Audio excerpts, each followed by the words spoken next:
my fucking god!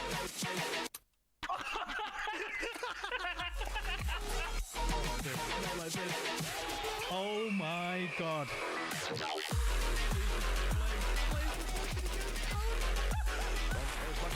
Diablo swings around. Oh, corner with that's the knife and then doesn't go.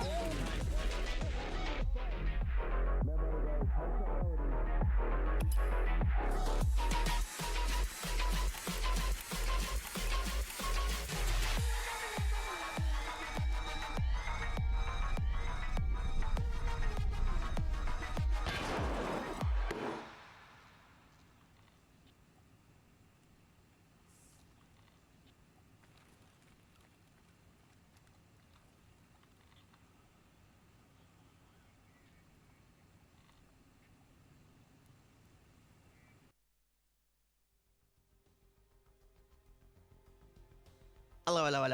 Welcome back to day 2 of the Hunt Premier Season 5 for the EU HPL League. That's right, ladies and gentlemen, we've got ourselves locked in and loaded up, ready for our second day of action where we take the top 8 teams in the European region and pit them against each other so that they can crown one of themselves titled champions of Season 5 EU League. Now, we started off yesterday with a banger, and with so much to talk about, I'm going to need a second pair of eyes, ears, and brain cells to be able to digest all of the amazing action. So joining me again in the booth, and with great pleasure it is to give me to introduce back Mr. Blue ESQ on the side, joining myself, Crack Wisdom, here today for today's antics. Now, Blue, did you have your notepad and pen ready yesterday, and were you keeping up to date with all of the games? Because boy, oh boy, did it turn into a circus town here yesterday. Yeah, you know, one team wins, then they lose, or they give up a map, then they go to fight someone else, then they lose one map, then they give up a map, then they win 2-0, then they fight someone else, then there's a 2-0. It was a little crazy with Oilrig and X and Ancestral and a few other, and the other team for yesterday. It was craziness for sure. But some surprises. Action. Yes. Well, surprises is right. Spartans, one off of Oilrig.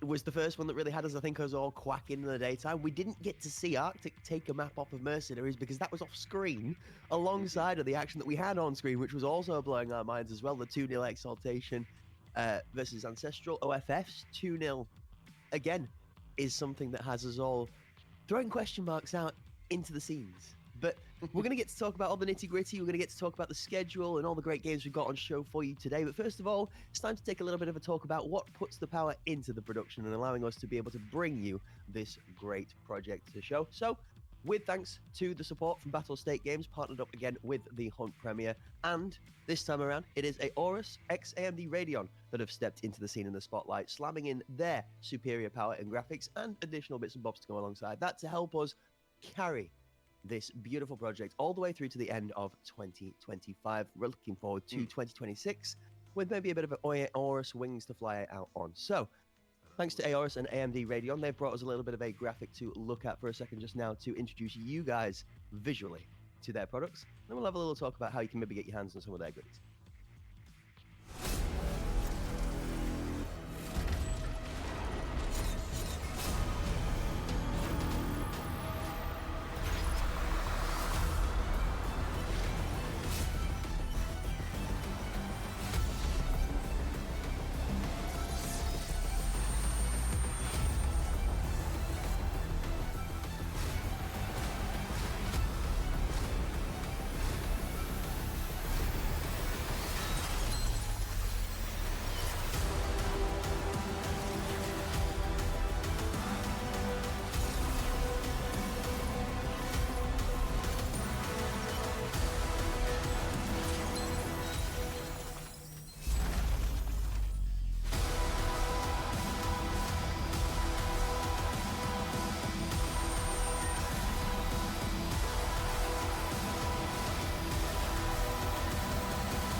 Awesome looking scenes. A big thanks and a big shout out to Aorus and AMD Radeon there for coming together again to be able to bring us something just a little bit extra to make sure that what we're giving to you guys is the best of the quality we could possibly deliver. Blue, we've been giving people the chance to get a hold of that brand new graphics card all the way throughout the Pinnacle tournament recently just completed, and now for HPL EU Season 5, drawing that prize winner live on Grand Finals Day. So, let's get the guys encouraged, or maybe informed, shall we say, as to how they can get involved in that giveaway. An exclamation mark Aorus will take you to a link in the chat, folks, and through that link, you'll be able to claim yourselves multiple chances at multiple entries of getting your hands on the prize. Okay, so make sure you are following that link. Big shout out, thanks to Blue for popping that one up there for you in the chat. It's already there, folks. You don't even need to type this time. Blue saved you the first step of the margin. All right, get yourselves on that link. Multiple different ways to get through that ticket entry system there.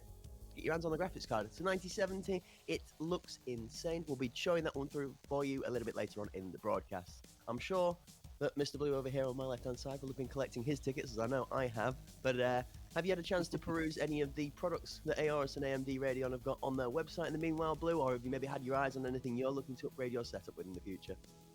Not something that's part of the giveaway, but I'm looking into possibly getting a new computer, and that 9800 is looking pretty.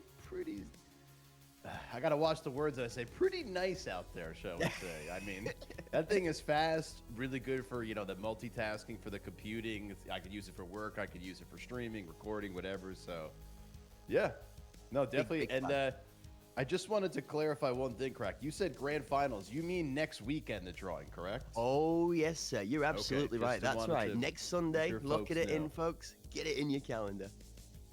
Perfect. Thoughts for today, folks, though. With great prizes to give away, we've also got a great schedule to be able to match up with it, and that is what you get to see feasted in front of your eyes right now. Today's matches stacked up with the top set of 6, obviously only seeing 3 live on the screen, as 2 matches will be played side by side simultaneously. Your first match for the day on screen, Arctic, going to be taking on only 4 frags, with Mercenaries playing Exaltation off screen. Thoughts for the first match, Blue? Should be interesting. I mean, Only for Frag did manage to pick up 2. They went 2-0 yesterday on the day. Only played 1 series. They're only up 6 rounds, though. So, in terms of round differential, they're not that crazy past Arctic, who went 0-1 on the day. But they only have -1. So, for them to have lost and only take -1, they were really, really close games. So, should be a good opening banger for us. I think they're actually tripping you a little bit with the table. I believe that is 0-1-0, which I think is wins, draws, and losses, if I'm correct. Oh, Arctic yeah, will have gone, you're right. because You're right. Arctic went 1-1 off screen with Mercenary yesterday. That was, so I think that would put them. That you said -1 round difference. That would explain why they are right on the cusp of being dead central or dead even. So that's gonna be very impactful. Like you say, the Arctic versus only 4 frags match. Both teams with good results out the gate against teams that theoretically on paper are tougher than them. A chance for them to extend the lead, and then it's a chance for Mercenary to claim a little bit of redemption against Exaltation in that first matchup. 2 more after that, Blue. Say again, Mr. Correct? Sorry. We got 2 more after that. We got your Panderic and your Ancestral that will be playing off screen following the first 2. Arctic and Spartans will be featured for a second time today, by the way, folks. So if you're an Arctic fan and you didn't get to watch them yesterday because they weren't televised, then lock your seatbelts in today, because you get a double dose of back-to-back Arctic on-screen session for you. Good for us, because we want to meet the new team. Essentially, this is a newer one that we've had introduced, I guess, with HPL Season 5. So good to give the audience a look at what it is they're actually shouting for. Spartans going up against Arctic will be looking for a result after a tough day yesterday. They managed to take a map off of Oilrig, but then had a little bit of a rougher match down the line versus Panderic. You've got Oilrig versus Ancestral, and only for Frags versus Spartans to close out the day, where OR Ancestral will be the game we are watching. And then we've got our head-to-head. Let's take a little bit of a closer deep dive into the first match of the day. Blue, Arctic versus only 4 frags. Now, which one would you like to talk about first? Because only 4 frags has got a nice little story that comes with it. It's an ASPL team that have risen their way up through the ranks. That qualified last season, made themselves look pretty good during the qualification season, and then even this time around as well, placing mid to the top section of the qualifying teams through HPL 5 quals. So only 4 frags looking like they have a trajectory set for the skies, but they're going to have to overcome the arena's new bad boys in town, and that is the Arctic Blitz Breeze. This is Kazbu, Luda, Tio, and I'm not going to lie, the team doesn't just extend to the 5 that sit on screen, it extends past it and is supported by, and this is a point we made yesterday, a coach that really is making noise. You've got Lolo FPS, not a clown here, backing up that lineup, and Banshee, that is sitting in the background coaching these guys. And I mean, I know you also, Banshee. yes, sir, you're as familiar as I am with Banshee, but Banshee is making light work of good teams right now. And when you say making light work of good teams, what exactly do you mean? Are you saying that in scrims they're performing really well? He's doing a really good job of kind of breaking down their opponent's plans and figuring out how to play attack and defense against them? I'm curious. What do you mean? So you look back at the last season, HPL EU4, champions were your Panderic squad, which had influence and impact recently from Banshee coaching. This time around, Arctic, again, Banshee on their back, and I have spoken to a fair few people in the community that have worked with Banshee in a coaching element, and there has not been a bad word said, and the results on paper seem to prove of a similar track record. So I'm very impressed, and I'm really, really excited to see how far this team can go. Having a little nose at the map alongside of it, Blue. Any thoughts? Ooh. Interesting. We're going to be seeing Fort getting banned off. That makes sense. Only for Frag. Doesn't want to play around on the old Fort map.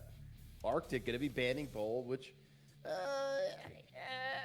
I can be a fan. I can't be a fan of the ban. It depends on how they play it out. Need to see more of these lads. But Skybridge being our first pick is kind of crazy. I mean, Only for Frag is looking to mix things up because, correct, I have not seen much Skybridge across, it used to be I wouldn't say like a favorite map, but it used to be played way more. I feel like now it's kind of like a gotcha haha pick where you're almost expecting teams to be a little bit off keel on the map because it's not played as much. So I'm always curious why teams pick it. I always try to get inside the minds of players or teams and captains, coaches, pick your nomenclature, to get inside their minds and really understand why they're doing what they're doing. So I'm hoping they come out strong on Skybridge. I would love to see that. And then on the flip side, Arctic picking Iceberg. Again, and this is a pretty wild card map. I would say probably the least played map currently across, all the regions from what I've seen. And reasonably so. I mean, it's got kind of a unique flow. It's the newest map, so people are still getting comfortable on it. Pace, it could be weird on this map. You can have this hyper-aggressive attack. You can have this slow, methodical attack. You can play in that middle of the map by spirals. You can go over towards the stage side and try to play different cheeky angles. So it's really, there's so many ways you could play out Iceberg. So I'm a fan of the Iceberg pick, but it really depends again on the preparation of the teams. Don't let me. Peanut butter jelly, it's peanut butter jelly, peanut butter jelly, peanut butter jelly, peanut butter jelly and a brand new map, peanut butter jelly and a brand new map. We got Iceberg. We're there. We did it. I'm officially completed for the rest of the tournament. Chat, that's it. You won't be seeing me back. That's my last day of work. We have a game of Iceberg. I am officially appeased. I don't know which one of them decided that we got a few. We had a couple. We had a few in the last NA tourney. Not on screen, not delivered. No, NA, we did have some beautiful icebergs there. We had two, right? But if you remember, it was the day that I was off work, so I got to sit and watch that one from my couch. Listen, whilst I was VODs cleaning count. VODs count, okay? You can't have them all, Cracked. Now, that being said, focusing in on this game here, Cracked, again, good calm on Arctic. I'm just looking at my screen over here, folks. Arctic 0-1 with that draw. Only for Frag 1-0, up 6 rounds. Arctic did a pretty good job yesterday of holding their own. So I think, it could be a very interesting day to say the least. And as we say that, folks, going to be having Only for Frag starting off on this attacking side, slamming their way up towards KFC, up that hole. We'll see what happens here. Double push towards bench from Arctic, straight out of the rip. Sees them trying to get a bit of aggression on towards the KFC push. Bomb squad looking towards the A site on the first round. Great grenade out of Wraith is going to pick up Not a Clown to open up. See smoke going out. Bench to E-box. The setup for plant on site starts to come out from the Only for Frag side.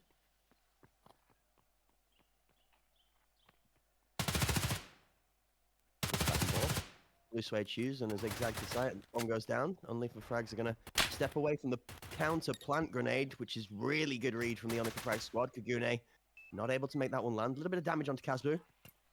But with 4 versus 5 and the bomb planted, Arctic in a good place to take round 1.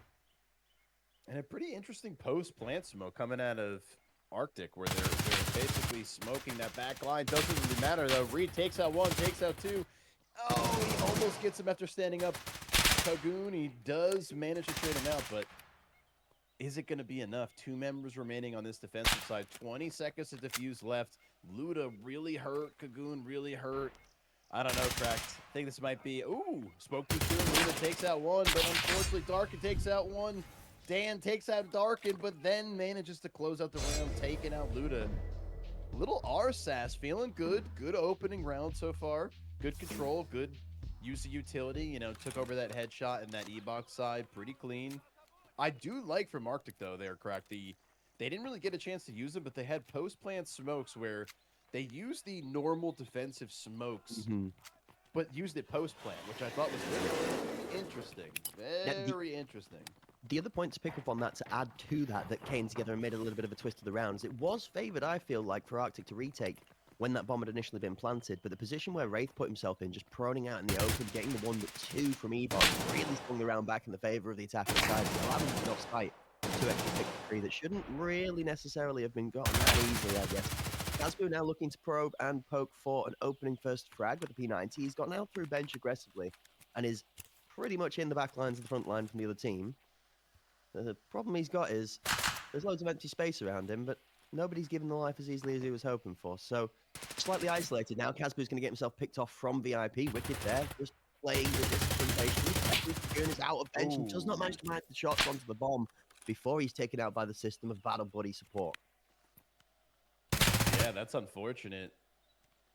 Kaz and Kagoon both dropping pretty early. Dan takes out a third, and it's pretty much lights out if they just smoke properly and should be able to at least plant for free. And once this bomb's down here on this A site, it can be pretty challenging. Ooh, great aid. Wow. And he tanks it. He's hurting, but he's alive, baby. He is alive. Wow. He's going to be laying down on the bomb there, too. Yep. You saw it as I whined about it. We're going to have a little bit of okay, we're not going to have a little bit of anything. Smoke has had enough of the smoke and decides to finish the round off with due diligence and a quick, swift double kill. Something to note for the teams and for the guys at home, I guess. The Only for Frag squad obviously being a little bit more recent to the scene than some of the other teams you guys will be used to watching from HPL 4, 3, and before.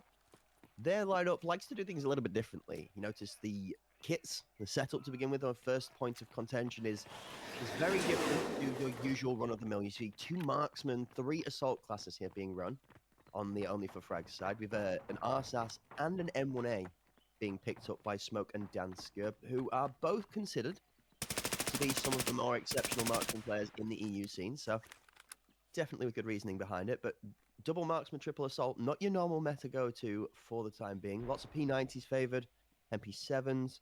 The AKs still rock up there, the AK-12s and so on. And you get your every once in a while MCX user that still believes it is viable. Some of us seem to think the hit count's not so great right now, but each to their own. TO, half health left in round number 3. Finds himself being the only person really under any form of danger. Darkin trying to walk up through bench, decides against it after a little bit of return. Fire through the smoke comes off. Wraith picks off one, but also takes out a teammate. A little bit of confusion in the chaos. So 1-for-1 comes out. Yeah, pretty even spacing so far. We do have those attacker smokes on the E-box side starting to, you know, okay, they're going to re-smoke it before they go for the push. I like this because I was just about to say it. The plume is about to be fading any second. Wicked. Big kill on the TO. Should create enough space that they can take over this bench side, push on the site, get the bomb down. There he is. Pushes up bench, gets the bomb down. Yeah, it's been no post-plant nade, I don't think. Good shout. It's been a game of cat and mouse of getting to site and then getting that bomb down. Like you said, the post-plant nade was the one that held them off of it the previous time, and getting through bench in general because of the aggression that Arctic have put towards it and the opener of the round has been nigh impossible. Having to play patience and be reserved behind the KFC start. 2-man swing onto E-box into the same prone position again from Wraith. Still loses a member before it gets shut down.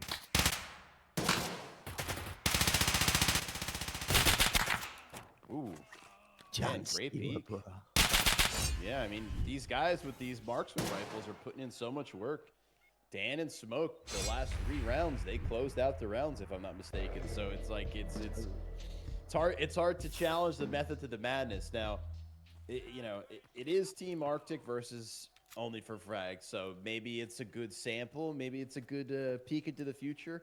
I'm curious to see how this plays out against other teams, but so far so good. I mean, 3-0 and pretty convincing 3-0. It's a strong one. I mean, I got the chance to drop by a K3 members stream yesterday who was one of the teams that didn't quite make it this time around. I was having a chat with Lava about their lack of time they had to practice impacting their ability to be able to qualify, but they had some good words to say about the Frags and the Arctic lineup whilst playing in quals. Very strong teams. Looking forward to seeing how each of the two of them proceed here. Obviously, K3 season 4 here, playing Wicked left and right. I did a little bit of a dip in the dive on my microphone at the same time as I was following Wicked's dancing shoes. That looked a little bit sick for a second. Not a clown. Not finding the bullets he was looking for. Wait. Yeah, and the 3 opening frags again going over to off.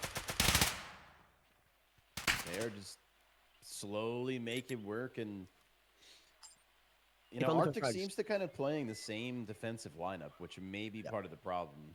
I mean, I guess they had the one round where they pushed 2 up to bench there, Crack, but it seems like they're kind of just sticking to the default headshot, 90, E-box, take your peeks. But you're fighting a team of marksmen. And look, I was just, like, as I'm saying it, the marksman excels in that situation. I mean, you're trying to take peeks. And Dan, again, Dan, Smoke, Dan, I think are the closers of the last 4 rounds. So, this is a very OFF perspective. This is a very OFF way that they like to play. It's not flashy. You're not going to see your that ace running out with a bolty and bomb, bodies hit the floor like it's your new hot record. It's discipline and textbook execution. It's very much basics. Keep your angles, don't overpeak, don't be over aggressive. But if you're going to fire bullets downrange, make sure you absolutely leather the pixels that you're putting them towards. And it does play out in a similar play style as to that of the LMG perspective, where you know, volume of bullets downrange in the right area will produce results. The DMR, the marksman, with that semi-auto fire at however quick you can click the mouse button, definitely provides a similar level of pressure into angles. And I think it's more accurate, arguably, when somebody steps out into that line of fire for it to be able to connect a headshot, because you are semi-auto firing as opposed to a full auto recoil. So. Well, and the LMG is more about like the suppressive fire and the pressure. I mean, the SKS, or in this case, the RSAS, M61 or MAIAP, 2-3 shots and you're gonna die. So it's like I agree. I would favor that precise pixel play over the just wild madman that's the LMG, because the LMG has pretty crappy bullets too. So you really got to dump into someone versus, you know, M61. You're just, it's like butter, just goes right through them. Arctic right now have got to realize something. They've got to realize they're getting the bad end of the stick. That's the 3rd time they've thrown a grenade towards a teammate. Towards an enemy on Arctic, where it's tagged them for half or more of their HP. Darkin got a post-plant grenade thrown later this time after they tried to bait it off. And as the kills flood the kill feed, it's going to be only for frags that are only for fun, it seems like, in the kill feed. They're the ones doing the slamming. As 4 for 1, the kill feed floods to an only for frags victory. But that's 2 post-plant grenades thrown to site, both of which have connected, both of which have done half health with the damage. We saw one thrown towards bench that again hit but did not get the same result. As Arctic here, you've got to realize that the game is just, it's maybe just not your day this map for the time being, and you just need to dig deep and try and find something in those basics that OFF are playing off. The one comment I had about a team that said that they'd managed to find a way to sort of unpick OFF, it was to try and cause chaos for them. Stop them being able to play such a calm and solid game. Well, and that's kind of what's going through my mind, is like there's really no push. I mean, this is all push, no pull coming out of Arc. I mean, they basically have run, I'm not even exaggerating, correct? Almost verbatim, every round the same defensive initial positioning. 1 at headshot, 1 or 2 Filbo E-box, 1 that 90 box going around the back left. And it just hasn't worked, you know, and now they're just kind of dry peeking one by one. I mean, they're not really playing together. It's a little concerning to say the least here, Crack, because I don't think this style of play is going to change once we switch maps. Like, OFF just seems to like be way more advanced. Yeah, I mean, it just seems like way more advanced in the play. Because again, I don't mind the losing here, correct? It's more the repeating. It's 6 rounds in a row where Off haven't done pretty much anything different. They use the same smokes, they use the same peaks, they've baited the plant the same way, and Ark's done the same thing as well. But one's worked, one hasn't. So it's it's concerning to see that like there's really no adaptability. Maybe play a little bit more aggressive defensive skirmish lines. Maybe take more space, but just going back to the same spot after you lost 6 times is not it. Clown getting active on VIP. Managed to take out one, but Dan with that M61 is not going to have it. Kaguna managed to take out Dan, though. Wreath takes out Kaz. And we have an even score line, a little bit more active here, Cracked. And it seems to be at least we're even. I see the lack of pressure as well. So Luda Baby, number 9, B player for the Arctic squad, is trying to play off on the B side of the map. Now, it's been dead over there. It's been silent. Like, we've not even seen an attempted flank rotation from Only for Frags, which is interesting because Darkin's quite an aggressive flanking player, somebody you would expect to be going around the backside. But you see, look, Luda sniffs it out. He might not be playing aggressive, but he's playing patient. The thing that he's going to struggle with is not being able to get the bullets down. He needed to be able to pick up that kill. Now the ruse has been foiled. Only for Frags are fully telling the tale of the B site. And here comes the support from Arctic. Now, I am also just wondering. Okay, Kagune no longer needed. 2v2 now. Luda makes that kill on site. 1 returned from Wraith. 2 versus 2 overall. As Kagoon does now make it over towards the B site to come support. 35 left on the clock, Blue. 35, and because Luda doesn't manage to kill the planter and does get the kill eventually, but gets traded out immediately, they actually may be able to plan here, Crack. They really should have had an opportunity, but now shots ringing out. He's spamming, not really doing too much damage. Theo is sitting on point, didn't really contest it. Looks like he's going for that cheeky, sneaky play. OFF And they're not going to be getting audio of him, correct? But it's not. Is it enough? Well, that's exactly it. You took the words right out of my mouth. Is the smoke over that there? OFF are having a field day on site right now because they are covering 3 of the tightest angles around the box without actually really having anything threatening them. It's there is no other words for it right now than this is clean. This is, we have come to Skybridge on the attacking side with a plan to execute, and we are executing it. And Arctic are seeming to have no powers elsewise to be able to stop them. Yeah, and unfortunately, it's such a massive deal in that last round. They could have played spoiler. Luda was playing spoiler, but as you said, once he figured out the ruse, he didn't manage to capitalize on it. And yeah, sure, he gets the kill, but he's immediately traded out. That should have been around for Ark. You know, they were in a grind position. Clown, big kill. Is he going to die to Dark the same way, though? Or Dan, rather. This is so unfortunate. Not a Clown now rings one off the top of Dan's head, by the way. We go to Danska's perspective, you'll see he's been cussed 100%. He just headshot into headshot Rico.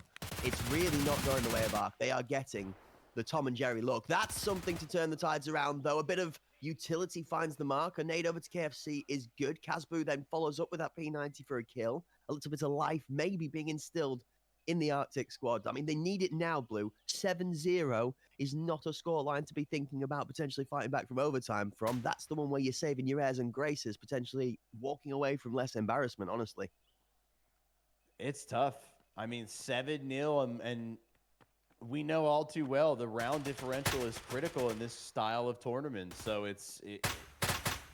every round is going to count, but okay, they take out Dan, or take out Smoke, excuse me. 1 member left, and it finally worked. And you know what's correct? It makes me scratch my head because you see this little bit of tempered aggression coming out of Ark, and they're up 5-1. So it's not like they can't frag. It's just, you know, I think maybe a little, you know, I don't want to say the wrong term. Maybe it's just a little hesitancy. Maybe it's, you know, a little internal confusion, but I mean, it seemed like they had the tools because that round was pretty clean. But it was the first round they actively took space, contested things, and just didn't die right away. Not just that, but the important one, and the reason we made the point about the util earlier on, it's the first round that a grenade from Arctic has made its mark. It's been by a model, has killed the person it was aiming for. Now, you watch what happened in the kill feed is Kazbu followed through from that grenade and picked a kill up off the back of it. You think back to the 2 times where we were nading towards bench before the bomb got on site, and then after the bombs got on site, you see that Arctic is stacked up on the corner ready to swing after that goes down. So I wonder if Arctic were maybe playing a little bit too much into the confidence that that grenade would get a kill, instead of just executing on somebody that would have been half health, instead of just relying on that being the trigger pull. Yeah, and just you can't give up. They gave up their line of skirmish instead of being, VIP or forward, maybe rat, maybe by bench. It was all the way on the backside of where they were double smoked every round. So what latitude do you have from that position? It's just it's challenging to create an advantage from there. I'm really interested as to why both teams are petrified to flank. Luda Baby is not somebody who's normally seen to have cinder blocks on his feet, but in his defending half, that B side, short of the one round where the action did end up on B, he didn't really seem to try and make too many moves to push that an aggressive flank, which that's something he normally excels in. It's something that I've heard from people that have played against Arctic is one of their more scary points is the Luda Baby flank coming in at the worst timing. So similar can be said for Darkin, and I'm going to be keeping my eye on the #1 player on that mini-map up on the B site for a similar level of impact on the game. Like, is Darkin going to be here quicker? Wicked picks up one with the Pab 9 onto Knock the Clown. Smoke out towards E-Box is going to do nothing other than leave Kagoon guessing as to where he wants to be putting his bullets through that smoke. 35 left. Kagoon, I was about to say he's in a great position to win that fight, but Reed's doing a great job. Takes out one. Kaz taken out from the backside. Shots bringing out back and forth. Luna manages to take out one, but Luda in the 1v4 with 3 people peeking into him. And yeah, it's they basically did to Ark what Ark tried to do to them, but they actually made it work. They let them plant. They threw the post-plant nade, and they picked Wreath. I mean, picked up 2 massive kills. It just... I don't know, Crack. I'm trying to pull a magical bunny out of my trick hat, but right now I don't see a way out for Ark. If they could maybe pick up another round, that would be great, but only for Frag. Showed up, ready to play, know their map pick well, execute well, play defense well, aggression well. I mean, what more could you want from a map pick from a team? We thought this might be a perspective of coming into today that Arctic had a thought of being able to take a steal into the lead after they took the map off Mercenary, being considered one of the strongest teams out here. Now, only for Frag, also in a similar position at a 2-0 lead from yesterday. Put themselves at the top of the table, now in a great position here, 8-1 on Skybridge to be able to take themselves even further into the lead. Do lose themselves 3 members, but this time around as the Arctic squad tack the B side. Now, taps shots into Red and across through towards Snake. Not a Clown's going to defend off into Wraith as many models seem to be the multiplicator of the pain. Shots out of Wicked as the left-hand side swing does find the prone member. One big back behind Berlin wall, holding as Kagoon is going to keep his discipline and patience. Wicked will get through here, and then he's going to have the net trap around him. There we go. Okay, I was concerned a little for a second that Wicked was going to pull off a miracle, but Not a Clown closes it out. We don't quite go straight into the win for the 9-1. It is 8-2 so far, Blue, but we are still looking at a 1 round at a time scenario for Arctic at the moment. Yeah, and it's part and parcel for the game. 1 round on attack, 1 round on defense. Hopefully I'm wrong, but they got off with that gotcha B strat, really good execution, picked up a lot of frags. We're up 4-1. Can they do it again though? I mean, maybe they stick to B. I don't want to get ahead of myself or really give any ideas, Crack, because right now it just seems like the way individually and as a team Off is playing, it's just. They're really locked in and dialed and ready to close this game out. I mean, we're on match point already, 8-2. They want the rounds, and they're playing like it. And it's hard to answer on the other side. Ark is trying to answer, trying to find a way, but... Absolutely. Now let's take this out of the fishbowl for a second, under the lens of the relativity to everything else around it.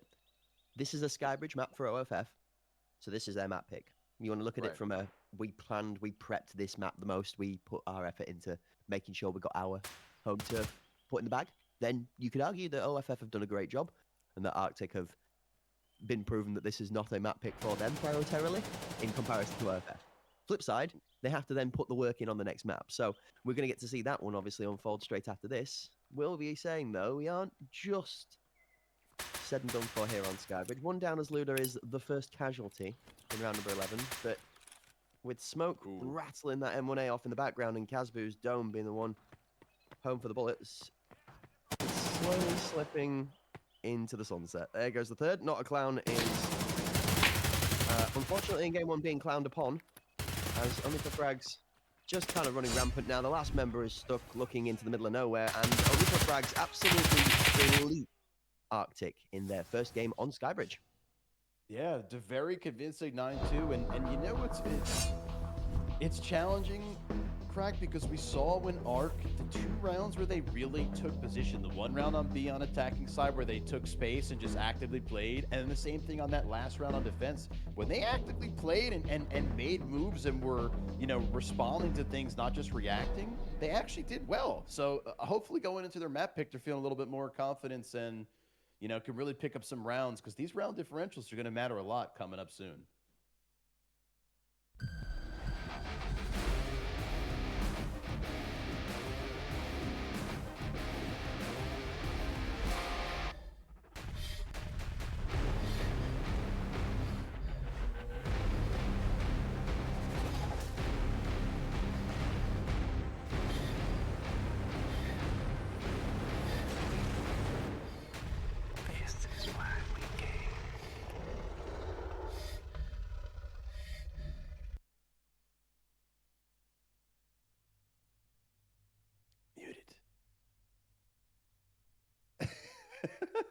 Insane scenes and a crazy game. Sorry, chat.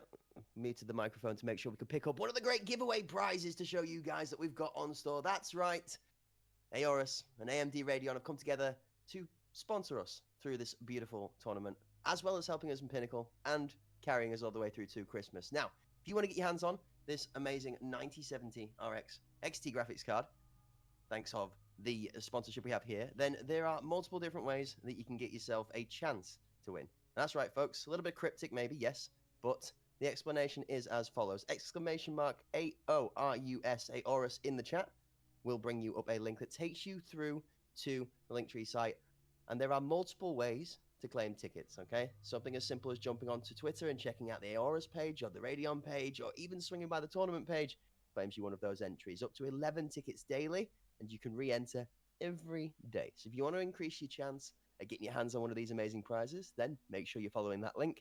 Make sure you're checking in for your tickets daily. I mean, I don't know about you, Blue, but I certainly don't have a 9070 stacked up in my space station of a PC, and I've got a pretty good rig down here. So I don't think anybody's going to be too disappointed in having one of these bad boys to add to their setup. No, I'll take it happily. I mean, daily tickets, folks. That's the most important thing. Make sure you collect your tickets daily. And it's going to be drawn next weekend, so you don't have as much time as you think. I mean, we were talking about this at Pinnacle, Cracked, and now it's, shoot, we're a month deep. I mean, we're about to be at the drawing. Get your tickets, folks, quickly. Yeah, I'm going to say, just like me, slowly the time is fading away to be able to get yourselves into that giveaway, okay? So make sure, tickets for prizes, all right? Tickets don't guarantee prizes, but they do mean you get a good chance of being able to get your hands on them, all right? Hot prize line open till the end of this tournament. That's right, HPL EU Season 5 Finals Day will be when that draw is pulled. You want to make sure you're here to be able to claim that prize, and also so you don't miss out on the action. Speaking of which, let's have a look at some highlights. Some good old action indeed, and I think these highlights are going to be pretty red this time around here, Cracked.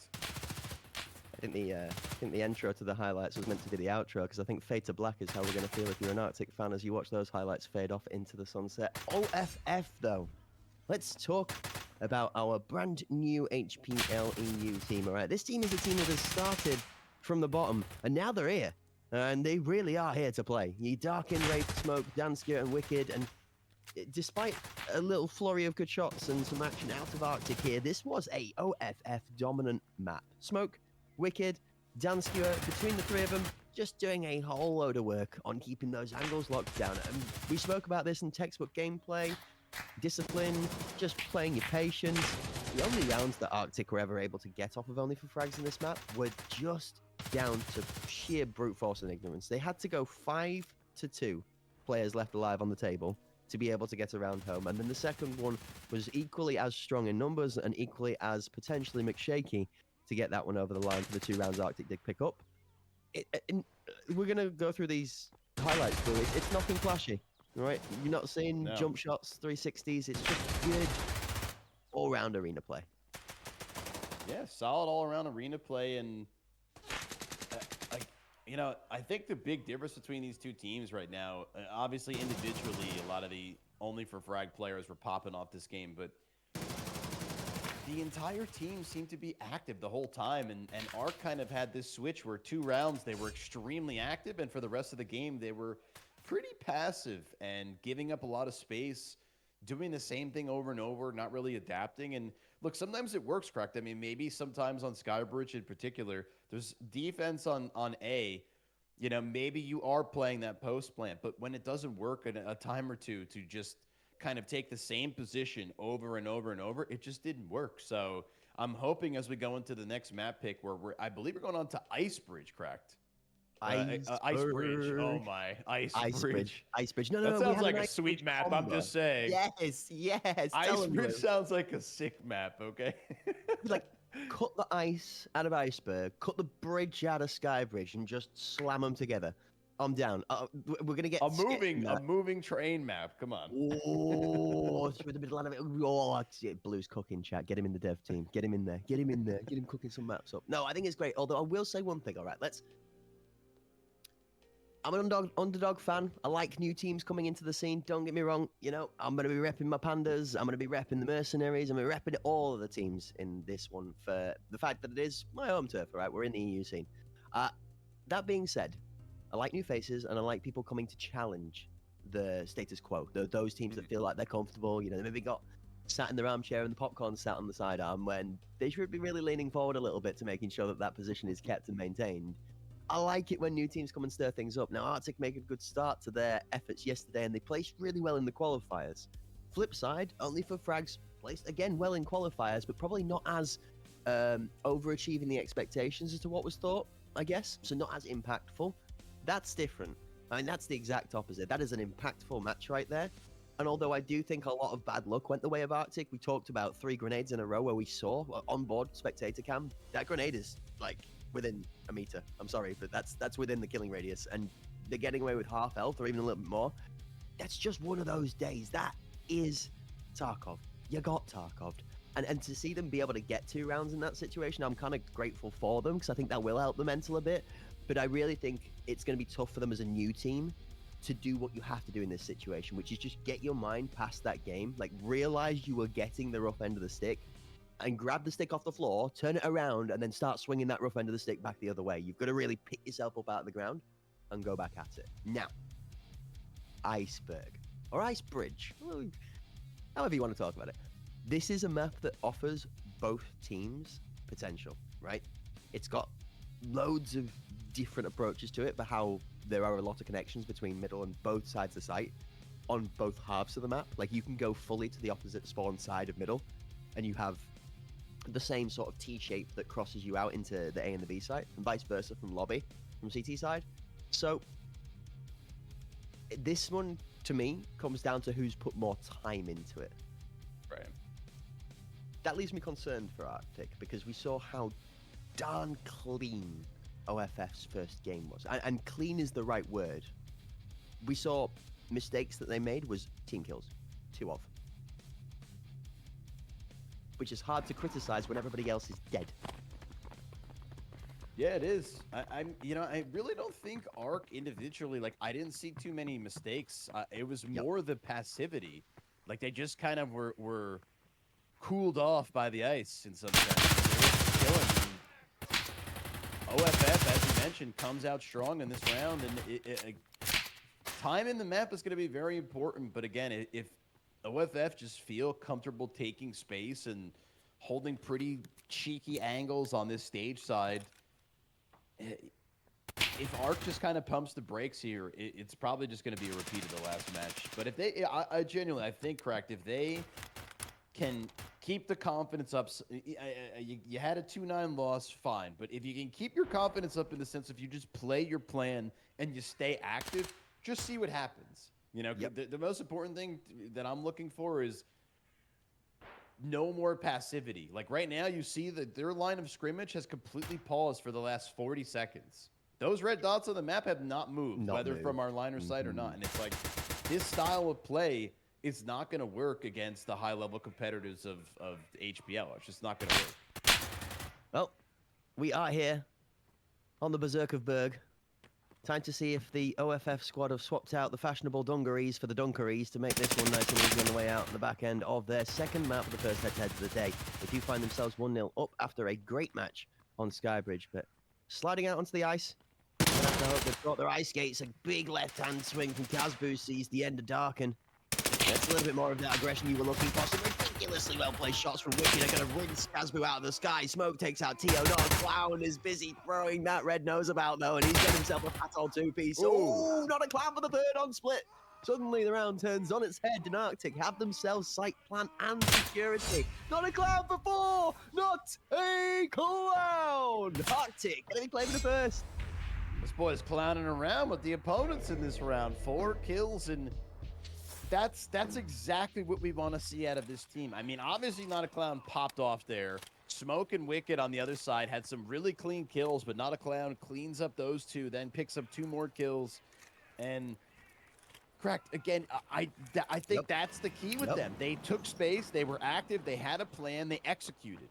Whether they win or lose is kind of irrelevant at this point, as long as you're executing something. You know, we did see some sparks of life on a Skybridge attacking side, so maybe they're better at attack. You know, maybe. You're with me. You're throw everything in the kitchen sink at it, and regardless of how the result went, at least you tried. Like, you gave it the effort. I'm with you on that one. Sometimes patience can be in the eye of the beholder, and sometimes the discipline can be key. But the first opening frag and a little bit of aggression out of Casbu again is going to be seeing Blue blessed with a big fat smile on his face as he is pleased to see a little bit of activity out of this Arctic squad, bearing fruits of the rewards. Yeah, and again, it's you see how they took space. They got the kill. Now, at least this kind of pausing right here, relative to the last map where they were on defense, this kind of makes sense. Maybe they're playing for peaks. They're playing for info. They're trying to see where people are going. Maybe they're waiting for a rotation. And they executed well last time, so let's see where they're going to actually end up going this time. 4 members on that B side. 1 going to be on the other side of Spiral towards that A side. Different setup, though, you're right, and they have the man advantage. They have that first opening kill, so now that slower pace is looking to try and find one of these picks isolated, and that's what happens here. OFF, for the first time, we see a member forced into an over-aggressive play, overextension out of Danskewer, gets him walking directly onto site and taken out quickly. The smoke up towards heaven finds Luna Baby, putting one down through the smoke. Kagune's got the back of him, and Arctic look like they might just have woken up from that too. Woken up, and I love this. I mean, I love the fact that they're coming in swinging. They should be able to close out this round. Wicked's so hurt that I think he's a player who's good enough to win a 1v4, but in this situation with how damaged he is, it's just, he's a shot, hop, skip, and a jump from taking a perma nap. But 2 rounds over, and they're already matching the pacing of last game. But again, Cracked, I really want to highlight the big fundamental difference is they're not letting OFF do what they want. Ark is quote-unquote in control. They got the opening frag. They took space. They waited. They threw smokes. They had a triple cross on the guy playing the plant. I forget who was on site. He tried to rotate out, got killed while being held. They get the bomb down, and just a great post-plant hold overall. You know, very active, well-thought-out execution. So hopefully more of that is in the can, and just keep going, gents. Just keep pushing forward, and I think they could pick up a few more rounds for sure. I mean, with how well they're playing this second game. They don't seem to be off-keel either, Cracked. I don't see some weird whiffing or, you know, shaky nerves. If anything, they seem to be more confident, which is, I'm glad you said that. Yeah, I agree completely. I think their redoubled composure coming into map 2 is impressive. The one thing I'm going to say, though, is it's going to take more than a redoubled mentality to be able to take down only for frags. Wicked had got himself into a sick little spot there to be able to maneuver a kill out. And back and forth, Wicked playing a spot I'm a big fan of. That split to back site rotation that just sort of helps you support that middle push if it goes through the double doors towards the right in front of stage. Wraith just trying to use that wall bang over the bush in front of him. Tio's going to pick up a kill onto Darkin as we do see lots of bullets being fired out across both sides of the map, but not really too much coming as a result. An aid over towards backside's going to give Wicked room to swing. The second one's going to go behind him towards split, and it's not going to find a kill. Only for Frag's now squeezing some breathing room. Casbu sneaks away with the bomb, but loses half his health for it.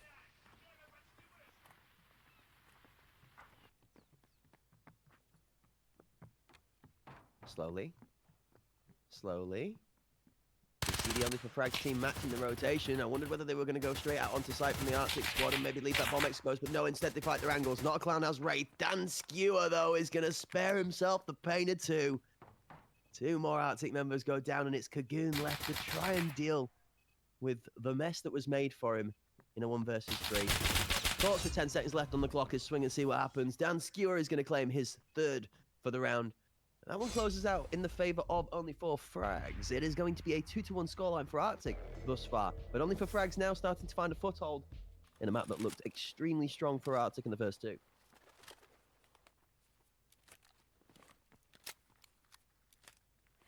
A quick pause.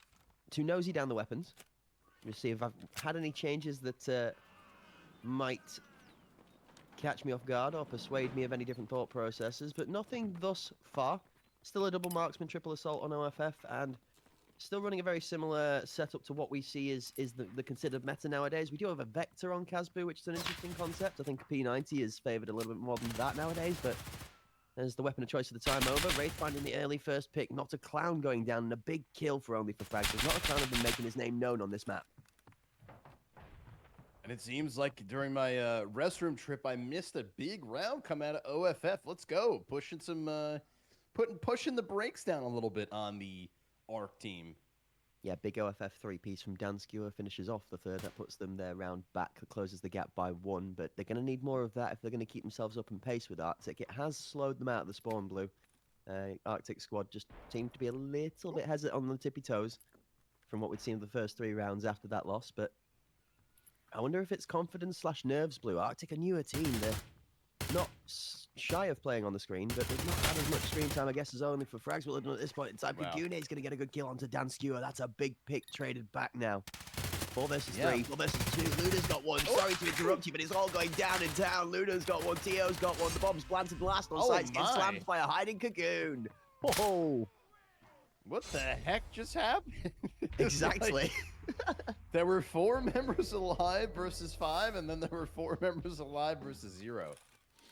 I have no idea how Kagune got away with what he was doing in that doorway. I wonder if there was something with the audio that Dan didn't hear, but like he just kept running in and out and shooting at him, going back, shooting at him, going back. Like, Get your favorite Benny Hill music on replay in the background on a hotkey, yeah.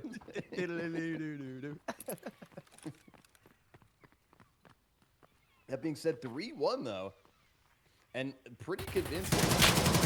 Oh, Clown unfortunately loses that opening pick.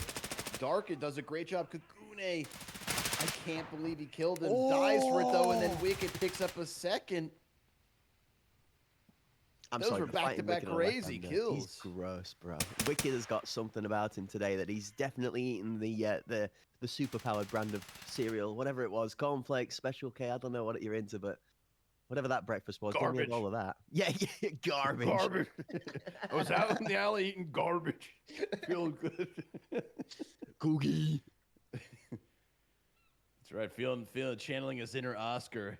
Yes, sir. No, but they've been doing quite well. I mean, they're down to 2 members here. It should be interesting to see how they play out. But you know, you mentioned the Vector before, and I think the Vector is, with how little, you don't have this crazy enforcer meta anymore. Pretty much never see them. I would say. So I think that 1100 RPM with that AP ammo, like it does shred. You know, it can shred. You are right. You're absolutely right. There's no need to. Oh, he's PvP. He's PvP. Yeah, He's 9x19. Yeah. He's going 9x9 PvP. Yeah, for sure. It's not going to matter because Dan Skewer doesn't care about the size of your magazine if you can just put a bullet straight through your dome. That goes the end of the round. So that little slowing down of the pacing like you spoke about, that one works back into the favor of OFF. I mean, I'm honestly, on reflection, I'm with you.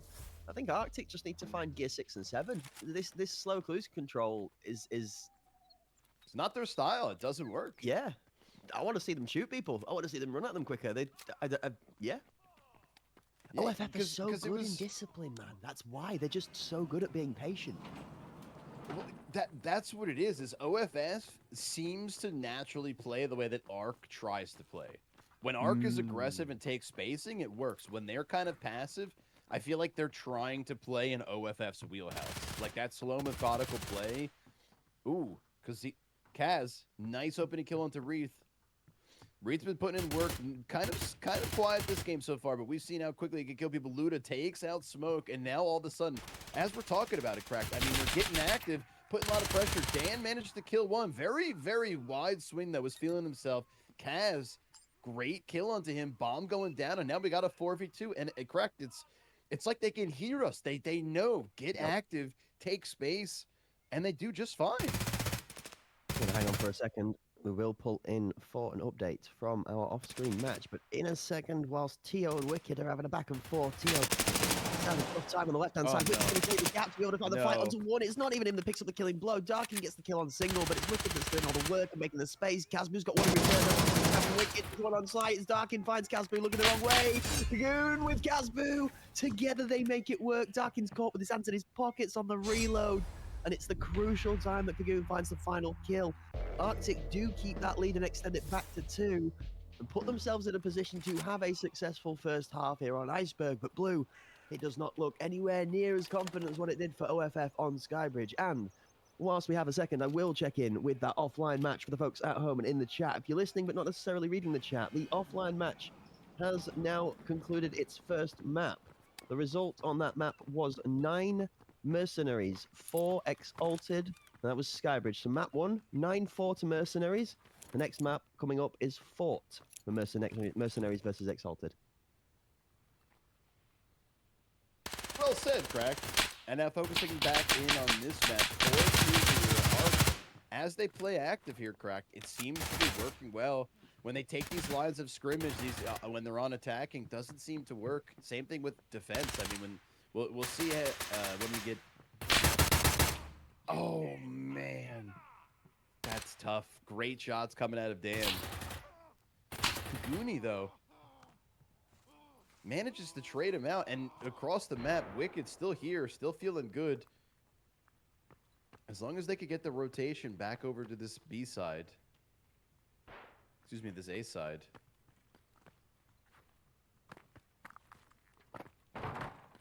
Okay. Darkin's off on a little adventure. Now, this is the going Darkin somewhere. that we're used to. Yeah, he's this is the strange creature energy timing that Darkin is known so well for. He'll just kind of decide that he's going on a flank about 5 seconds later than any other player would normally. 2 for 1 for Kagune. He's going to see them doing a great bit of damage towards the site. Does, however, leave the bomb in no man's land.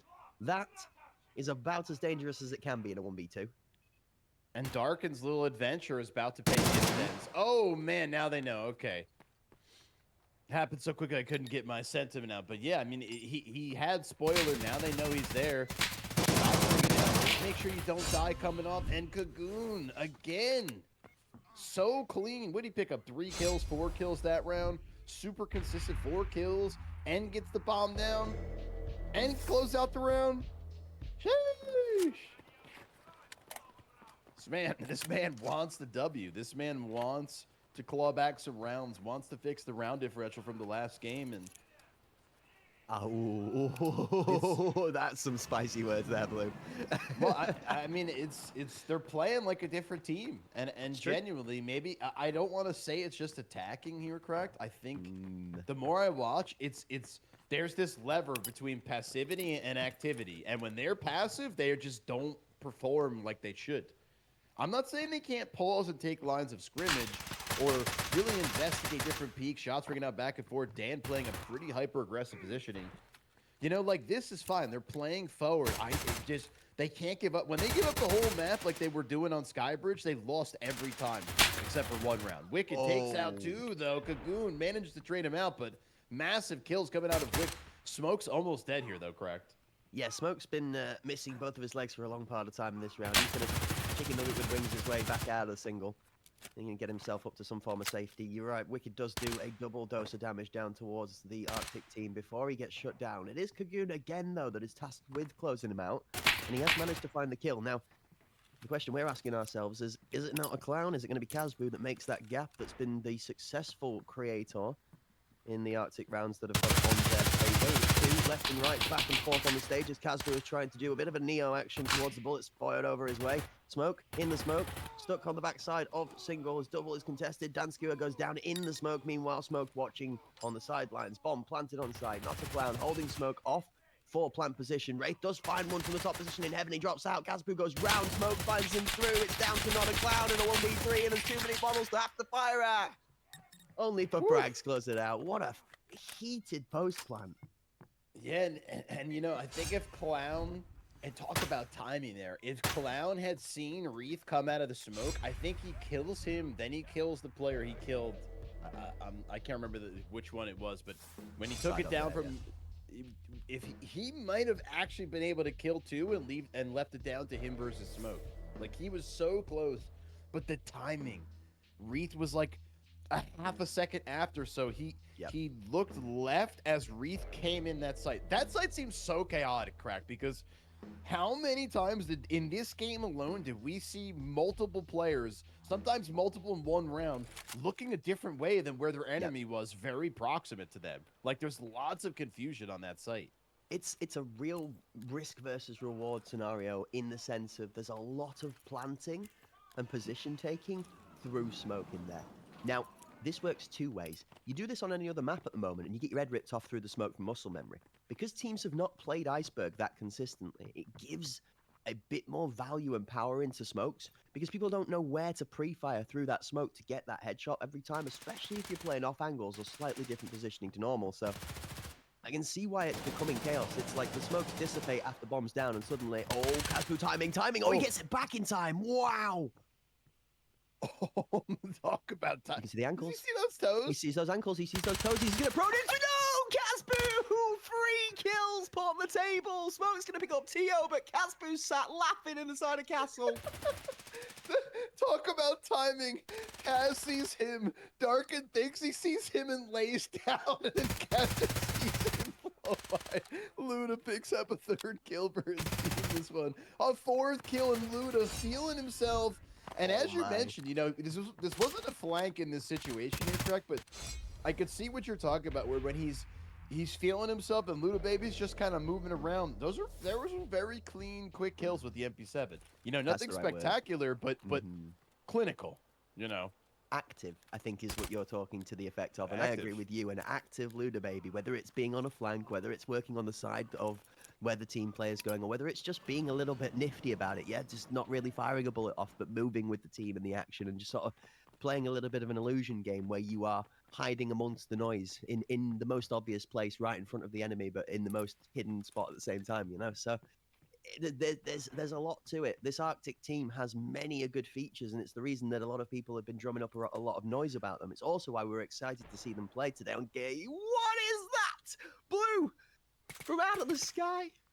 Not a clown drops one on top of the header wicket, and that could not be a bigger first pickup for the Arctic squad if you'd have asked for it. Now Kagune is going to find Wraith, and only for frags. They're starting to be considered only for fun on Iceberg at this moment in time. Yeah, and that active positioning out of Arc, again, that's gonna be my word of the day. That active positioning coming out of Arc, it's working. And it really makes me scratch my head in some sense, Crack, because you know, I could usually tell when there's like mechanical issues or combat issues. Talk about hard game. Arkic picks up Kagoon. Great. Is he gonna see him coming up? I believe that's Clown. Clown's already hurt. Tio takes out Dan though. Bomb's gonna get planted here, Crack, but Chaos is about to break out. Well, he got off the plant went down as well, actually. So although Smoke is going to pick up that member from backside, now OFF have to actually do a lot more work to get this bomb attempt for a plant available again. They had one window. That window got closed quickly. Not a Clown doing a great job alongside of Tio over on the headshot angle. Just not giving anything. Smoke finds one through the box and the wall bang. That's not a Clown going down, but he doesn't expect the second. Tio trying to wait. Round the backside of sight. Darkin 1v2. First is down. Oh! This is all on Darkin. Tio or Darkin. One big round. Oh! Tio. He did it. I'm like checking, bro. That was Darkin was millimeters away from putting that one on target as well. Oh my word. That was so close, but they pull it off. They were up 4 members. Smoke almost went ballistic there. And then Darkin killed the second to last player. Oh my. This is a good game. This is gonna, you know, I almost wish we had a best of 3 to fight this out over for a decider, because I'm telling you now, I think Arctic probably have got this one over the line with how much of a cushion they put behind it, but it's not going to be an easy one. OFF are going to fight them all the way to the last point on this map. And that being said, I would love to see these guys go to a 3rd map to decide it out, but we're going to get to see them play on the team side and take the corner with a big swing out of the front door from K1. Finding his first. The backside of Kagoon taken out as he does pick up Wicked and trades. 1 for 1. Tio takes out Wraith. Action all over the map as mid-contest is going to come through hot and quick. The shot from Dansker through the box. Going to find the body and not a clown tucked out behind the box. Crazy wall bang. Absolutely crazy. The benefit of that M61 marksman for you is it does have that ability to go through multiple layers of different parts of scenery on most maps. It gives you access with wallbangs, so that's a play smoke and a dance skewer extraordinaire. Is that right there? That is where they excel the most. Those DMRs and their knowledge of the game. Kaz feeling really good. I can't believe he's using the PvP. It makes me question all reality. Oh no. Off though. Picks up a big round and a good post plan coming out of Smoke and Dan. The double marksman just putting in work. 2 kills, 2 kills. 1 kill over to Darkin. That opening kill when Darkin just swung out into the pool area. But it's good to see, Cracked. It's good to see that Ark is awake on defense, but Off is also answering. Well, this is the question I wanted to ask you because you've spoken very well about the activity and the proactivity from Arctic being something that's helped them. How do they now transition that proactivity from the attacking side into their defending side so that they don't let the game become stale? Because they've done a good job to put themselves a cushion behind now, but a couple of quick rounds from OFF are slowly going to start putting a rubber stopper into the bunghole. If Arctic cannot find a way through. Yeah, you heard me right. Well, if you're a fan of the peanut, you'll understand. It's so far Ark is 2-1 on the defensive side, so they're doing a great job of getting initial picks and taking some space. Like, I've loved this active defense. This is what they need to do, correct? Right here, you're looking at it. It's not letting Off take offensive positions for free. Power positions, plants, they can't give them up for free. And Luda, baby, with that MP7 putting in the work. And Cracked, I think you're looking at the solution. Activity, take space. Luda, baby, again. Great kills, bomb is down, and what do? You know? It's a little bit of audacity. Kagoon's actually, like, kind of bluffed OFF here. So Kagoon pushed up into this position last round, which was what got him swung out of D1 by Darkin for that aggressive kill. Now, only for Frags have played into the mentality that because he got killed out there, he shouldn't be up there again. And Arctic have played into the mentality of because he got killed out there, he should be up there again, so let's put him there. And he's managed to get the kill from the prone position on the early opener and is still up there causing a distraction. Now only for Frags to realise they've missed that mark, they've had to respect it. And in respecting it, it's opened up the gap for Luda to actually, like I said, and make some gap. Gune has not moved a muscle since the beginning of the round, and that's going to catch Smoke off guard as he walks up. Dan Stewart collects a consolidation prize, but that is all it is, a line of silver inside the clouds above. Arctic are going to knock another round on the head on Iceberg and put themselves onto map point, one short of tying up their first map of the day, first match of the day, sorry, in the head-to-head. Match point, and well-deserved, well played out, and well-needed.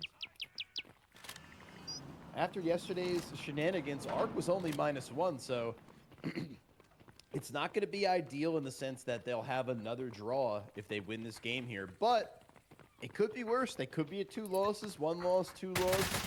They could be negative way more rounds, so if they can close it out here, Crack, they're only going to pick up a few negative rounds on the day, which isn't too bad. Wicked.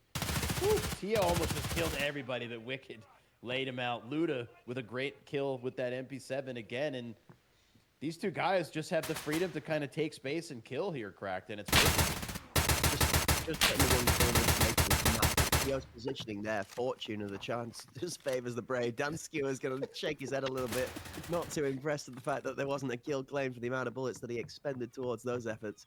Not a clown picks up another one, and only for Frags are starting to become only for a few members left alive. 2 of them.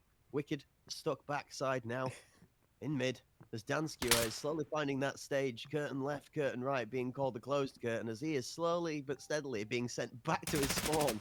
They're just closing the space out. Casper is just left and right bouncing back with Kagoon on his left. Luda baby activating on the back lines. I mean, you want to talk about closing the net. Look at that minimap right now and look at the fact that Dan Skewer just has nowhere to run. He has nowhere to run and run. He will not. And Ark gonna close out the game 9-5. And a whole different team. You know, if we look at the last game versus this one, Crack, a whole different team, whole different play style. And you know, it makes me wonder what would have happened if Ark just played a little bit more active on Skybridge, you know, and played the same way that they played. I mean, maybe it's a map pick, but I don't know. They just look like a whole different team, and well done to close it out 9-4 in this second game, leading to both teams to a draw in today's series matchup.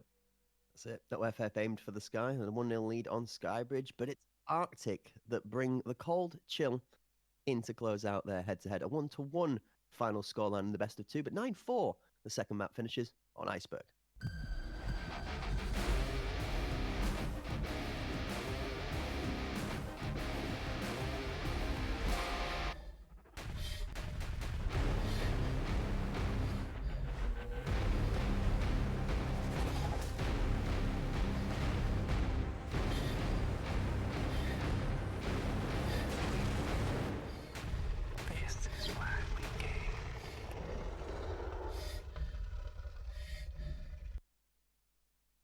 What a phenomenal game. And Yep. a phenomenal sponsor to go alongside of it. Folks, we're going to keep reminding you, and for a good reason, there is a 9070 XT graphics card up for grabs for you guys, thanks to the partnership from Aorus and AMD Radeon, okay? We're going to keep yapping about it and keep yelling at you about it because there's multiple chances for you to get entered into the giveaway, okay? Exclamation mark Aorus will get you through to the link and follow the instructions on the page, okay? It's not too difficult. A couple of clicks on the mouse, maybe even a tap on the keyboard once or twice if you're really feeling like flexing your style. And it's a very simple chance at 11 entries per day for a graphics card. Not just a cup of tea, not a mouse mat, nothing, you know, this is not like a token or a Radio Shack gift card. It is a brand new RX 9070 XT graphics card courtesy of Aorus and AMD Radeon's partnership. So, a massive thank you and a shout out again to the sponsor. Folks, don't forget to please check out the socials and drop by the Linktree page, okay? Check out Aorus, check out AMD Radeon and all the amazing products they've got going on in the scene right now. If you're looking at upgrading your technology, you're looking at adding something brand new to your desk, you want to make your visuals better and get a brand new monitor, just like I was fortunate enough to do the last time we had a sponsor from Gigabyte with ourselves picking up that MQ27 Ice monitor that is beautiful, that you guys now sit on, all right? If you fancy a little something new, maybe go check it out. Window shopping doesn't hurt anybody, and it definitely doesn't hurt your wallet unless you actually buy something, okay? You can look, but this time maybe you can't touch. Depends on how you're feeling. Yeah, exactly. And it wouldn't be possible without the sponsors. So thank you to Aorus, ex-AMD Radeon.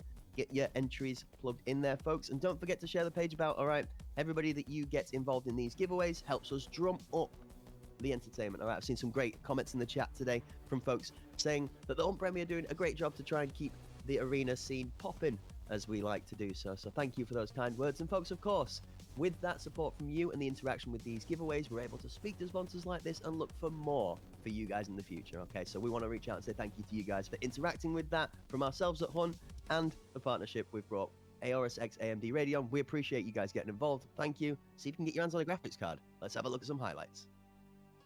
Some highlights indeed, and you know, it's going to look way different than the first match here. First match was OF, and maybe a splash of Ark here and there. And this one, it's going to have both teams, but a lot of Ark. Kaz really put in a lot of work in this game, and we see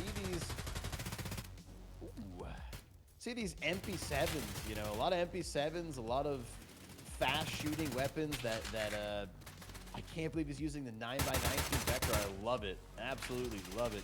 Dan popping off with his M61. He was putting in so much work, but unfortunately just wasn't quite enough. And, you know, I think the tale of the Ark for today is when these gents play active and they take space, they take their positioning, they play around a specific strategy where they're in control of the pacing of the map, they do very well. I like how you said take your positioning. I think this game, both maps, was a game of positioning. We see even here, Kagoon, something that was played very well for Arctic in map 2 on Iceberg.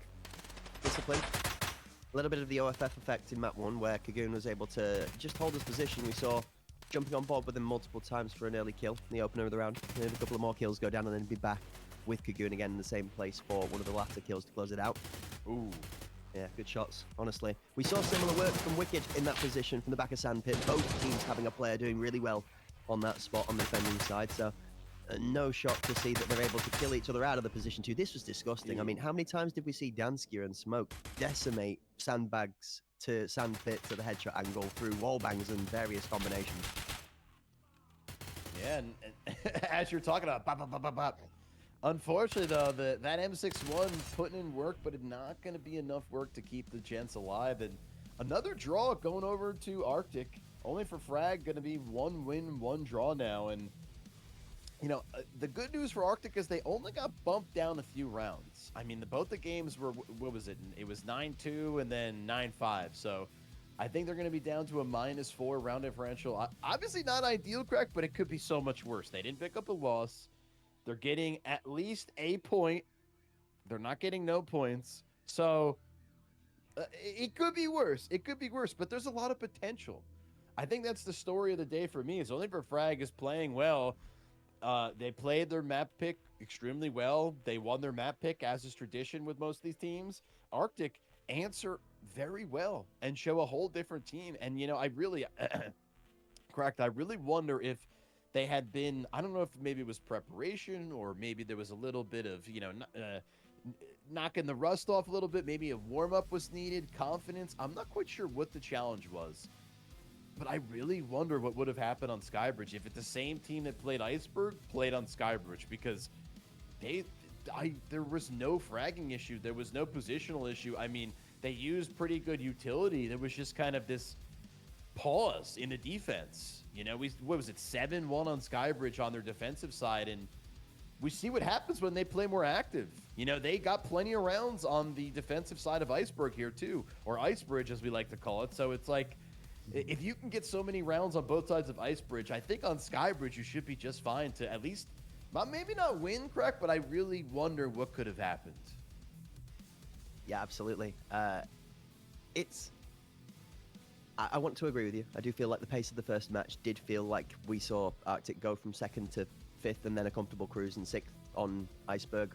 But it did feel like OFF turned up ready to play. And for me, that's the tip of the hat to this one. OFF started off yesterday with a 2-0 victory. They've got themselves a 1-1 draw here into one of the teams that's been causing a stir in the scene, right? Arctic have confidently in qualifiers and in scrims been putting the paces to the top teams there, like your Panderic, your Mercenaries, the Oilrigs, considering OFF up there. One of those teams right now is definitely a conversation that should be being had. I mean, they've gone 1-1 with Arctic, that went 1-1 with Mercenary yesterday.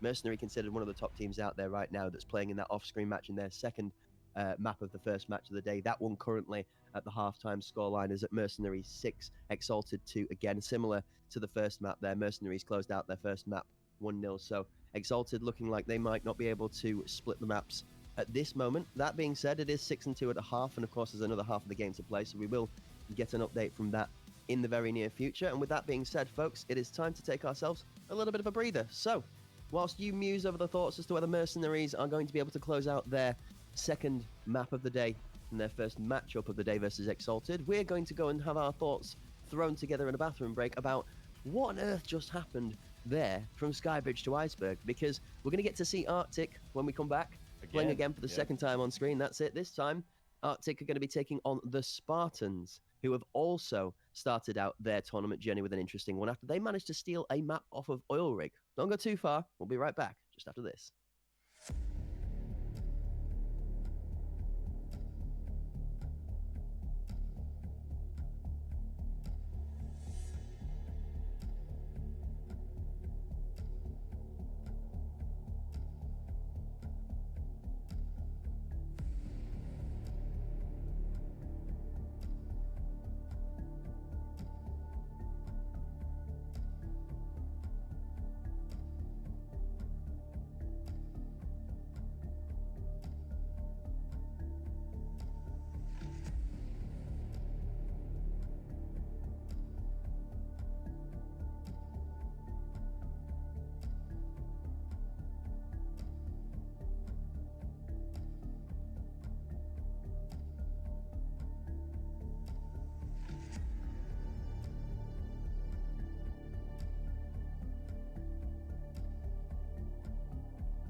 Ladies and gentlemen, and welcome back to day 2 of the HPL EU Season 5. My name's Cracked Wisdom here, joined again with Blue in the booth to be able to bring you guys all of the chaos in the circus. I have no other way to be able to describe it right now than that, because it has been absolute pandemonium since we have got started. We have seen teams trading maps, trading matches, trading best of twos that we would have never predicted before we had taken our eyes off of the paperwork we'd used for our prep coming into the tournament this weekend. Now, we've already seen one of our 3 featured matches for the day. However, one of the teams that we got to watch are coming back to join us for our second featured match. So, with great pleasure, it gives us to announce the return of Arctic Esports for their second feature today, but this time they're going to be playing against the Spartans. The Spartans line up. The one that took that map off of Oilrig yesterday is Hide and Sheep, Stripey, Vessel, Childizzle, and Lorek, looking to try and continue their tournament run with another strong performance, maybe even looking to go the same way that OFF did, or one better, and trying to take out Arctic in this next head-to-head. Arctic's team, good job on the first map. Kazboo, Ludababy, TODS, Lolo, FPS, and Not a Clown. Going to be looking to try and upset that way of thinking, in hopes to, I guess, work on their first efforts from the split match in the first head-to-head. Thoughts on this one, Blue? Any favorites? Anything you've noticed from the first match that might lead into this one? Well, the Spartans played well on the game we saw yesterday with Oilrig, but then they ended up taking 0-2 in their next game. So they're not in the best position in terms of the leaderboard. And Arctic also going to be not too far away from them. I believe Arctic's going to be around like -4, -5. They are going to have more points, or one extra point, I should say. But it's hard to say. You look at the leaderboard, you look at these teams, you look at who they fought. Spartans takes a map off of Oilrig, but then drops 2 against, I believe, was it Exaltation? Mm-hmm. And then Arctic, we see 2 different forms of one team just earlier today. You have this kind of passive, slower paced team, and then you have this more active, take space, take different lines of scrimmage, let our fraggers, Kaz, Luda, and Tio, and Clown, actually all the players at some point during the Iceberg map really were moving around, picking up kills, playing super confident. And Cracked, I point out all these things because I really don't know what to expect.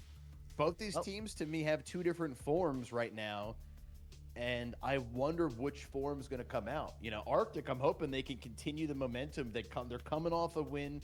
The first game wasn't so good, but they're coming off that really good, strong win on Icebridge, as we like to call it. And is it going to be enough? Because the Spartans have a lot of potential, but the Spartans so far in this tournament have not had the best start.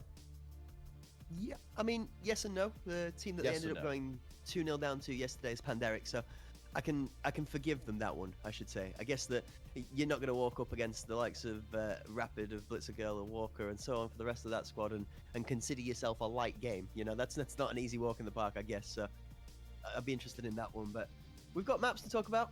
That's going to help us understand the environment within which these 2 teams are going to play, and that I think is going to lead a lot towards whether we believe the success is going to fall for the favor of the Spartans or for that of the Arctic squad. Offline match score update for the folks at home. Mercenaries did manage to close out their second map on Fort 9-5. Exalted not managing to overcome the Mercenaries in that one, so they're going to put themselves the full points on the board for that head-to-head. Here, we're not going back to Iceberg, Blue.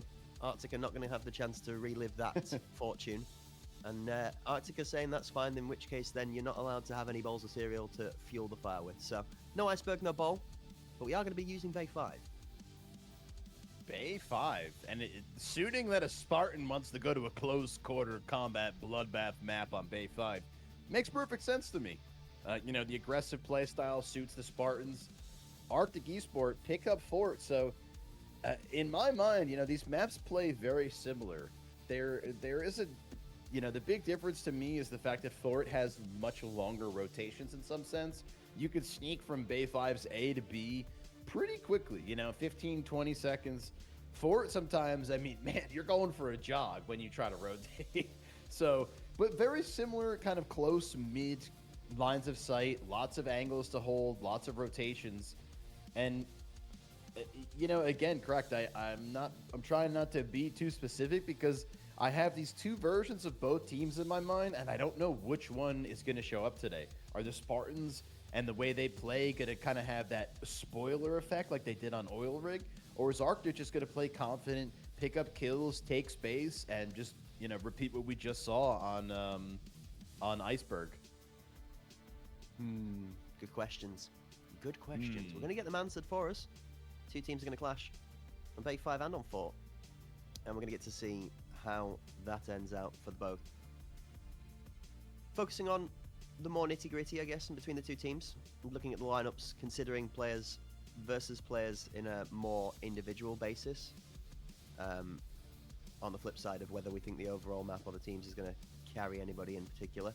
For me, I look at two top players on each team most of the time. I'll consider, you know, this is the 5 players. This is my 2 players I think that will put the most kills down or have the most impact with their kills. They're their entry players. They're the ones that you're looking to play make in the round. Maybe not necessarily entry, sometimes a flanker or a lurker, but they're the ones that are creating the chaos. They're the ones that start the action off. You've got Spartans, Stripey, Vessel, Lorek. They're the 3 for me that I would be looking at to see who's making the plays, who's pulling that big round out, who's dropping the 2-bomb, the 3-bomb that's going to be really swinging the round in their favor, especially in the open contact. Chilldizzle's an exceptionally skilled player, more of a calm player, not necessarily one to be out there like pushing the first contact, but more than happy to win his fights, take his trades, and duel out. So I expect we'll see Chilldizzle play on the shoulder of one of the Spartans, maybe on the back of Vessel or on Lorek as they're trying to put bomb towards sight. And from the conversation I'm seeing in the chat alongside us here on Twitch today, I think there's muses and ruses that Hiding Sheep is not going to be playing today, that there's going to be a sub on the field for him instead. So interesting to see which member it is that steps up to the table to take his spot, if that is the case. For me personally, I think Hiding Sheep is a very strong player, and the team would, you know, absolutely be benefited with having him on the pitch, but he believes he's not up to scratch, which is the comment that was made on Twitch, and that his gameplay's not where he wants it to be. Then fair play to him for taking a step back to get it to that spot before doing so. It leaves us with the question mark as who's stepping up, and that who's stepping up is how's the synergy, you know, are they used to playing together? All these little questions we ask about when bringing a new player onto the pitch. Your flip side is the Arctic squad. You've got Kazbu, Luda, Tio, Lolo, Not a Clown. Not a Clown, probably up there for one of the fraggers for me. That's the one I'm keeping my eyes on. Bright Red Nose or not, Clown Shoes or not, he's definitely making noise in the kill feed most of the time. And then Kazbu himself, honestly. Most captains tend to drive from the middle of the pack or from the back on the outside so that they can get a good view of the whole game. Kazbu plays with something that I like to think of as a very Walker-esque style of play, where he likes to be in the front lines, likes to actually drive the arrowhead of the spear through the front of the force, likes to be a part of that playmaking force and maybe make some action himself by trying to isolate ones or maybe take an aggressive 1v2 that shouldn't go in his favor but win it out because he's playing to a mentality of distraction or audio. Whatever the case may be. I'm looking at the mental battle between Stripey and Kazbu. That's my 2 players I think that will end up matching up in positioning, and that's going to be one that will go one way and I think will swing heavily for the teams. And then I think I'm looking down to clutch factors. How active is Luda versus how active is Chilldizzle and Vessel? Like, which of the 2 of them are able to get around the back of each other more? And are we going to see solidarity out of the backbone from Arctic? Because when it becomes a slow round and the Arctic team is halted, like you've so wisely said in their first matchup, it's getting that engine going again, Blue. It's like a stall, and an early opening kill from a grenade from Stripey straight out of spawn almost just makes it onto screen as it slides out of the kill feed as we slide into the game. The timing. And yeah, I mean, unfortunately, Tio goes down first, but if we look at all the members of Arc, you know, Call Me Joe says, don't look at them, look at me. Call Me Joe takes out Kaz, and 2 big kills so far. Nade's creating a good little bit of space. Kaz, though, I wonder where Kaz died. Oh, he died right there. Answers one of the questions for us as well as to who's taking Hiding Sheep's spot. It's Call Me the Old Guard.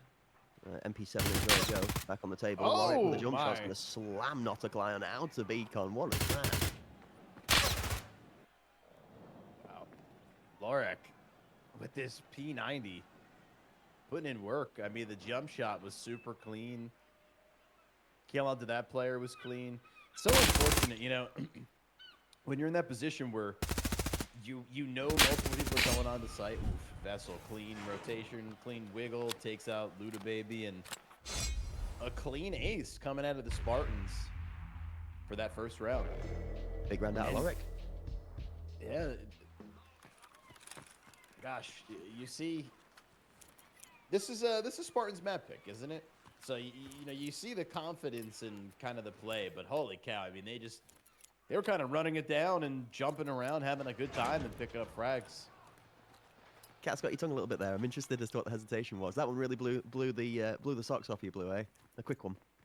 Well, yeah, because you see how Ark was just doing so well in the last game, and then you just see the Spartans kind of just roll over this defense. And it's like, is it the map? Is it the playing? Is it the positioning? Is it just the first round? Like, what is it? You know? One little part of me thinks that the Spartans will have watched that map from Arctic and see them shook for the fact that Arctic will have maybe considered themselves wanting to take a 2-0 home versus OFF, whether they're entitled to it or not. I know they're confident to try and place top 4, so they have the believing that they can beat the majority of teams in this stack. And I'm wondering if Spartans are going to try and play on that mentality a bit. Casbu is not going to allow his mind to be shattered. Instead, he's going to cast Mind Manipulation and claim himself a 1-for-2. That was the 1-for-2 we're talking about. The aggressive play out in a place he shouldn't really win it. He gets his 2-piece, and although he's picked up by Chill Dizzle on the end, the damage is done. The bomb is down back alley. And pre-fire through the wall from Vessel is going to open up a gap for Stripey to pick up Luda Baby. Yeah, good kill by them because they still have a lot of site control. I mean, this defensive rotation's pretty slow. Yeah, they've had time to kind of match the pacing. They knew multiple here. Kagoon, though, oh my, nasty kill. They're taking over this positioning inside of Sandwich. One's rotating out towards mid. Two actually going alley now. Yeah, this alley rotation is very hot topic. What's crazy is Chill Dizzle has, I'm probably sure unaware to this, taken up the best position against this so long as he plays discipline. If he tucks in and lets them get through the door frame and they play contact, he doesn't need to. Vessel's shots are absolutely precise to the key. The first goes down and then he isolates himself from the back fight to be able to give him a chance on Not a Clown. The jump across, the step into sight. Tio is going to pick up Vessel, but Chill Dizzle activates. That's the first. He doesn't realize the second's still out in the black door, and he makes a mistake of looking back alley. Not a Clown. Coming in with a clutch final kill, and Arctic are going to level it up. That is so unfortunate. I'm wondering, he must not have had a comm that the other player was out on the A side, or on the A door, on the attacker's side, and whew, that's tough. Because like you said, he was in the perfect position to play spoiler for the alley rotation. Does manage to pick up the kill, although it's really unfortunate that Tio even dies there. Yeah. I think that Tio probably could have been saved, and still works out though. Still works out, unfortunately, for the other team.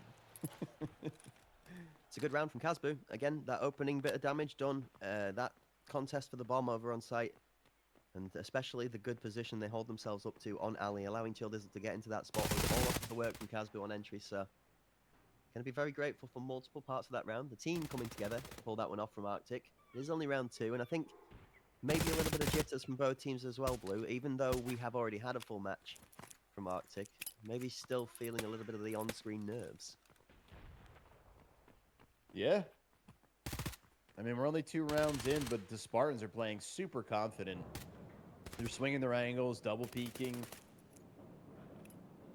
Lorik playing extremely confident right now. The Spartans are riding a mental buff right now. We took them off of Oilrig yesterday, so they're playing the we've got nothing to lose mentality, and we've got everything we can to gain because we have the ability to take those maps off a team's surprise. So they are going to be riding that momentum for a little bit. However, Tio is riding the pain train from the back door. He doesn't manage to get the double kill it looked like he was set up for. Instead, it's 2 red frags following through. The Spartans claim 1 apiece. Casbu's got the shutdown onto Chill Dizzle. Dropped to 2v2. Good hold from Kagune as Casbu's audio is going to bait Stripey out into a slightly over-aggressive peak. 2 versus 1 now. Joe is left with a bomb. It's a great comm. I mean, the audio bait was perfect. Kagoon holding perfect. Now the 2v1, Joe's head is pretty brutally hurt. Probably needs to eat a piece of cheese right now, but he's listening for the pacing. They're going down alley. I think he might go for the sneaky cheeky. Yeah, this is... Yep. What a great read, and they're not aware. I mean, he has such timing on them. He's going to be able to plant the bomb for free. I don't think they can even hear him, but actually, no, he doesn't have enough time to plant. Oh, Great no. idea, but the execution is No. off, Cracked. No! I thought we had it, Blue. I'm going to be honest Call me with you. slow. Yeah, maybe. XTFG disbanded IGL manages to make the big brain play, but unfortunately, as an old guard member, he forgot his walking stick to power himself across mid, it seems. A little bit late to the plant on the other side. Leaves Joe and I think everybody else just as stunned as we are in the casting booth that didn't quite make it. I love the cooking, but the customer already left. The kitchen was too slow. Oh no. Call me Joe. Such a good play, and it just goes to show the importance of timing. And you know, Crack, when he did it, I didn't even take a gander at the time. So I was with him. I felt it. Unfortunately, just a little too slow. I mean, the read is good. You can't fault the game sense. It's just slight lack of awareness on the timing. It is what it is. I mean, the pressure sometimes gets too overwhelming. There's too many variables to have to deal with. At the time is the least pressured one. You just kind of hoping for a teammate to keep an eye on it for you. Early opening frag. Casby's going to take out Call Me Joe as the first round number 4. Arctic have a round lead for the time being. Spartans, though, been playing, like you said, very rightly so, extremely confident in the opener. That nade towards Luda Baby's going to have to be dipped, ducked, and dived away from. He's out for now. Oh, man. Uh-oh. Pain train on its way down to Luda Baby. Or not. Okay. Luda really, really, really wants to kill somebody. He just really, really wants to shoot something. He's shooting at something, but is he going to close it out? I think it's I'm not sure which player stayed behind. Clown going to be calling the push towards the parkour connector. Lots of shots. Clown needs to swing out. Oh, and he does. The timing is perfect. Rather than getting swung, you swing. Oh, he does die, but that's okay. 4 members alive. Kaz knows he's on site. Teal's on the backside.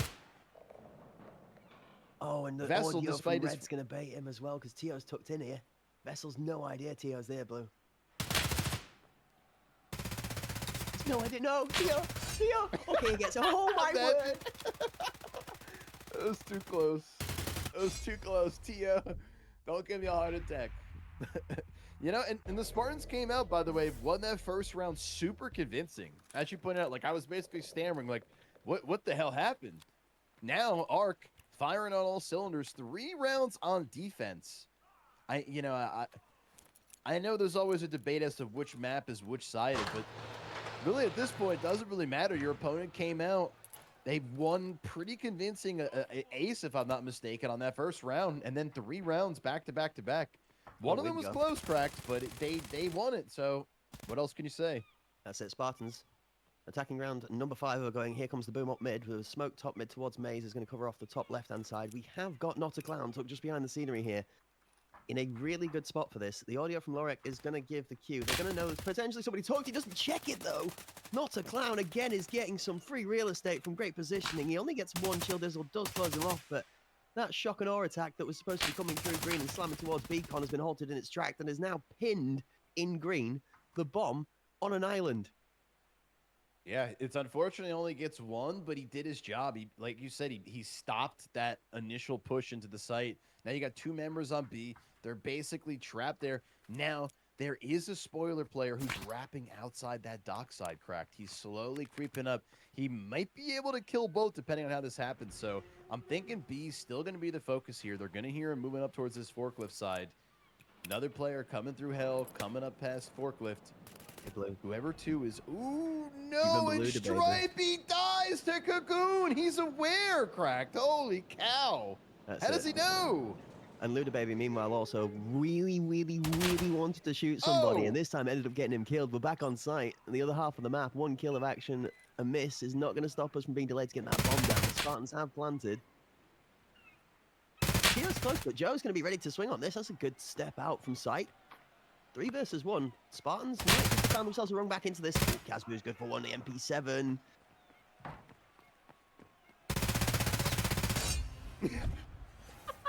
I mean, yeah, that's one way to go about it. Fair play, fair play. Good effort. He was just challenging his tracking, making sure, you know, Joe doesn't skip his aim train. That is... This is a good game now. That is something. I want to no, talk good about the game point you indeed. made. I really want to talk about the point you made because you made a really good shout about Luda Baby. I've been keeping an eye on the minimap. Watch the A site when Luda Baby is not under pressure. He's really pushing. Ali, they're flat. This time, the Spartans tucked somebody toxic barrels, not slant, but up against the wall, opposite gap, and just left him wait there for him to walk out slant. So I'm really curious as to whether Luda's going to get more aggressive. He's up there again. Watch that flank, because if Luda gets a kill, the back line of the Spartans' attack is going to get torn apart very quickly.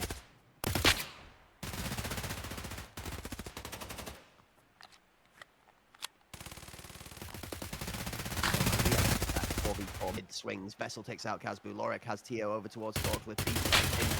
Hot and fast from the Spartans. Kagoon stuck in Beacon, now left a little bit alone and isolated, trying to hold off all angles and fend for his life. Luda challenges into mid. We said if Luda activates and he gets loose, he's going to start ripping up the back line. That's the person with that vector inside of green.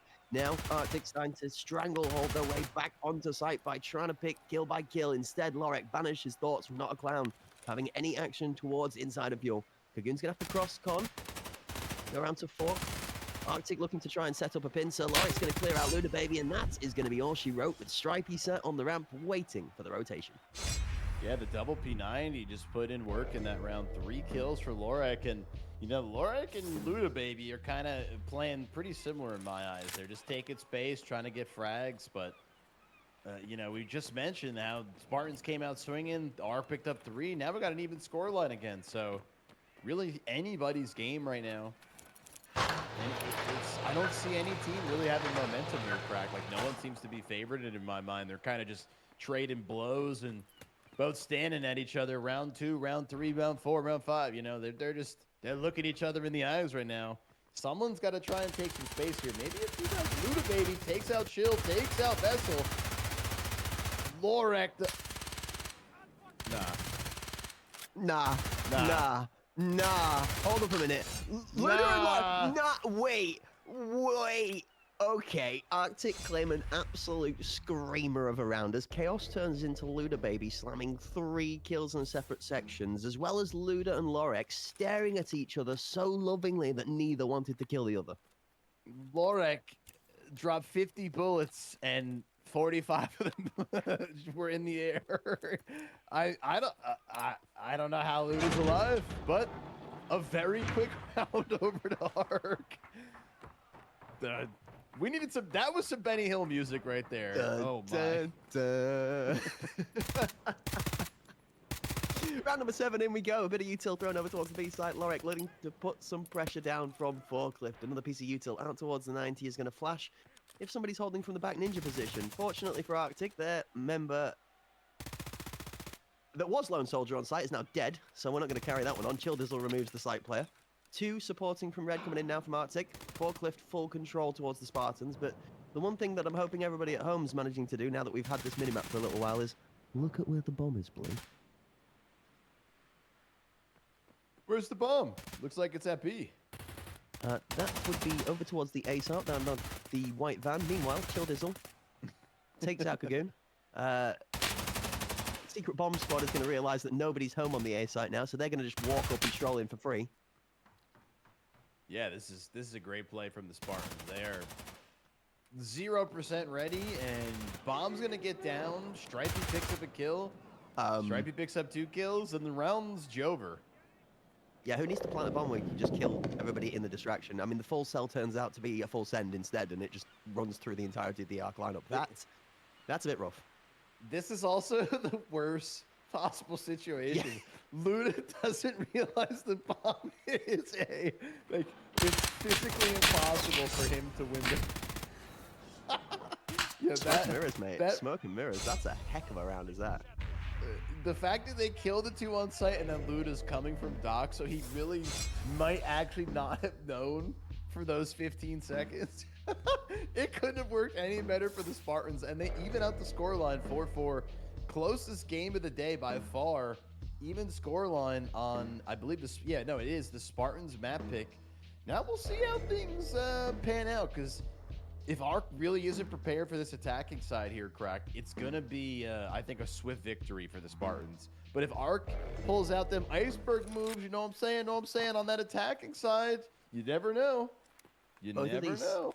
Both of these teams feel so heavily momentum based that's why it's like back and forth like a roller coaster in this one. It's like it's the Spartans get inspired for a round and it's just an absolute destruction of a round for them and it's very favorable. The Arctic sort of throw together a couple of pieces of weird and it just looks really good and then suddenly all of the Spartans are dead and we're still sitting here asking ourselves, how really did we get there? But back and forth we go, 4 and 4 the first half goes. That jump from Ludababy and the Flash is going to be interesting.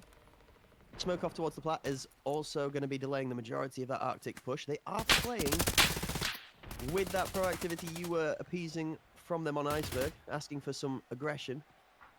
However, it's going to cost them 2 lives in the early opener for their first attacking round on bay 5.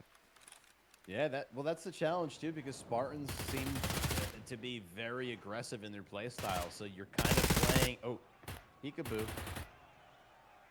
Kaz, big kill onto that one. If he can manage to kill this player who's going towards slanted, even things out, the whole map opens up a little bit. Now that player, yeah, that's Vessel right there in that A main doorway. Still such a good position, has a potential crossfire with this player, Ali. You know, you got the 1 player, Clown and Rat. Bomb sitting outside. Looks like they're taking a little bit of space. No bombs being called off the site. 40 seconds here, Crack. Time is ticking. Ooh, Kaz might have seen him. I'm not sure. I'm just watching for Stripey that's coming back up from Gap now. Spartans were 3 versus 3 on this site for the longest time with the anchor over on the other half of the map. Now with the time gone, no need to hold the other side. That being said, Clown and Tio are going to activate together. 1 kill apiece. Lorek back, Stern gets chipped onto. Stripe finds a kill, not a Clown defends off from Lorek, who swings out of office from Planted now. Arctic on site with 2 and Stripey left last alone to try and pull this off. Somehow, out of the negative numbers, Arctic have wrestled that plan and have fought the round back into their favor, Blue. I thought this was gone. Yeah, and it's the chaos they created. They kind of thrived on a little bit of Clown with that little cheeky lead. Oh, you play silly games, win silly prizes, and Stripey slams him down, and that might actually cost him the round here. Clown's still in a good spot, but Stripey's been on fire recently. Oh, and it does. It ends up costing them the round. Rather than going for a double peak or just playing silly games, win silly prizes, Cracked. I don't know what else to say. That was a massive throw. Yeah, I feel like there's a bit of miscommunication there. I feel like Casbu on site is trying to pop that head up to cause a distraction for his teammate to swing so that he can like trade off on the distraction, but it didn't work. Like that did not play out how they wanted it to. I wonder if the member back site is calling, no, play time, and tuck. And I mean, the thought that went through my head is not even necessarily the same as you. I'm questioning how many times Casbu has to peek that before he runs out of P90 mag. That's a 50 rounder. Like that's a lot of dip and ducking to be getting away with him missing headshots to be able to pull that off. So interesting thoughts, interesting choices, pressure and heat at the moment, getting a little bit to the Arctic members, it felt like at the back end of that round there. Spartans do a good job of keeping their head above level water, and it forced the experience in Stripey to get it over the line, which he does. 9 and 5, Stripey on a great performance so far, backed up by that of a strong start as well from Chill Dizzle at 9 and 6. Yeah, that's for them to have clawed that round back and get the bomb down, have that plant. Stripey does manage to kill the player who was about to kill Lorek, I believe. Lorek dies, and then it just, like you said, I mean, the player on site, he lived 2 or 3 times longer than he should have when he did those peaks. You know, at least, like you said, play off a bait, it's just, I'm stammering because it's really like I'm trying to conjure something up to defend it, but that was just really, that was a challenging loss right there because it should have set the momentum in the hands of Ark and opened with a crazy clutch round, and instead it just, to me, it almost is like a damper of emotion, you know? Like I'm hoping they can continue to focus up after that. That being said, Stripey, aware that someone's right there, Clown, not clowning around, picks up an opening frag. Joe's going to hear this player rotating towards A. I wonder if they're ready for this. No one's really holding A. If they take it right now, smoke out Joe. No, he has timing to take space here. He hears the 1 player in silver. Are they just going to ape him down? I think they are. And Joe doesn't manage to pick up 1. Kaz picks him up. Chill Dizzle going to be holding from Alley. Man, he slams him. Bomb planter is somewhat protected. He's going to get the reload. It's a really good push out from Tio, actually, to take the pressure off of the site member that was tucked behind the box, actually. He's going to tuck Tio, you sneaky little devil. He pulls off the miracle play from the tucking back alley. A good bit of work from Casper with the hot feet, but the dancing moves are just not quite as good as the smoke and mirrors this game. We've seen it happen to the Spartans. Now Tio throws on his invisibility cloak and disappears in front of the eyes of that member of the Spartans in the alley and then pops back up like the devil haunting the nightmares. What a play. Yeah, that was cheeky. The fact that he sneaks out and he thinks he's in the corner inside the site, because that's exactly where the box is just perfect. Beautiful work. Spartans are doing a really good job of holding their own against this as well. After Spartans took a map off of Oilrig yesterday and then had a bit of a rocked performance with the Panderic squad taking a 2-0 against them. It was a good game, I was told. I had a chat with a couple of the Panderic members after that match from yesterday. The Spartans did give them a good run for the money in the 2-0 loss, but that's the score goes on the board at the end of the day when it comes to points and the totals. So, you know, not on a tip for the hat of respect to the Spartans from Panderic from their performance in the back end of yesterday. We get to see a bit of Panderic later on down the tournament, but right now, I am very locked into where this one is going. This one hangs on the edge of a knife here, and the next couple of rounds really are going to decide it. I mean, round 11, round 12, not so much, but 13, 14, and 15 are real big ones when it comes to tight matches that are going 1-1 all the way down. Vessels resorted to playing back on CT platform because there's just no space for errors, and he's just going to delete Luda Baby on the first challenge. What a swing from Vessel. Yeah, I don't think Vessel knew he was there. What a reaction. He just fries him. Vessel kills Clown trying to go into connector, and Vessel, two massive, massive frags this round. I mean, he fried Luda Baby. That was sick. Vessel with a third kill, feeling himself, and this HK just going ballistic with 5-5-A-1. Lorik takes out Kaz, and Lorik says, oh, that was Stripey.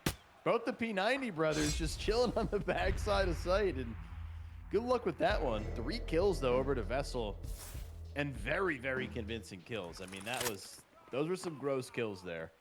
Yeah, this is... Because Luda has the spoiler. Well, that's it. This is the slight alteration of the kits that I'm a fan of, actually, with the way that the meta sits right now. It's quite malleable. You can run quite a lot of variations of different weapons. You see two MP7s, an AK, a Val, and another AK, actually, that is over on Arc. Then Spartans have got 2 P90s, an HK, an AK, and an MP7. I actually think the HK and the 5.5A1, 5.56 round in general at the moment is in a really good place on Assault. Colby Joe! There's a blast from the past as a throwback, as a bit of a utility king from previous.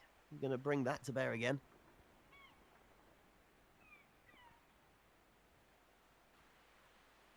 Soul grenade, Clown. Ooh. Member down, Clown's position given up. He's in hell. And look at this defense coming out of the Spartans. They have 2 players pretty much controlling all of A. 1 player in that spawn side holding both sides of mid.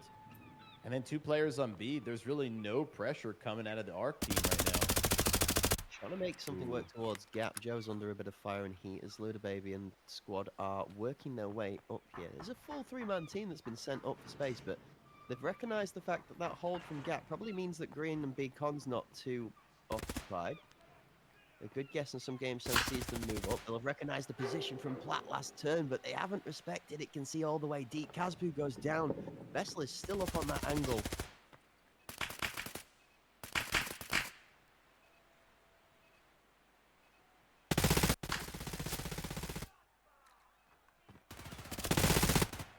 Tio for Vessel, Lorik for Clown, Luda Baby for Joe.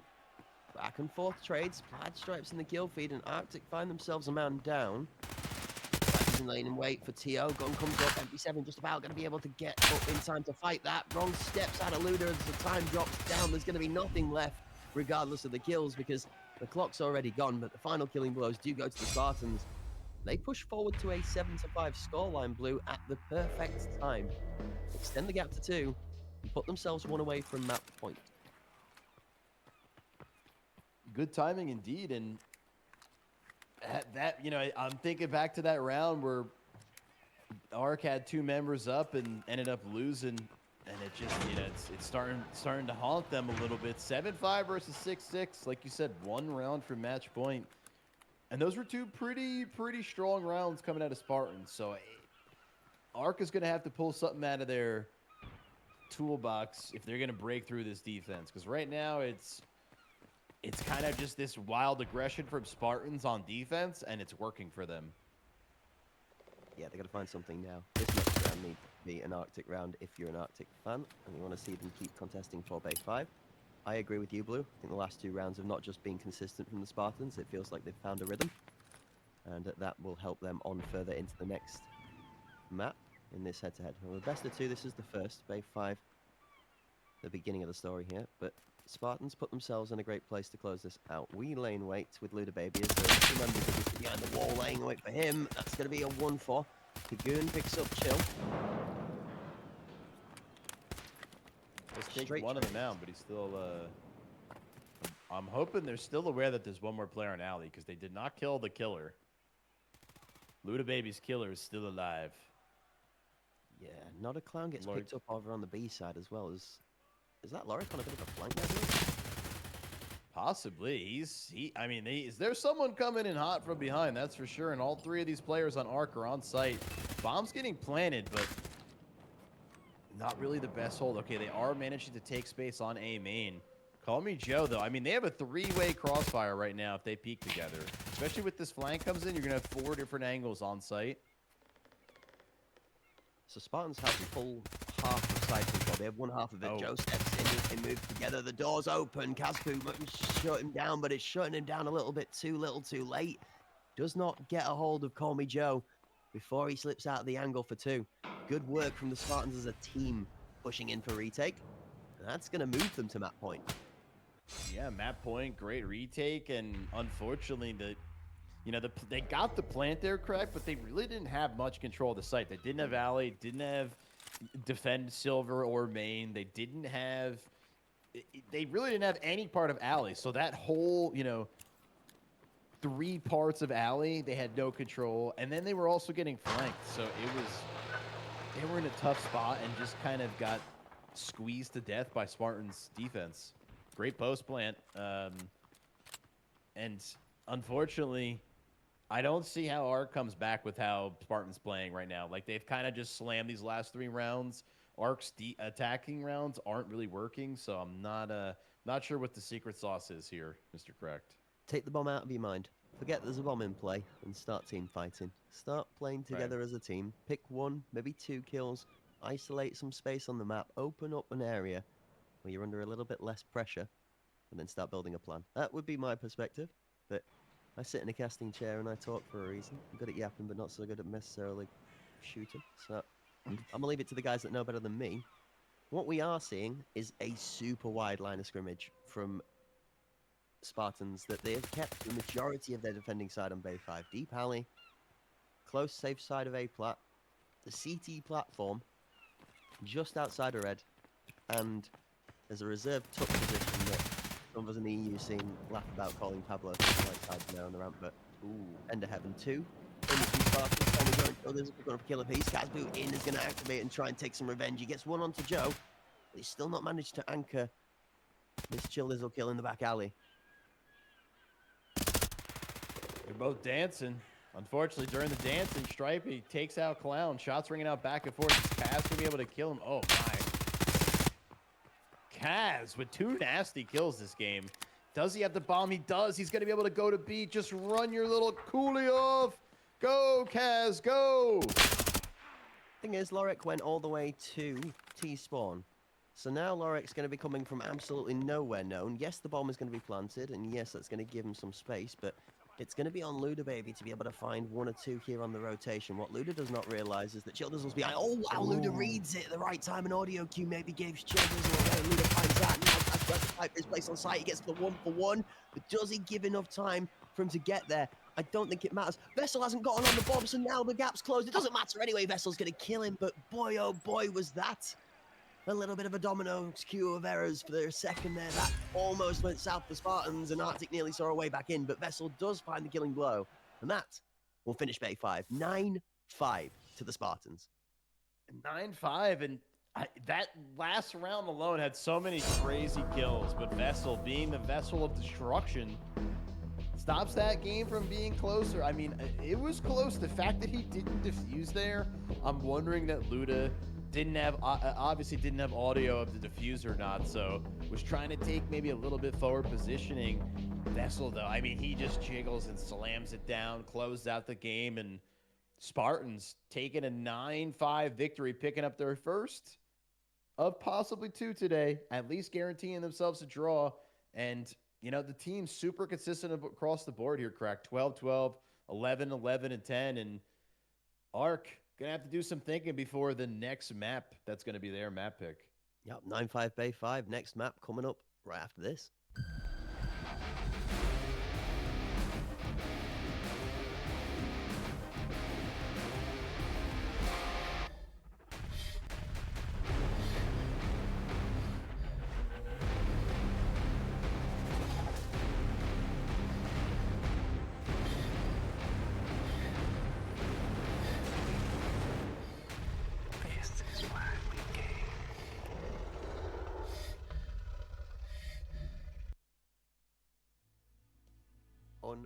Unbelievable. And ladies and gentlemen, something else also absolutely unbelievable is the fact that thanks to the partnership from Horus and AMD Radeon here with us, we are going to be able to give away one of these amazing RX 9070 XT graphics cards with that super cool Windforce cooling system that I've been yapping about both this weekend and the previous Pinnacle tournament. This thing just looks darn cool. And if you want to get your chance to get your hands on it, then very simple process to be able to enter in !Aorus in the chat. We'll take you through a link that allows you to get multiple entries into the giveaway. This thing is running live and has been since the beginning of the Pinnacle event and will do all the way up until finals day for HPL EU Season 5 next Sunday, where we will announce the prize winner. This, alongside other prizes and some amazing stuff thanks to the partnership with Horus and AMD Radeon, is going to be running all the way through till the end of the year and Christmas time. We've got giveaways for the graphics card and many other things on offer, including some codes for the Gamers and Unheard Edition, an arena key, and many more prizes to be given away. So please don't forget to make sure that you have !Socials so that you're locked in, keeping up to date with all of those giveaways and how to enter. And if you're making sure to keep up with the tournament, it's !Bracket so you can follow through with your favorite team and see how everybody has stacked up. A final thank you and again, shout out to Horus and AMD Radeon for the partnership and them helping us out with the broadcast here. I mean, just look at that card, man. Look at that card. Take a look, take a gander, and grab some tickets. And you can grab some tickets while we look at some highlights here, folks, from this last game, which was an absolute banger between Spartans and Arctic. I mean, such a close game to start it off. You know, back and forth. We end the first half 4-4, but Vessel starting off strong in this game, finishing strong. Kaz, 1 kill, 2 kill. Unfortunately, 3 chill says no, but that's okay. That's okay as we go along and nasty kill to Stripey. And we see, you know, shots ringing out back and forth here, Crack. Both these teams firing on all cylinders. Unfortunately, though, once we switched sides, a whole different side of Spartans came out, and they were not playing around on defense. Yeah, the Spartans did a good job in this map here of trying to stay away from Not a Clan after we put in a good bit of work early on. This one here was, should we say, an option. It was a decision that was made. It did not pay out in his favor. Loric picking up a couple of good kills. We've got Luda Baby. This was crazy. I mean, you weren't wrong. You fire 50 bullets and 45 out of 50 ends up hitting something other than the model in front of you was a little bit rough of a whiff. I mean, you could add a couple of extra Fs on the end of that one for the frustration, but it is what it is, and in the pressure of the situation, bearing in mind there were 4 people from each team over that side there, trying to contest back and forth. 2 double kills from either player, both Luda and Loric, before they tried to fight each other. You can't really fault them, honestly. They're great shots all round. Pixel peeks out of both of these teams have been doing some work all day long. Good angle work from teams that we've seen sometimes going amiss. A little bit lacking discipline, not prevalent in this match here today, and some great utility use out of the Spartans. We had a couple of grenade kills that did open up the rounds well in their favor, and the one thing we have seen Arctic struggle with so far on screen is when they have been down numbers in rounds, they've not been able to generate a solution or a way out of the problem as well as some of the other teams thus far. Maybe a room for improvement. They are a fresh team to the scene, and we're going to be looking forward to following them for the rest of their journey. We've got another map for them here coming up against the Spartans in a second, but it's the way the cookie crumbles at the end of the day. You have to give your full compliments to the Spartans and how they played that map, because Arctic did push them and give them a run for money after the good first half. But the Spartans were able to hold the composure when it mattered at that 10th, 11th, 12th, and 13th round, pushing themselves to a 7-5 scoreline. And we say this all the time, Blue.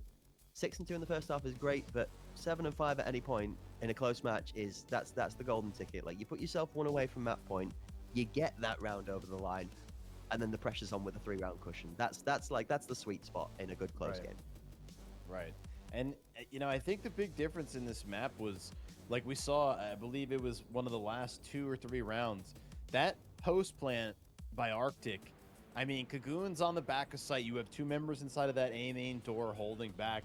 No real crossfires going on. And then Kagoon dies while he's running. No one's there in let's say, hallway or silver to peek out and hold him, trade him. And it just seemed like the post plants, they were going A, they were getting some opening frags, but they couldn't really close out the rounds, And I think that was the big difference maker, was their defense was pretty good, But once they lost that close round where it should have been 6-6 instead of 7-5, I think that might have been the death knell of the game, because it was just big momentum blow, a lot of mental confusion probably going on at that point. And then we saw again that post plant that I just referred to. There was really no crossfire, and they were again, the word of the day, the second word of the day is passive. They were just kind of waiting for the Spartans to take the site again to do something. It did feel that there was a little bit of timing errors from both teams when the flow of the play kind of stumbled, but I don't think that was necessarily down to mistakes too much, more of it being the aggression when Arctic tried to apply it was found caught a little bit by good positioning out of the Spartans. I will say that position on CT plat from Vessel, just being held in the top boxes and not leaving it for 60 to 80 seconds of the round for the first half, if not more of the round, that was making it very difficult for Arctic to say, okay, let's explode here. Right. Because you're exploding with your gun down into somebody that's playing a long angle. Even if you get your gun up, the accuracy trade from movement to standing still to being able to hit that, it's not the same as being stood with your crosshair already aimed in on the rough location. So it makes that fight really difficult. It does explain to me why Arctic struggled to regain momentum in a lot of the rounds while they felt sluggish. And that, I think, it goes to show a little bit of the Spartans' cumulative experience they have in some of the individual players there. I mean, Hide and Sheep not being on the table, you can argue, carries an equal level of experience to Joe. I think he's played a similar level of time as Call Me Joe has now. But Call Me Joe has been one of the original team members from way back in the day, Season 1, Season 2, Season 3. So he's had more than enough veritable experience, and that will help carry some of the younger members of his team that are fresh to the scene, the likes of Vessel, that, he's only played a few games, played alongside of Infernal Soldiers previously. He's now with Spartans, so I just think that there's a good combination of players there to make that work. And I think you could see that Spartans environment probably is what got them over the line here in the back half of this first map. The question you're asking yourself is, how do Arctic respond? Yes, it was a Spartans map pick, so we're going to be going to Arctic's map pick for the second. Do we see another trade of maps? Are Arctic destined to be able to play their map pick for the whole season, but not be able to take a map from their opponents off of them? Are we going to see them draw the entire season? Maybe. You never know. They've shown that they've got the ability to beat nearly every team so far, from the qualifying matches and some results I've seen to what we've seen in the tournament. Putting it together consistently, well, that's something we ask of the top tier teams, and even they struggle at times. Yeah, I mean, it's a tough ask, but I think if I compare Iceberg to Bay 5, when it's their map pick, the attack seemed much cleaner. I think the attack on the Bay 5 was, they used some of their aggression, but it was more blind aggression. It wasn't like this calculated attack like we saw in Iceberg, where they took up different lines of scrimmage. They would play for peaks, maybe get a kill or two, and then go for the plant, and all aggressively move as one. Like, there seemed a little bit of, I don't want to say disconnect, but the pacing was off relative to Iceberg. Iceberg, the pacing was on point. Bay 5, it was like stop, go, but it seemed more blind and a little bit forced. Like, for example, they went alley multiple times, and it didn't work out once. You know, and they kept trying to just like blind swing into the double peak. I forget the 2 members of Spartans who were playing there, but they were both double peaking and playing hyper aggressive. So it's like, when it's not working, I think we saw the same issue, the parallel from the first game today, in our first series, where things aren't working for Arctic and they don't adapt maybe quick enough. Maybe that's the big challenge. But again, if this is their map pick and they're more prepared and have better strats, maybe that's going to be the difference as we go in. Arctic actually going to be defending, giving Spartans the attack on Arctic's map pick. So this could blow wide open here, or, you know, Arctic could shut them down and make this a very competitive series. I'm not sure how it's going to go here, Crack, but a big opening kill from Vessel to start things off. Does manage to get traded by Tio. Vessel not going to be carrying the Vessel of Darkness like he was last game in his first round. Taking a quick nap, but still 4 members alive on each side. Yeah, 4 apiece. Not too many adjustments weapon-wise. Kazbu's going to be running an MCX. Kagoon picks up 1. Lorek takes out Kagoon. Kazbu going to find Lorek. So 1, 2, 3, all of them that get involved in the action, other than the last member standing, fall down like dominoes. Joe and Stripey. Last 2 Spartans left alive. The big problem they've got right now is the initial cause of chaos. Tio is anchoring in towards cult position as Luda gets himself found out by Call Me Joe. And the super quick rotation. B's going to be pretty free. And they did a good job of evening things up here. Because practice really shouldn't be this close. Joe with a great... Oh, Tio. Oof. Joe just did some bad things to Tio right there. And 45 seconds remaining for this defuse. They know where Kaz is at this point. Kaz, some legs, but they're both backing off. Going to play the post plant. Going to try and force some pressure. Maybe play a cross. Kaz feeling himself, though. Slams down Joe for his boys. Can he win the 1v1, though? Stripey getting into the dancing mode. Putting a lot of pressure with this movement here. Does he stick it straight off? Surely not. You know, Stripey's going to tap push into our different mini. Good shots from Stripey as he pre-fires the aggressive swing out of Kazbu. These 2 play games with and against each other on a daily basis. For those of you at home that maybe don't know the nitty-gritty, the Kazbu and Stripey, good friends. Very, very competitive. So the 2 of these will be gunning for each other when it comes to ones, especially at the end of the round. So do not expect either of them to do anything than drop the hammer and run headfirst at each other if they are given the chance. This is going to be a good fight to watch, actually. A little bit of rivalry. We didn't get to see Stitch on A5 as they were playing different halves of the map. I'm going to be keeping a keen eye on it in this one. Big mid push, big mid push.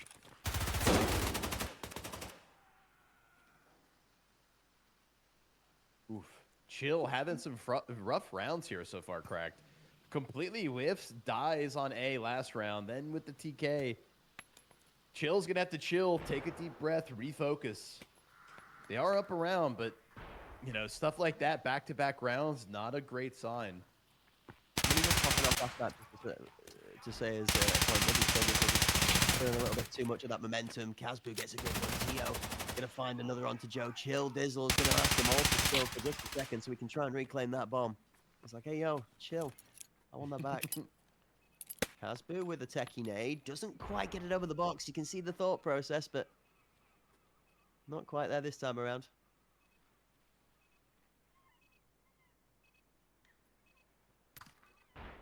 Now, you've said this before, Blue, when the rounds start to slow down, this is when Arctic struggle to find the ability to get it back into cruise again. So, numbers up, though, 3 versus 2 this time. Vessel's going to claim the bomb. Arctic going to be fully aware from that. Luda Baby just holding up on the sight box is actually going to be ran away from. The Spartans, they don't want none of that noise. Oh, my word. Chill, Dizzle. Wow. This shouldn't be happening, Crack. This is they are stealing positioning. I don't know how they're gonna get away. And he survives a few tickles. Is Chill gonna be spoiler? Kaz knows now. Excellent discipline from Kazbu. He doesn't swing the door quickly. He doesn't run out aggressively, over aggressively. And the thing that's causing me the confusion is Blue. Bit of a time. Yeah, it's GG's lights out for this round. That's really good play. I like Chill Dizzle's approach. I think that he's an absolute demon for tucking right side there. Like, ew, brother, ew. Come on, man. And the better part about it is instead of Kazbu just running straight out the short door down the angle, which you would, 9 times out of 10, you would just come flying down there because the time pressure is on. He checks not just the left-hand side, but he checks the right-hand side tight hook on the dustbin barrel, which is what forces Chill to pre-fire and give his position away. So good discipline all around, but well played from Arctic's Kazbu there to steal that one back. Yeah, that was a crazy close round that they almost lost. Clown kills Chill.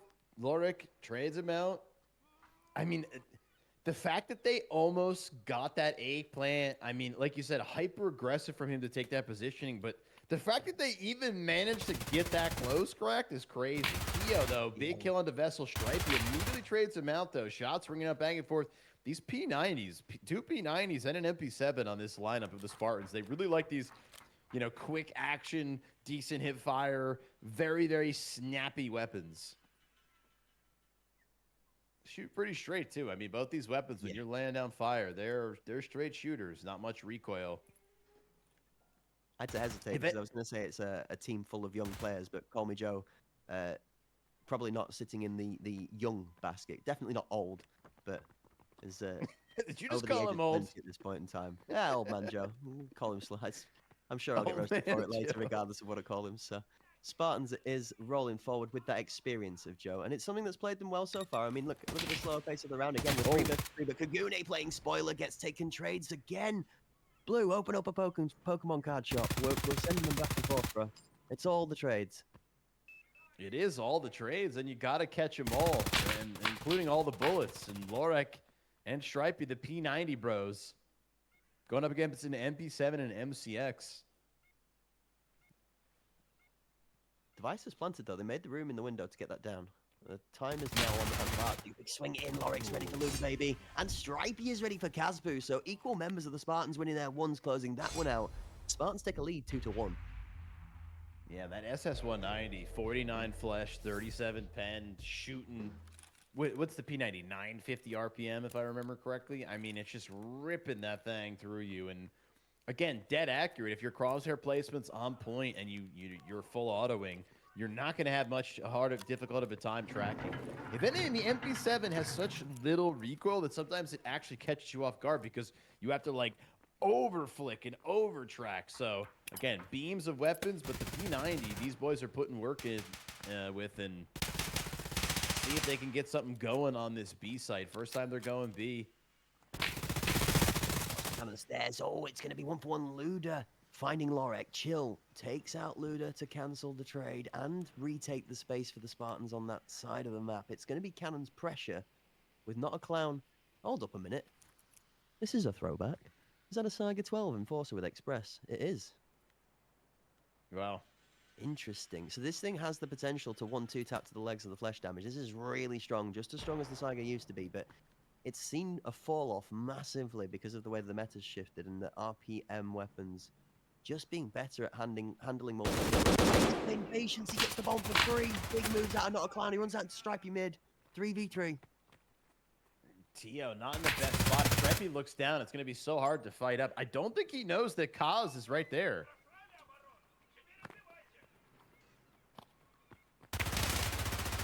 Inside outside, Stripey's got the better of Kazbu this time. Yeah, I don't think Tio knew that was Kaz. I think he was kind of hunting him there. Like, based on his positioning and his timing, it didn't look like he was following him. I don't know, though. And looking for the gap onto Stripe. He pushes him out into the scope of Tio. Neither member managing to take the kill. Stripe. Oh, steady, good swing. Vessel finds Tio, though. It's 1-for-1s again. And all this side questing, wasting a lot of time here. Only 10 seconds to defuse the bomb. That's the challenge, you know, Crack. There was so much time given up by... I'm not sure what Tio was waiting. Kagoon managed to take out Vessel, but Chill immediately trades him out, closed out the round, and that was a good while where they were just kind of dancing around in mid, and Tio didn't push up to take space onto Heaven. He didn't really push into that T mid. I'm not sure what was going on in the comms there. I genuinely don't think he knew Kaz was his teammate. The way he kind of peeked in, took position, he looked like he was about to swing and then realized, I don't know.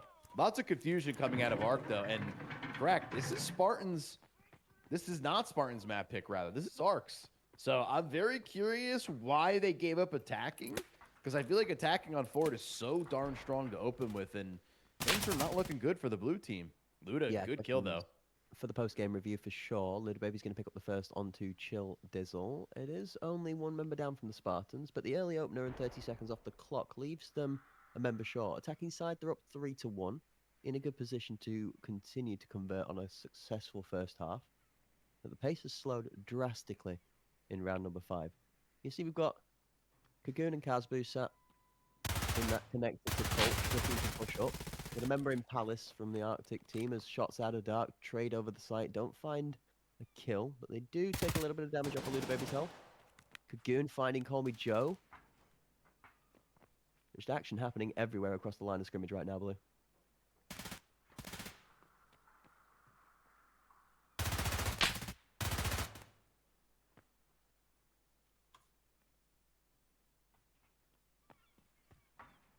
Inside and outside, Lorek looking for some form of space to pick a kill onto the member he can get. Okay, never mind. The audio back cannons we'll talk about in a second. Tio up in Palace is going to pick up Stripey. Lorek is going to cover the bomb onto site, though. Yeah, I'm wondering... Blue's comment of side quests is kind of keeping me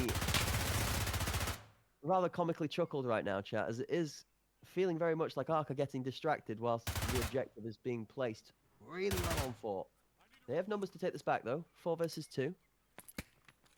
Grenading onto site. Vessels tucked. That one's going to go in towards Lorek. That's a good kill. The swing from Kazbu is good as well. And those 2 kills will end the round. Arctic able to pick another one up.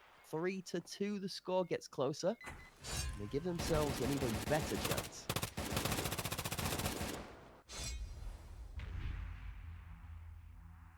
And Arc do it. Arc managed to cleanly do it.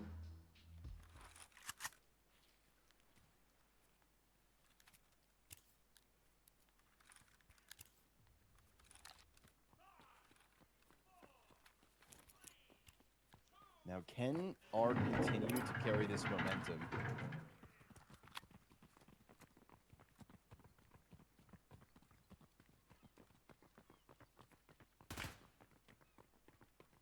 Spartans have done a great job fragging so far in this game. Ooh, Kaz with a great nade opening up. Vessel not really quite finding the same success that he was finding with the HK with his MCX, but still plenty of potential. I mean, that weapon is so good, so strong. Stripey putting down shots in mid.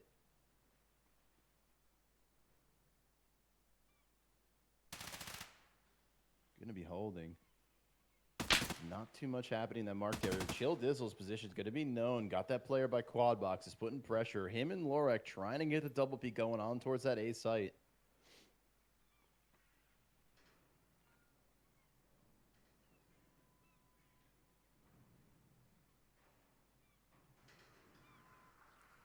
Quiet round so far. Maybe we have the nade. Stripey, though, picks up another kill, evens up the scoreline. Luda going down. And again, Luda having another quiet game. 2 kills so far. Ooh, clowning around, though. Stripey gets put down by the Express. That is so tough. Yep. It's going to be the Q to go to the B side, though. And kill from Arctic leaves Spartans an open door. Chill Dizzle going to get his head ripped off by Kazbu, who's waiting for the lone lurk from CT. No kill from Tio. Into Con, Kazbu going to kill Tio. Alright, going to be the last left alive, and all of the action that happens inside a con that confused us all is not going to matter because everybody's dead other than the last 2 members of the Arctic squad. 3-3, the scoreline is now tied up.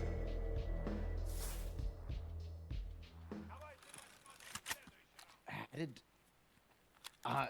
Wait, Arc won that round? I'm like, hold up. Yeah, so Casbo killed everybody. He got That a grenade is kill, and then he killed crazy. somebody on site, then he killed his teammate, and then he killed the other person down the map. Yeah. That is a round of rounds. Offline match, guys, an update from outside of the screen. Map 1, Bay 5, Panderic versus Ancestral has ended 9-6 Panderic. The next map, Skybridge. 9-6. Vessel, big opening kill onto Kaz. Kaz with 9 kills so far. Lorek from downtown takes out Kagoon. that's a good performance out of Ancestral, is that 9-6 against Pandera, because Ancestral had a bit of a rough day yesterday, so that favors better for their thoughts and efforts. Stripey's going to take out Not a Clown here, as we lock in on for the Spartans versus Arctic. The device is going down under the cover of smoke. Oilrig up out of the prone position out towards the 90. Gonna just try and find a little bit of fortune through the smoke of his own towards Big Box. Luda tucking down a little bit of quick change, maybe grabbing some extra ammo or another weapon to help him out. 30 seconds left. This time is ticking away, and there's not a lot happening. But 5 versus 2, you can understand why. Arctic left with a very difficult task ahead of them. Oilrig finds 1-2, and that's the round. Spartans take the lead again, 4-3. Oilrig, good round. 3 kills with that P90. Him and Stripey with these P90s putting in work. 17 kills between the two of them. 1 round to go on their attacking side, and Ark have managed to pump the brakes here, Cracked, but is it going to be enough? I mean, I'm really hoping that Ark has a really strategic, well-planned attack coming up, because right now with how Spartans are playing in terms of just their raw individual combat skill, I mean, they're just popping off. You know, Vessel's had like a little bit of a slow game here, but he's still got 4 kills. Yeah. I mean, you got to talk to the effect of the P90, bros. You made a very good comment. Both Oilrig and Stripey are either shoulder of the mantle for the forward force of the Spartans right now. They're both doing a great job. The comments in the chat is absolutely right from the likes of Hyde and Cheap and company saying that the weapon control out of Stripey this game has been phenomenal, and they are absolutely spot on. Joe, his grenade is going to pick up the first. Oilrig takes out Stripey, not allowing him to be able to display any more of that control, though. Chill Dizzle going to have rid of Luda Baby. A good step from T.O. catches Chill Dizzle trying to escape off a sight. Device is planted, but Arctic find themselves 3 versus 3. After a little bit of a mishap on entry, drops Spartans a member extra than I think they were aiming for. Down a member, but still even on the score line, and only 25 seconds remaining. This time ticks away quickly. Call me Joe. Is he going to get both? He does. Joe says, call me Joe, baby, with the 3-piece, 3 different angles, 1 man. What a way to close out that half, Cracked. Holy cow. 4 kills on that round, and Call Me Joe comes back to life. Lightning eyes on fire. Holy cow. Yeah, man collects himself a chicken nugget and a 3-piece meal altogether. 1 with the grenade and 3 with the weapon. A nice little cameo from back in the day. An MP7 flashback almost, Joe. Be very happy to relive his glory days in that one. 4-piece here is exceptionally well done. And it's going to carry the Spartans into the half with a really good positional scoreline to take not just 1 map, but now Arctic's map choice off of them as well. For the full points in the day and the 2-0 in the head-to-head. 5-3. They have a 2-round advantage. However, this is the Arctic's attacking side now, and I'm going to be real fair, Blue. The one place that the Arctic squad has looked good so far is when they are on the attack, because it is more naturally inverted to them being aggressive. Yes, aggressive is the playstyle that suits them, not passive. So hopefully we see the aggression. Luda Baby says aggressive. Joe says aggressive. Kagoon, aggressive. No. All jokes aside, aggression.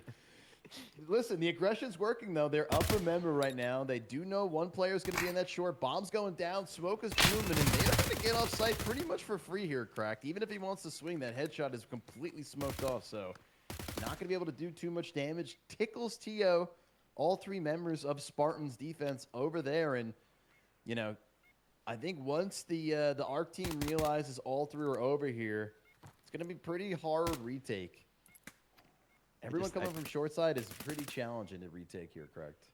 Just so I call it in chat, I can't not shout out this go from last round Sky Cycle with the 3 guys, 1 angle. Oilrig with the 2-piece is going to slide himself a couple in this one. A big stepper. Oilrig, he's not done for 2. He's having himself 3 before he's getting it sorted. Not a Clown looking to step up to try and stop the deactivation, but that's going to be into the eyes of Childers and Spartans. They're going to continue sliding, my friend. They have found the skates. They have found the tracks to ride upon, and they are starting to generate a rhythm.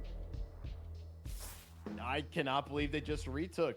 What just happened again? It's one of those rounds that there's a bunch of people alive and then they're all dead. Bombs defused. But Spartans looking really good. I mean, defense is good. Attack is good. Feeling good. Looking good. What more can you ask for? Oryx had time for his cereal to digest. He's locked fully in now at 12 and 6 and is ready to cook. That off of the back of the good control from Stripey and guidance from Call Me Joe. I think solid scoreline of 7 and 7. Has seen the Spartans doing really well, but it's the P90 Bros. They are dealing destruction in doubles. I'm just wondering where my Meowth is for the Team Rocket, because they definitely need the third for the 3-piece. I'm thinking Kaz is going to hold too high. Chill's going to jiggle this. Yeah, Chill's going to jiggle. And I think Kaz just... good timing. Good timing. I'm going to say final answer. Do you want to lock in? Do you need a 50-50? Well, I mean, you just look at like the micro play and it's like, hits angle is a little bit too high. So if this guy does that, then he's going to die. Yeah, simple mathematics. That's it. Plus the cover of the scope means that this man's not going to see this man's model, and it's going to end in comedy. You're right. You're right. We're going to step away from that danger, though. We're going to rotate towards the mid lane, and unfortunately for that model, danger comes in double doses in the form of people running at you. Apparently, it doesn't deal Keep damage. pushing. No, don't let him reload. Don't let him reload. What are you doing?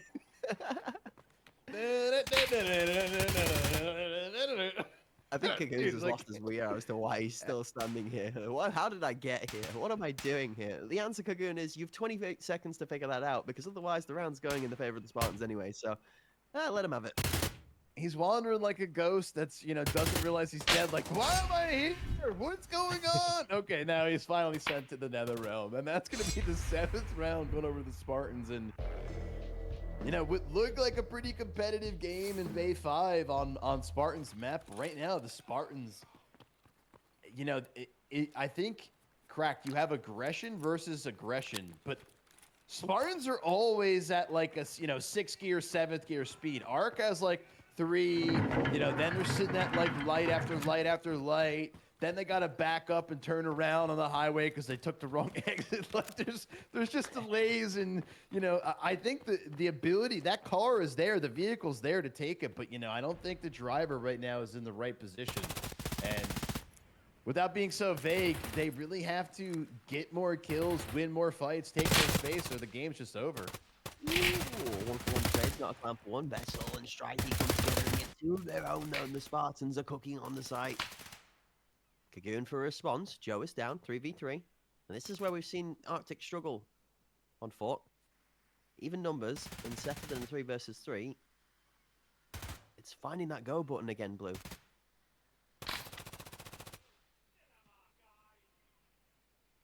Luda said go. Oh, Stripey. I'm not sure if we can see how blind he is. We do see the concussed icon. Luda, oh, wow. And you talk about Luda when he just runs wild, Cracked. Like he has no kills this game, then picks up 2 like that. Like not easy kills, just running around, running, gunning. Chill might be able to place a little bit of a surprise. Oh, hey yo, there was no chill in that kill. True. Now, with 25 left though. No time for breaks. Yeah, no. Casboo's doing a good job of feeding him some fake audio there. We like that little run into the wall you can see through the spectator camera just to try and fake that Still isn't getting pushed aggressively. He finds a gap, he squeezes in between, he looks, he jumps, he searches, he's going to spot the wall. Chill, this all, has he got time? He's got it! No, it's on the line, it's on the line. 2, 1, 0. It's just not there. Chill, Dizzle. You poor soul. Oh, man. The way he's looking at the bomb is how I feel. Like a little kid that just dropped his ice cream just looking at it. That was outstanding from Chill. That was insane. So close. And not a good sign for Ark. I mean, they survive one more round, but not good there. I mean, the fact that the fake audio, like you pointed out, it worked. Then he just dies to him peeking out K2. I mean, I don't get it. It's so close. That was so close. That is down to less than 0.4 of a second. In we come again. A-Site is being so heavily favored in this one. Oh man, Joe's lying in the perfect position to ruin this. Gotta find Useless, and then you gotta find the one behind him. Low cut. In and out. Loric steps up. Casboo finds Joe. Vessel takes out Loric.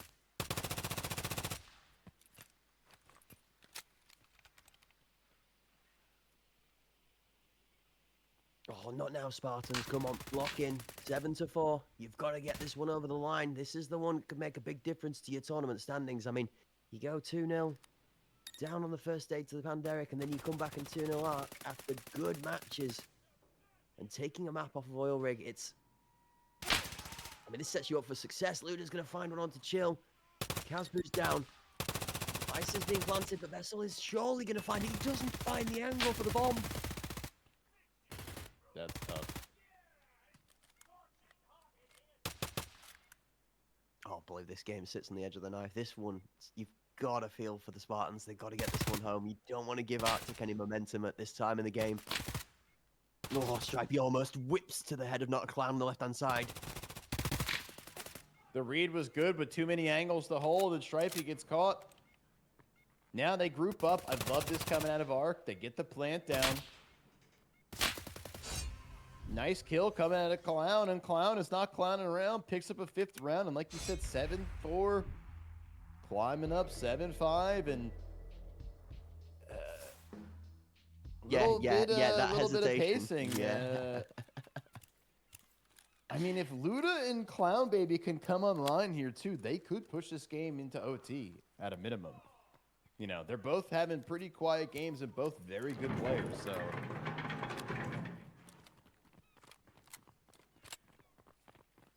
I'm just wondering how long it is until we see them push the other side. It's coming up, it's coming up, it's coming up, it's coming up quick as well. The ramp, 3-man strong, one in towards the bedroom. They do have a defending member anchoring. Childizzle, he's got so much work to do. Joe's already up in the back line. Heaven wins the fight out. Not a Clown watches their back, but Lorek's got a return trade. Tio takes out Chill. Lorek up top has not got much health left to speak of. That nade goes off in front of the face of Stripey. He steals a bit of his health, maybe his eyes, but nothing else. That's robbery. Oh, no. There's the bomb down. Stripey just so confident that even with low HP, knowing his teammates beat up and healing, still manages to swing out, avoids the player who's spiral, kills the bomb planner, and goes back out. I mean, Stripey picks up another kill with the Luda, and again, these teams rob rounds from each other's, but that, like you said, the robbery, man, I think they're escaping the police on this one, correct? I mean, Tio is a lick away from dying. Kagoon, they know where he is. He's running around on that back cannon side. Bomb has to be planted. Spartans ain't got to do nothing. Tio, looking to plant the bomb. This is so tough. Kagoon's going to have no ammo, though. Yep. Kagoon's going to have no ammo to actually fight. Oh, no. Yep. And Stripey just slams both. Takes a defuse. Hey, Vessel, you give him that defuse. Stripey still gets the MVP somehow. And that was a robbery, but by Stripey. Stripey the Tiger is showing all of his claws, all of his fangs, chomping down on the enemies, and we're on match point here, correct? And series point for the day. Eyes on. Correct is shocked. I'm just really waiting for the first couple of kills of this round to play out. These rounds have been undecided before something's happened, and as much as I want to say that the Spartans can close this out, we've seen them falter in the best place too. We've seen both of these teams drop the ball and throw the ball really fast. So I'm gonna let this one play out. Stripey has been cooking really well for this team though, and Stripey and Lorek's performance in the second map together combined is what put them in such a strong position. I mean, you can't argue with the scoreline. 16 and 7 even, and 15 and 9 respectively for Stripey and Lorek is very strong. Speaking of Stripey though, he's no longer taking part in round number 13. Big kill and nice chill. Chill no longer showing the chill. Picks up 2. Lorek picks up 1, and now we got a 3-2. Bomb is in a pretty good position to get planted. With the defense coming very quickly, and that time to plan is pretty much gone here, Crack. Both members on this ramp bedroom area. They might do the wraparound. I would at this point. I think the send through to A is probably not a bad shout. But the other thing is do Spartans immediately clock this? Yep. You've got to look for the rotation here. Top mid is going to be dangerous. He spots one top mid, so they know they're going to have tempo on getting down to the site in time. Might just push short. Luda- Yeah, there we yeah. go. Joe straight out. That's so rough for him to just swing straight into Luda and take him. Now Kazbu has no choice other than to have to try and fight the short and go back to the B site. Nice try, Oh! but no dice. Lorek takes the final kill. It is one of the P90 bros to close it out, and the Spartans are going to finish their second map here against the Arctic squad with another solid performance. This one ending 9-5 and an MVP, rightfully so, I think, to one of those P90 bros in Lorek. 17 kills and 13 headshots, but that had a Stripey at 16 and 8 and Chilladizzle at 12 and 9. Super strong. Yep, and 16 and 17 for the P90 bros, and that's a great way to close out the series.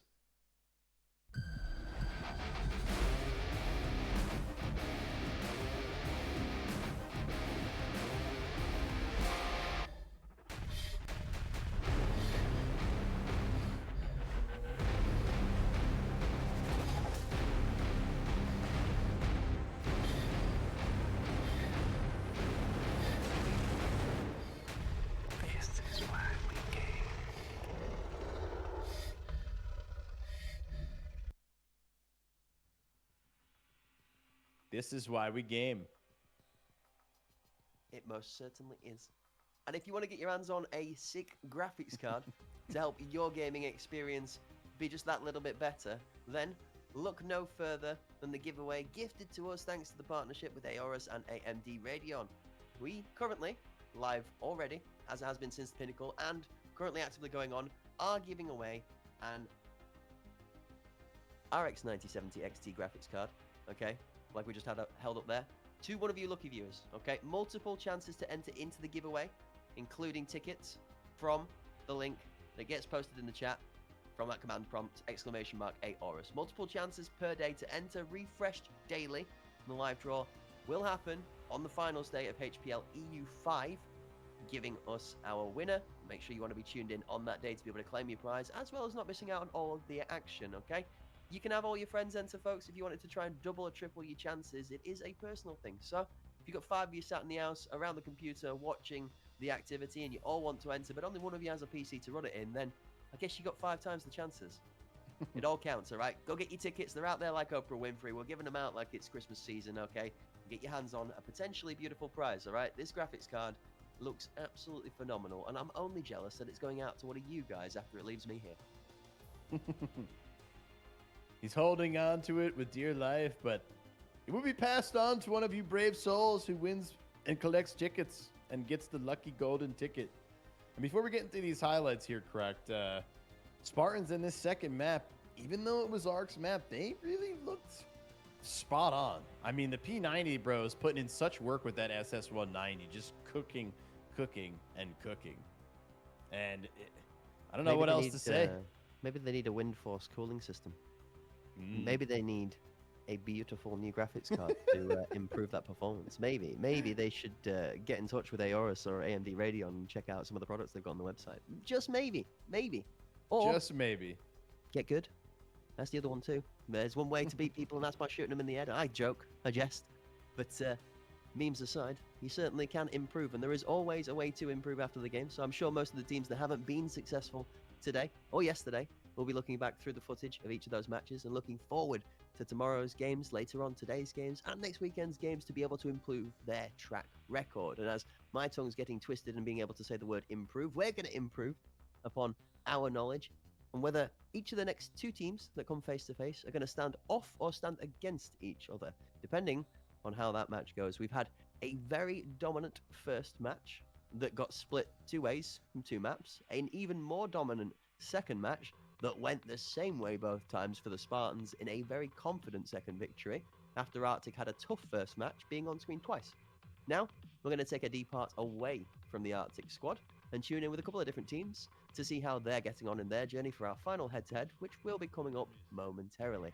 A phenomenal set of games so far today, Blue. Again, as we had with all of yesterday in Hort, not a single one of the results at all so far today has gone anywhere near where the predictions list had put stuff at. So, for me, I'm delighted. We love a surprise, and we love to see new things. So, any thoughts for the future as we check on in with the highlights? Well, I think there's a lot to learn for both these teams. You know, Spartans obviously taking the 2-0 victory, but they had a lot of close rounds that they squeaked out, and you know, against some of our more experienced teams, it's not going to play out so easily. You know, it may not work out. So I think Spartans have some homework to do, and Arctic as well. You know, I think Arctic, when they are playing their play style, which is kind of a tempered aggression and play together, but it's a very loose and fast play style in the sense of their players like to kind of like jiggle, take their fights, take their runs. It's you know, playing very loose and fast, but it works for them. You know, it was working across the board. We saw all the different members, Kaz, Kagoon, Tio, Not a Clown, and Luda at different points during the day pop off. But you know, it's an on-off switch. It's an on-off switch, and as we saw with Spartans, they were just go, go, go, go, go, and at the end of the day, that switch never turned off, and it was close in the first half, just like it was in the first game. But after it goes 5-3, it pretty much is shut out by the Spartans. I mean, United have been rocking it, and you said it yourself, both Loric and Stripey. We're going to see on board here with Loric some gross work, some gross grease work. The man's putting in the elbow work for sure. Good shots out of Chill Dizzle. Honestly, this series for me for Chill Dizzle is a very good showing. Not necessarily at the top of the frag board, but especially map 1. He played a vital part in the backbone of the good rounds for the Spartans when Arctic were putting pressure against them. And again, in a similar position here. This might not have been a round that went in his favor, but just being able to sort of hold his own and win out that kind of a round, especially sort of dissecting where the last 2-3 players were one by one and executing it so well, even short of the bomb defuse time, it was good to see. And that kind of play, even though it doesn't go in your favor, it helps you carry some confidence forward for the next few rounds. And that's why we see, you know, positions like this from Childers are working out. It gets himself not 1 but 2. Loric finds a gap to fill in on it, and even though he's going down here in fights where Casbu and the Arctic squad are putting pressure down, it just leaves the team with an air of confidence, right? You win a couple of gunfights back to back, you start to feel like you are putting something together, and it starts to just feel a little bit more comfortable. So you start feeling yourself, you start thinking, okay, maybe I can get away with this, and maybe I can do something that's a little bit strange, and you start thinking outside your own box because the comfort's been taken away. That element of needing to be comfortable is already there. You're feeling like you're running hot, you're running on all cylinders, so you start experimenting a bit, and that's where some of these players really do like escalate out of their skill cap and really overachieve. I don't think it was overachieving from Stripey and Loric today. I think it was a return to form for the both of them. This is kind of the level of consistency we expect from both of those players from the skill that they've shown us before. So it's good to see them up there and dominating like that. The question has always been consistency for me. Me and Hort had a chat about this after the end of yesterday in the green screen. It's consistency. The teams that have been here for a long time, they've got the experience. They know how to put not just one game together, but 2 games together, 3 games together, and reproduce this sort of match in, match out. For the newer teams, they've had less time to be able to perfect this. They've had a lot less time to be able to like figure out how to deal with adversity as well. It's great if you're a new team that comes in and you do really well, the likes of Arctic have. But if you don't come up against teams that kind of give you a tough time straight away, and you kind of not a free ride, but you get a comfortable cruise into the scene, and then you face people in a competitive scenario where they're not just posing you 1 or 2 problems, but they're really putting a halt in your tracks where you feel just ground against the brick wall in a match. That's when it gets tough for a new team. So Arctic maybe going through the learning curve at the moment, and you know, interesting to see how they weather it in the future, but more for that later on. Well, and like you said, that's what it is. You have to weather the storm. I mean, getting into the extraction genre before you even get to Tarkov Arena, right? Like, you learn these games by dying over and over and over and over and over. So it's like, then you go into the arena format of this cracked, and it's the same thing. You're fighting against people who have 15,000 hours in Tarkov between Tarkov and the arena, who play this every day, who scrim every day, and you're trying to go up against them, and it's like, there's levels to this thing, you know? Like, Tarkov is a deep well of knowledge, and at the end of the day, though, correct, it's awesome that all these teams get to play each other, because this is the best way to gain experience. And you look, Arctic have a lot of potential. Spartans have a lot of potential. You know, they're still chiseling away, figuring out what works, figuring out what doesn't. Spartans picking up their first win here is going to feel really good. And, you know, speaking of feeling good, Crack, I think it's time to maybe stretch a little bit, grab some snacks, replenish, and make sure that we on the other side of not playing, it's so exhausting over here, we get to refresh ourselves before the next series. Any final words, sir? Well, all I've got to say is for when it comes to Spartans and Arctic, the cat's out of the bag. Literally. I thought That I one's saw been done and something. dusted, and it's time for us to take a 10-minute respite. That's absolutely it. So whilst me and the new cat assassin that's come to join me in the chair go and make this one a little bit less happy than that grumpy face that's on her face right now, somebody needs feeding. You guys get 10 minutes to go and take a breather yourself. Go get yourself some food, get drinks, get those all-important seatbelts, and get yourselves locked in because our third series of the day will be coming up in about 10 minutes' time right after this.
Hello, ladies and gentlemen, and welcome back to day 2 of the HPL EU Season 5.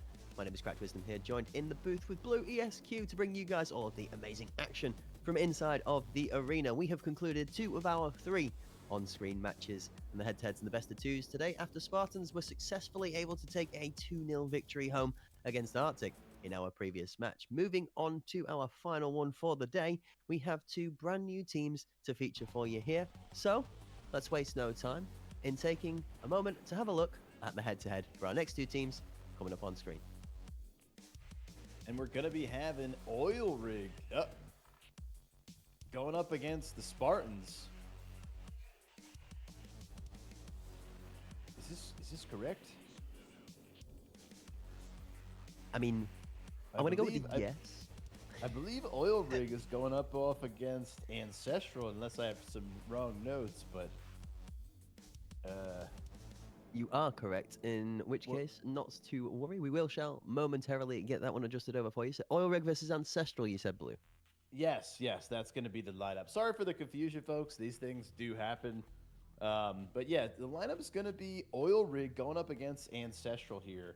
So Oilrig, definitely one of our long-standing strong teams, going to be having Bakizi, Furlex, Cacao, That Ace, and Alfie.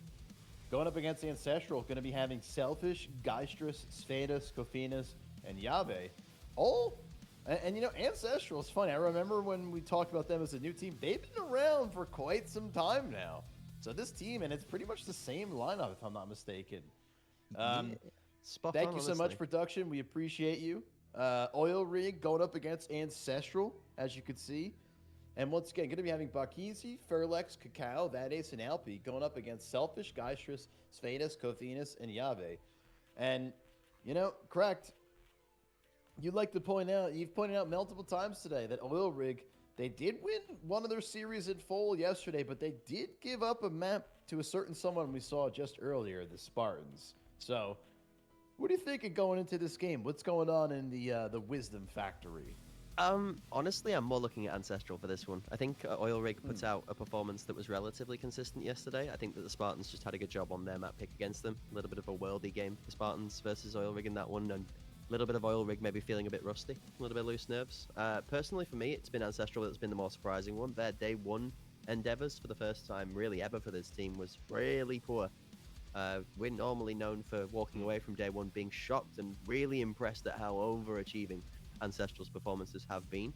Their day 1 yesterday left a lot to be desired. So they are looking for redemption today from their day 1 endeavors. We saw their off-screen results versus Mercenaries as a much better performance, I believe it was, that I'd seen whilst we were having those fed to us thanks to the hard work from the mods in the background. But it's still a long way to go. And I mean, it would make a great dent into the mountain they've got to climb, Blue, if the Ancestral squad were able to steal a map or even take both off of Oilrig here. Oilrig have looked like, you know how a Spartan would never take his foot off of the neck of the foe he has downed?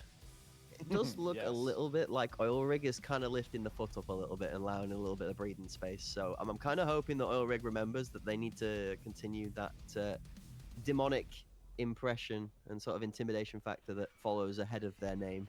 And maybe just tighten the screws a little bit, because it felt sloppy in the map that they lost to Spartans yesterday in a couple of areas, only in very small circumstances. Let me be very clear. I am highlighting minor things in a larger aspect just so that we can really understand the context. But it was small mistakes that lost them a couple of rounds that could have been deciding factors for me. And as we get into the map picks up here, folks, going to be seeing... Man, Iceberg being banned. I was looking forward to that. Skybridge is going to be gone. Our first ban from Oilrig. Ancestral bet Bull. Interesting, Bull has been banned a lot today. Lots and lots of no one wants to go bowling. Then our first pick going to be coming out from Oilrig, Skybridge. And then Bay 5 for Ancestral. Now, Oilrig have been pretty darn consistently good at Skybridge. So, very strong pick, I think, for them. And, you know, overall, I would say this map is really, I don't want to say it's disfavored, but it's, I mean, because you do play it in scrims, right? Like, if you're scrimming, you're playing all 5 maps. So you're definitely getting experience. But in those tournament situations, Cracked, I feel like this map, people aren't pushed to the limit as much. So when you have a team like Oilrig that's consistently been good on this map, practices it, and then just kind of pulls it out, it's very hard to answer. You know, and Ancestral, with how shaky they were yesterday, really has me thinking that this is a really strong pick for Oilrig. Now, Ancestral picking Bay 5 against Oilrig. Also, I know that recently Oilrig hasn't been that bulwark of domination that we used to see from them on Bay 5, but it's still Bay 5 and Oilrig. So it's, you know, maybe it's the best map between what's left between Bay 5 and Fort, but I'm not a giant fan of it either way. I guess it's better than Fort because they're disgusting at Fort, so it's like, I guess pick your poison, Crack, but I don't know. This is looking pretty stacked up for Oilrig right now. Just says to me that both of these teams are not on the theme for food. They're not hungry.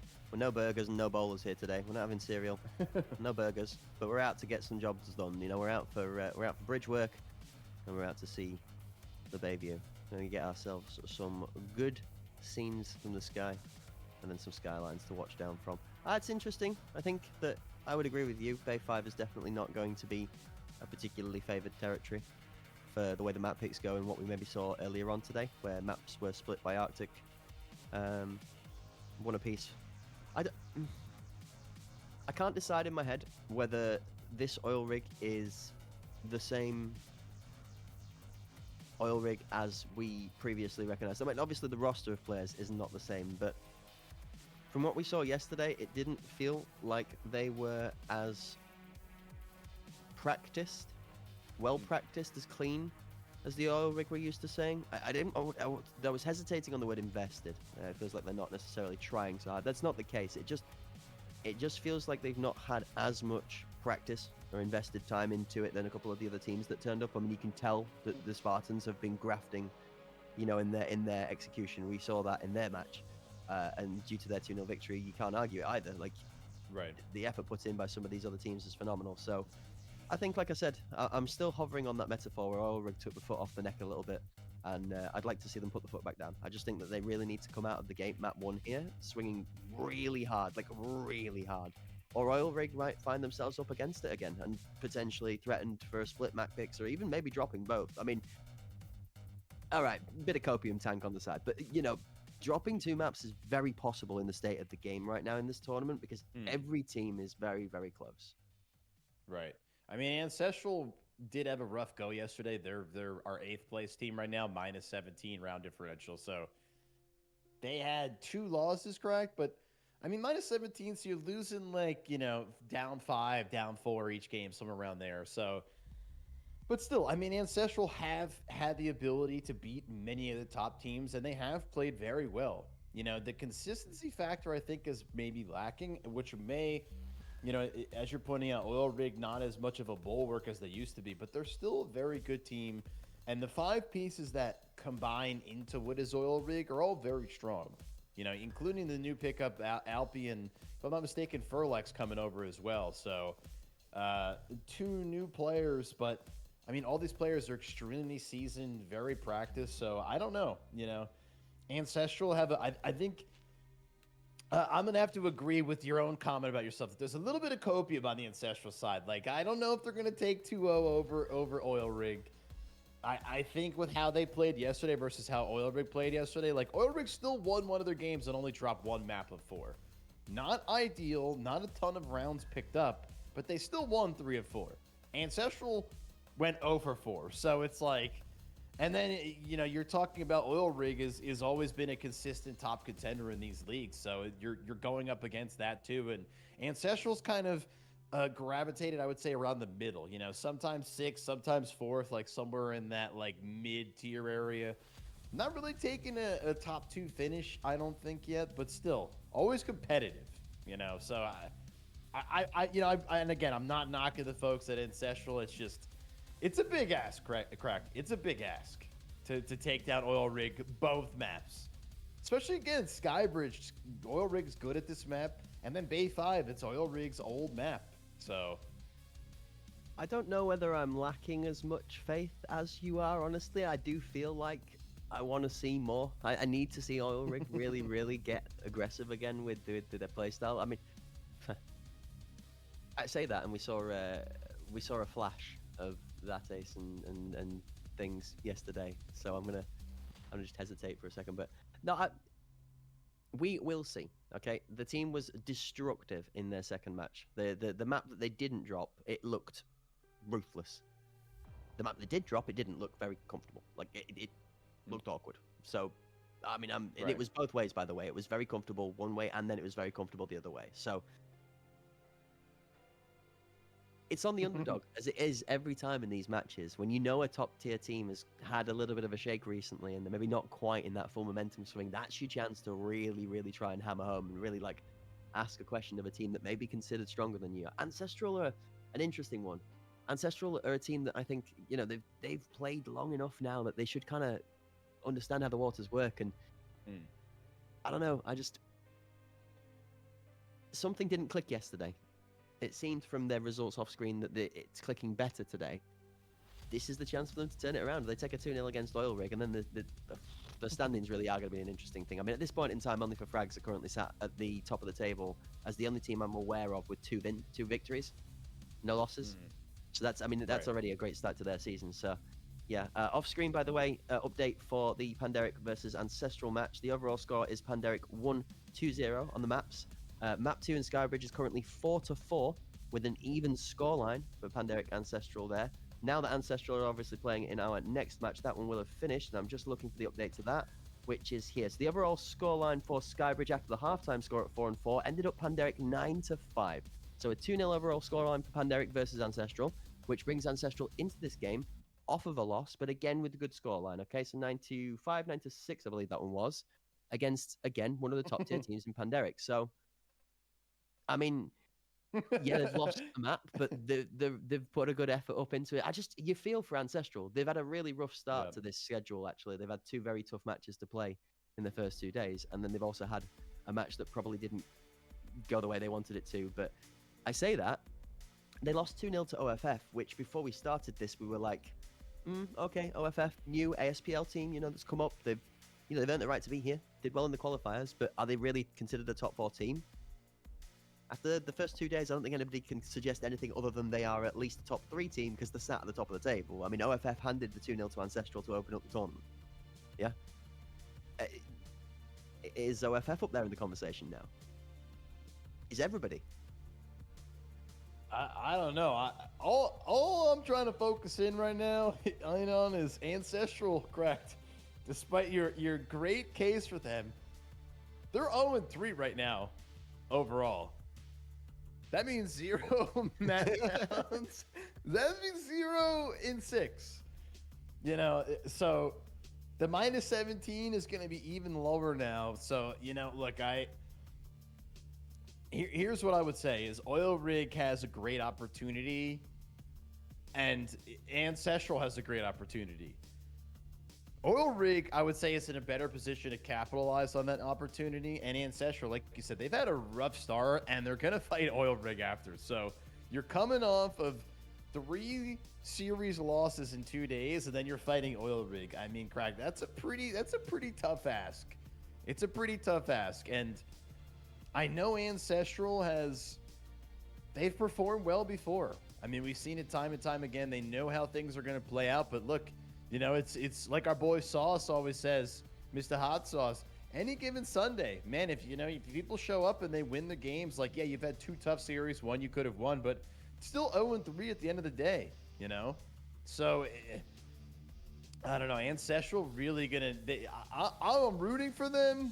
I want them to do well, but I don't know. I think Oilrig, with how just stacked up they are as a team, I think there's a lot of potential. I think Ancestral also has potential, but right now with 0-3 versus 1-1, I mean, again, 3-1 versus 0-6 in terms of map scoreline. And you're fighting someone who's notoriously strong. Like that psyche part, that intimidation part cracked of, oh man, we're 0-3, like we really got to win this. We gotta get in there. Maybe, again, I'm trying not to give Oilrig too much of an edge, but for me, I'm thinking 2-0 on this one, cracked. Oilrig are just I'm going to put the out there up for you. I agree with you, okay? And although we love to play devil's advocate in the booth, we like to maybe speak to it from the effect of both teams as to how they should go about being able to look for a win here, because we're going to have fans in the chat for both sides of the coin. Personally, no particular favorites here myself. Just great to see some amazing teams clashing against each other and producing some really good content for the gameplay. But I thought about this from a realistic standpoint for a second just then. And this is 2-0 Oilrig all day long without even a shadow of a doubt if Furlex and that ace. And I'm going to leave it at that. Furlex's scoreline yesterday was absolutely disgusting in the game that Oilrig took that we got to see on screen from the split. So, more of that, and I don't think Oilrig have even a care about the opponent in front of them. If Ancestral have swapped from day 1 to day 2 and have brought a different story to the table, though, we might have a game on our hands. We'll leave it down to the first couple of rounds to tell us. We're on Skybridge, Ancestral versus Oilrig, and the first map in the best of 2 head-to-head. Crank, just so folks know, Crank is going to be actually playing in place now. Still, 5 monsters on both sides of the lineup. Smokes coming out from the attacker side. Bombs getting planted, and a very quick start for Oilrig. Yeah, Skybridge has been very commonly pushed onto the A site with quick bomb plants recently. The double smoke setup and defending teams got 1 from 2. This for the smoke just allows for a very quick plant. So that one goes down. Oilrig have the time reduced to 35 seconds left for Ancestral to try and contest that plant.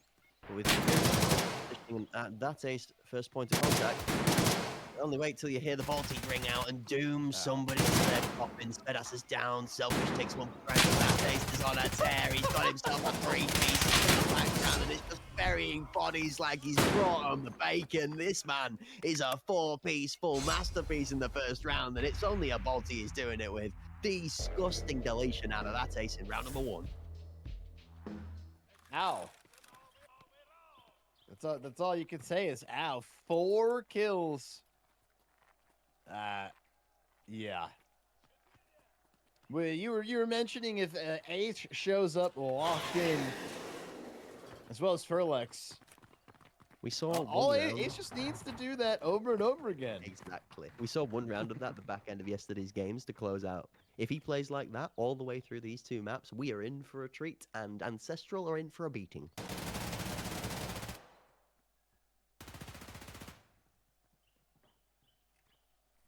Now, Crack, I don't.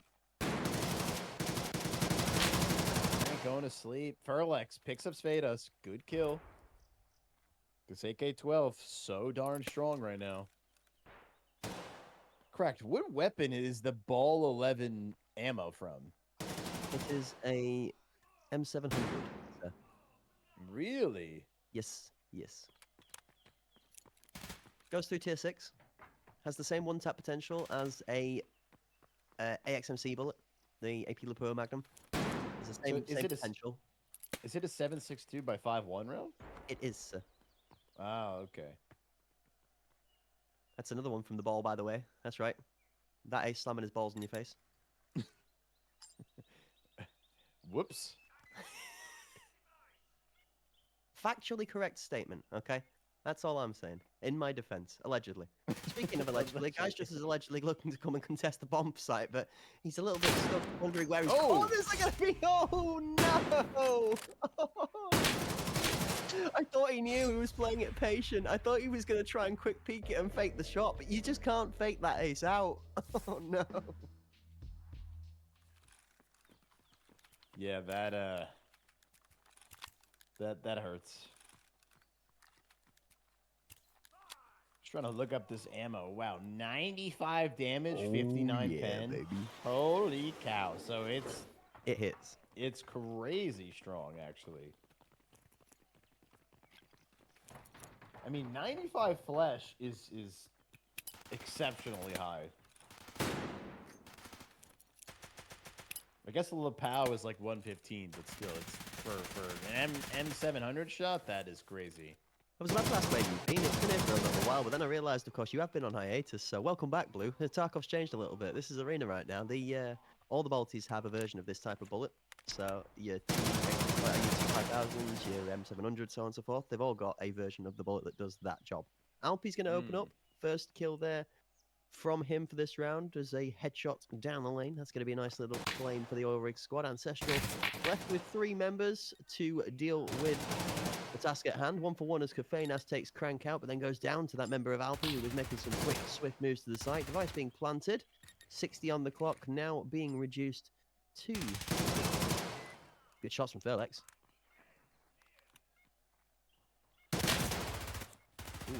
Svedas, good kill, but is it going to be enough? The 1v4 turned into a 1v3. Really hurt already. Bomb in a great position, as expected. That ace. I was going to say, before I could say he missed one, is he going to miss two? The answer is no. And, yeah. Painful. MVP 2 rounds already. 7 kills for Ace. 1 kill in this last round, and shots ringing out back and forth at center. It's a tough ask, you know. Cracked. I'm thinking about everything you said before the game, and I'm trying to make an argument for Ancestral, but man, it's Oilrig. You can't argue against the 7-0 scoreline that ace has on the scoreboard in round 3. That's the problem. That's the tongue twister. That's the trip up you're currently coming up against. That's the jelly in the step. Is this man is just an annihilation unit. One down, the bomb booms in the background, and the kill feed is filled with fury. Crank finds one. Selfish is going to steal himself a 2-piece inside of the action, as we might just have our thoughts turned slightly blue for a second. Still, we may return to that from the Oilrig chaos, but that ace is still alive, and it's not just him as a part of this team. In fact, no, he's not. Never mind. I'm cooked and blind because he's dead. Ooh. Nice shots coming out of Buckeasy. Svedas, big kill into Alpi, and finally Ancestral up 2-1, but Buckeasy says, hello, peekaboo easy. 50 seconds remain. He shot a lot of ammo. I think he's got maybe 1 full mag left after this one. Who do you bet on this? Selfish or the GOAT? The cookbook master! The cookbook god himself! What was that? You call him the GOAT. I mean, he answered for me. The timing couldn't have been better. You asked and he delivered. Oh no. What a nade. Holy. Who needs a gun? Holy. I mean, that is such a mastery of those. Those little grenades are so challenging to use. I'm really good with the main game grenades, like the RGD and the original ones, but that new little baby guy, oh my god, it's so challenging to use. He's got 3 air miles. You just have to get used to the hang time. Furlex is going to find himself a pickup on Kafeinas on site. Alpi's going to get another one to back him up with Hugo down from the Ancestral side, and it's only a hair's width of a difference between where that ace's crosshair is and the eyes of his target. Svedas is going to pick up Furlex at a bit of resistance. A slow step for the rest of his team as that ace is pushing the forward front force. The rest of the team moving out onto side. That ace finds the return swing on the left-hand side. Now he swings right for the one for the destruction on J4. The only member left alive on Ancestral's going to get picked out of the sprint step, and down he goes. Bang, bang, bang. Get out of here. 3 kills, 3 MVPs. I mean, Ancestral's trying to play the game. Ace is playing an aim trainer. Like, I don't know what else to say. He's just, yeah. I mean, what do you do? Everyone is being one-tapped by this guy. He's not missing. He's genuinely, like, when they say aim lab is free, like, Ace don't need aim lab, apparently. Like, what the hell? 11 kills. If he gets any more kills like this, he might actually take off. You're not wrong. So we might have to be careful and start calling him a heli. Moving on in. Cruising for the Bruising squad have packed themselves up a member into VIP. Of course, Felix, absolutely the tiger I'd be unleashing on the front force for the scouting task. Get him out there to try and duel for some space, pick up a couple of kills. Felix, no slouch with the weapon either. Just overshadowed by the grandiose performance that comes out of this from the Balti. Oh, he spots him thrown. He's seen him. Kafeinas gets out of the way. Oh, good shot. Kafeinas takes out the Titan that's been Ace. Bomb still on site. No defensive nade available. It's going to get down. Alpi might be able to rotate out as long as he doesn't peek this headshot side. Kofinas getting very active. That is crazy out of Kofinas. Not clearing VIP, just gives up his back. Svedis luckily punishes Alpi for getting too aggressive. Furlex in this VIP position. They know he's here. Ooh, and Selfish, great kill. Funny enough, Selfish using the M4. A random aside. Ooh, Bakizi bakes Yave off the map. Sandwich, though. Might be the best thought for a filling in the fantasy, but Bakizi's going to find himself getting squished by them slices of bread. This guy just takes that Selfish. No is right. Blue, say it again for me. He's defusing, though. There we go. Then Frank figures it out. You are absolutely spot on the dot today, Blue. Somebody woke him up and gave him his coffee and his cereal. Blue's eyes are glued to the screen. Man, my word. Millimeters of time before he nearly doesn't catch the defuse on that, by the way. Yeah, that is crazy that he doesn't get it, and that is even crazier that he stops him from getting it. Like, what the heck is going on in this? This is, although, you know, correct. I'm trying to champion for them. I'm trying. 6-0 right now, though. Ancestral, what are they going to need? What kind of ancient chemistry needs to be awakened? What kind of, you know, concoction can they conjure up to really mix themselves back into this? Because 6-0 against Oilrig, not looking good.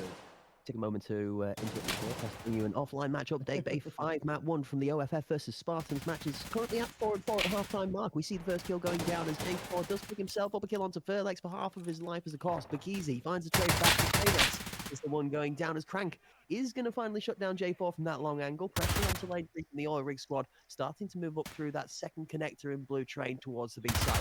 Pressure in.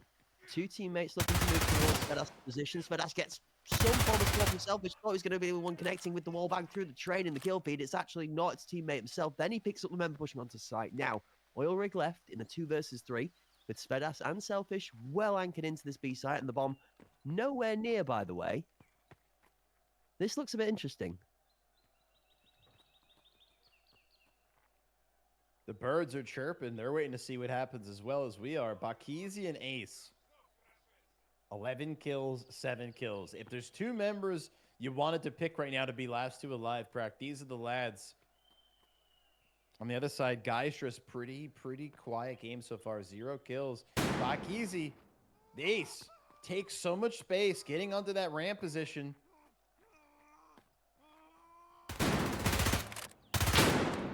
Oh, an Ace!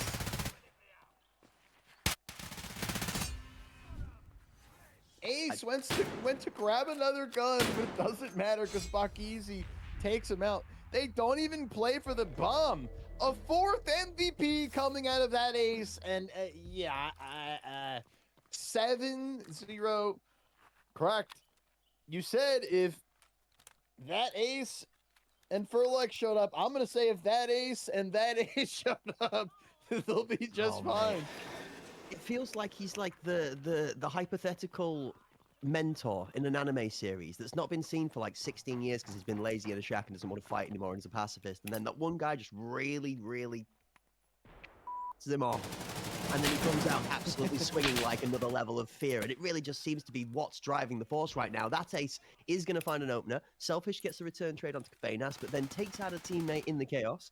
That we're going to feel a little bit of sour grapes on the back end of some success. But he's just out there. Like, you imagine the protagonist is stood in the middle of the field screaming, charging up to overpower, and then that Ace just kind of steps up and flicks a deaf finger over towards his direction. The guy just disappears into a cloth of smoke. It's honestly disgusting at how overpowered he feels when he's playing with a weapon that requires you to be at such a level overachieving for it to hold consistency at the same level as an assault rifle. That how much more he does with it it's not impressive, it's daunting. It is intimidating to even stand on the other half of the map against it because you are feared for hearing that sound in your ears combined with your face hitting the concrete.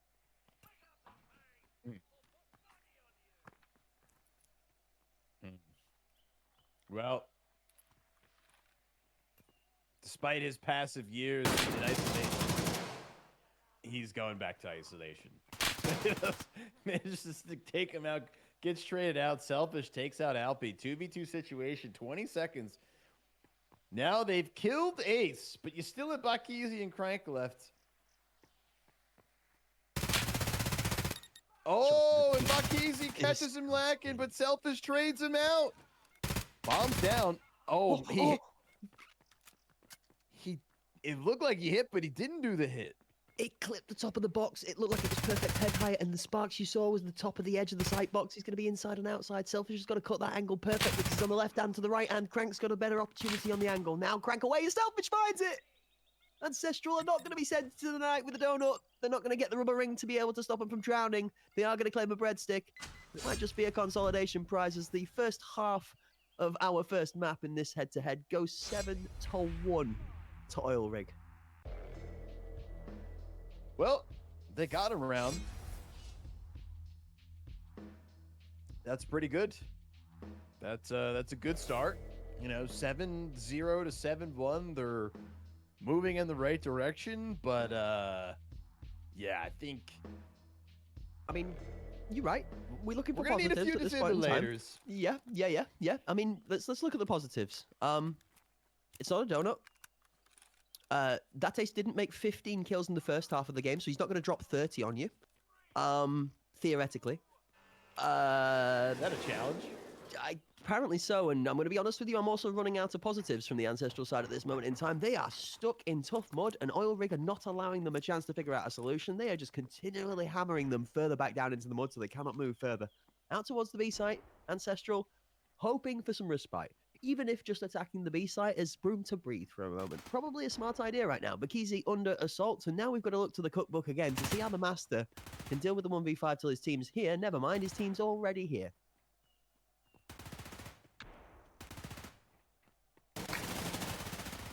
Furlex picks up Kofinas. Furlex kills Yave before he can peek. Ace immediately takes out Selfish. I mean, it's just... It's match point. It's not looking good for the blue team here. Hopefully Geistrus can manage to pick up a kill before the end of the game. I'm hoping that no donuts allowed. But yeah, I mean, all jokes aside, Drac, this is Oilrig full steam ahead. Oil spill everywhere, and they came with flame shoots and they set themselves on fire, and you know, their turnouts are going to keep them safe, and they really don't care. Everything's going down in flames today. Yeah, I think you're right. Really tough one for Ancestral. Tough day one out of the gate. Tough day two now, really rocking them. 0 or potentially on the cards overall. Head-to-head, Geistrus for an early opener. That takes a grenade. Crank takes out Geistrus. Crank takes out J4. Alfie takes out Selfish. Svedas is the lone member left, standing with half of his health, and a single boom vanishes him to the Shadow Realm. 9-1. Oilrig deliver the most devastating performance I think we've seen of the tournament so far. Yeah, I mean, you mentioned that Ace. If he shows up and he performs as well as some other members, it's hard to contest. 17 kills, 5 MVPs in 10 rounds. I mean, he's almost 2 kills around pacing, which is just crazy to think about. But yeah, this is a tough one for Ancestral and a great one for Oilrig as we go in to the next match here. Yeah.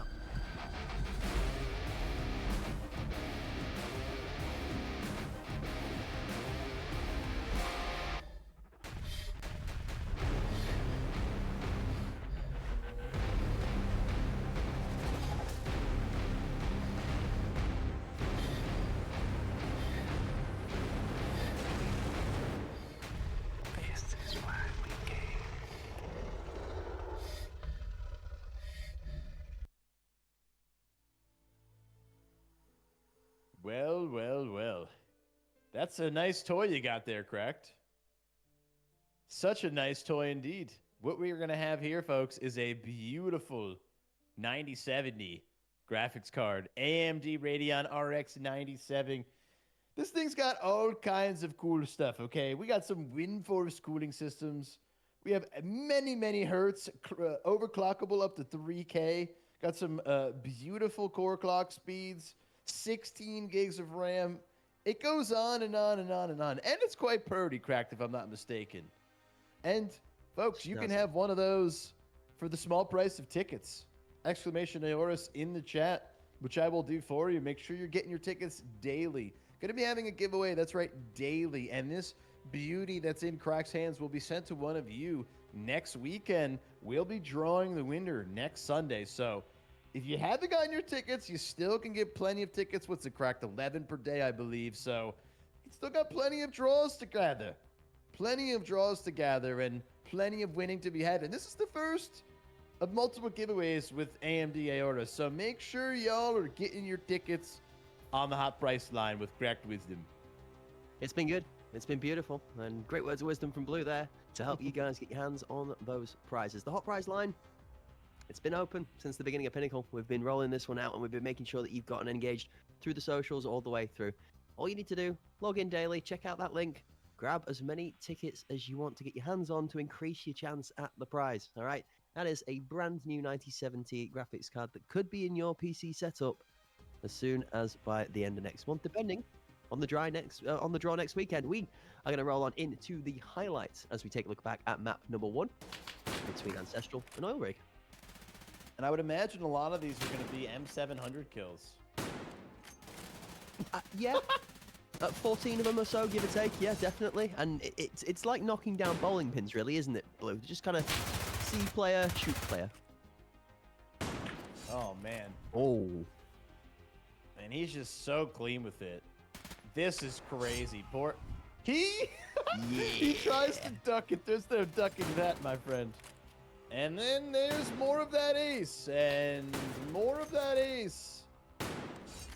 Yeah, that is just... I don't know what you do if you don't got one of your own one-tappers. I don't know how you stop that ace guy from taking you out from a distance. I mean, it's so hard to win that with, like... You know, correct. Normally, I'm much more of an automatic fan, but when you have someone that's using a one-tap weapon like that just insta-kills you as soon as he sees you every time, it's like, it's really not reasonable to expect to have the crosshair placement and the reaction and the ability with, like, you know, with how inertia and momentum works in this game, even the ability to shoot right away and kill him. So it's just such a tough ask. And Yep. Man, that ace, what else can you say? 5 MVPs.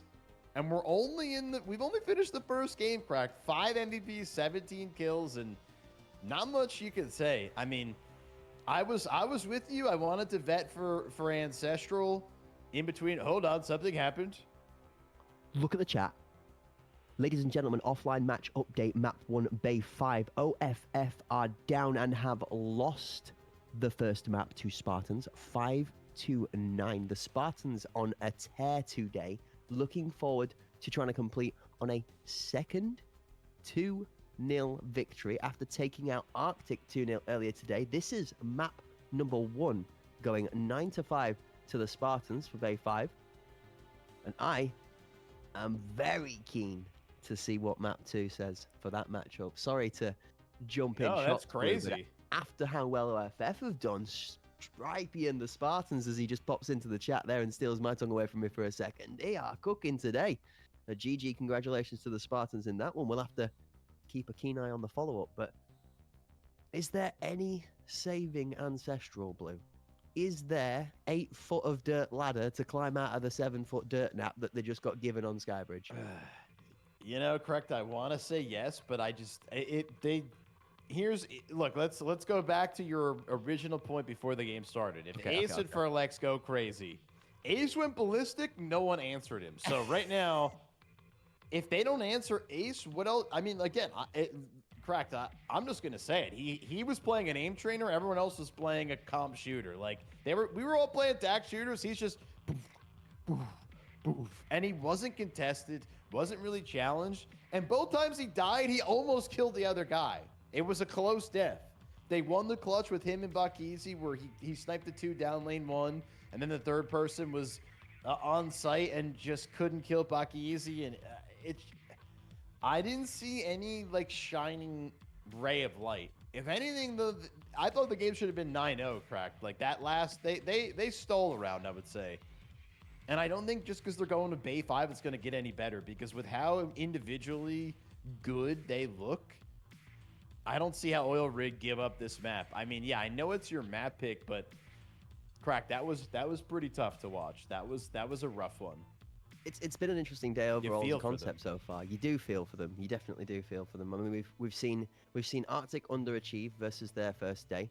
We've seen the Spartans drastically overachieve versus what expectations were from first day. We've seen Ancestral achieve the same as they did first day, which is drastically underachieving from what was expected of them. We've seen Oilrig do a whole load of Oilrig things with a shade of McShaky every once in a while, which is very actually characteristic of the Oilrig squad. So to be fair, everybody stuck true to the character so far. It's just results that haven't necessarily followed the flow of the method of what we thought. Good to see the shake-up. I love to see the region going through a bit of a change and maybe some teams being challenged for the top-tier dominance, but you still have to be able to put down the Titans consistently. And one of the Titans we're on board with right now is going to find himself first, straight on into the crosshair. The second shot doesn't find the target, but as we know and the report said yesterday, the second boom normally is a killing blow, and if it doesn't come through, that's that ace going down. So J4 managing to make work. Bakizi's going to bake himself a cake on site as Svedas gets slammed into the recipe for that one. Seems like this PvP vector is a new trick of the trade. I like this. I like this a lot. The 50 rounders with that PvP, maybe because everyone's not as beefy as they used to be, more effective than it was. Crank takes out Kofinas. Alpi takes out Selfish. And just like that, Yave in the 1v3. I think they know he's sandwiched. Not 100%, but no, Bakizi knows. And he's not going to make it past the first line of defense, and Frank doesn't even get to Bakizi. And a clean opening round from Oilrig. Yeah, absolutely. I'm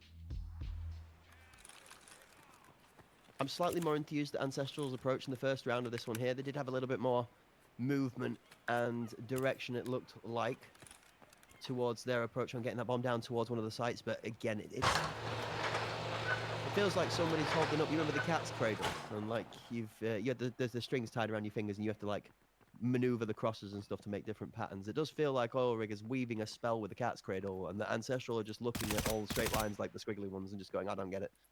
It just feels like they are being turned tail overhead and just been left in a tizzy. In a tizzy indeed. Shots ringing out, and Geistrus picking up a kill already. Not looking to carry 2 donuts. Crank. Ace. Yeah, I mean, shots ring out, and just like that, 3 members are gone from Ancestral's attack. They do have some space on the attacking side, but slowly you see those blue icons pincer again. All of A gone, all of B gone. B, they can't even go hell. Gonna try and rotate through the green, but Furlex on that left side mid, playing under Maze, and Svedas wins against Crank, but is it gonna be enough? Bakizi just gonna be there playing spoiler, and bada bing, bada boom. 2 rounds over to Oilrig. Pretty convincing, and yeah, Cracked. It's not looking any better on this map. It's not looking any better.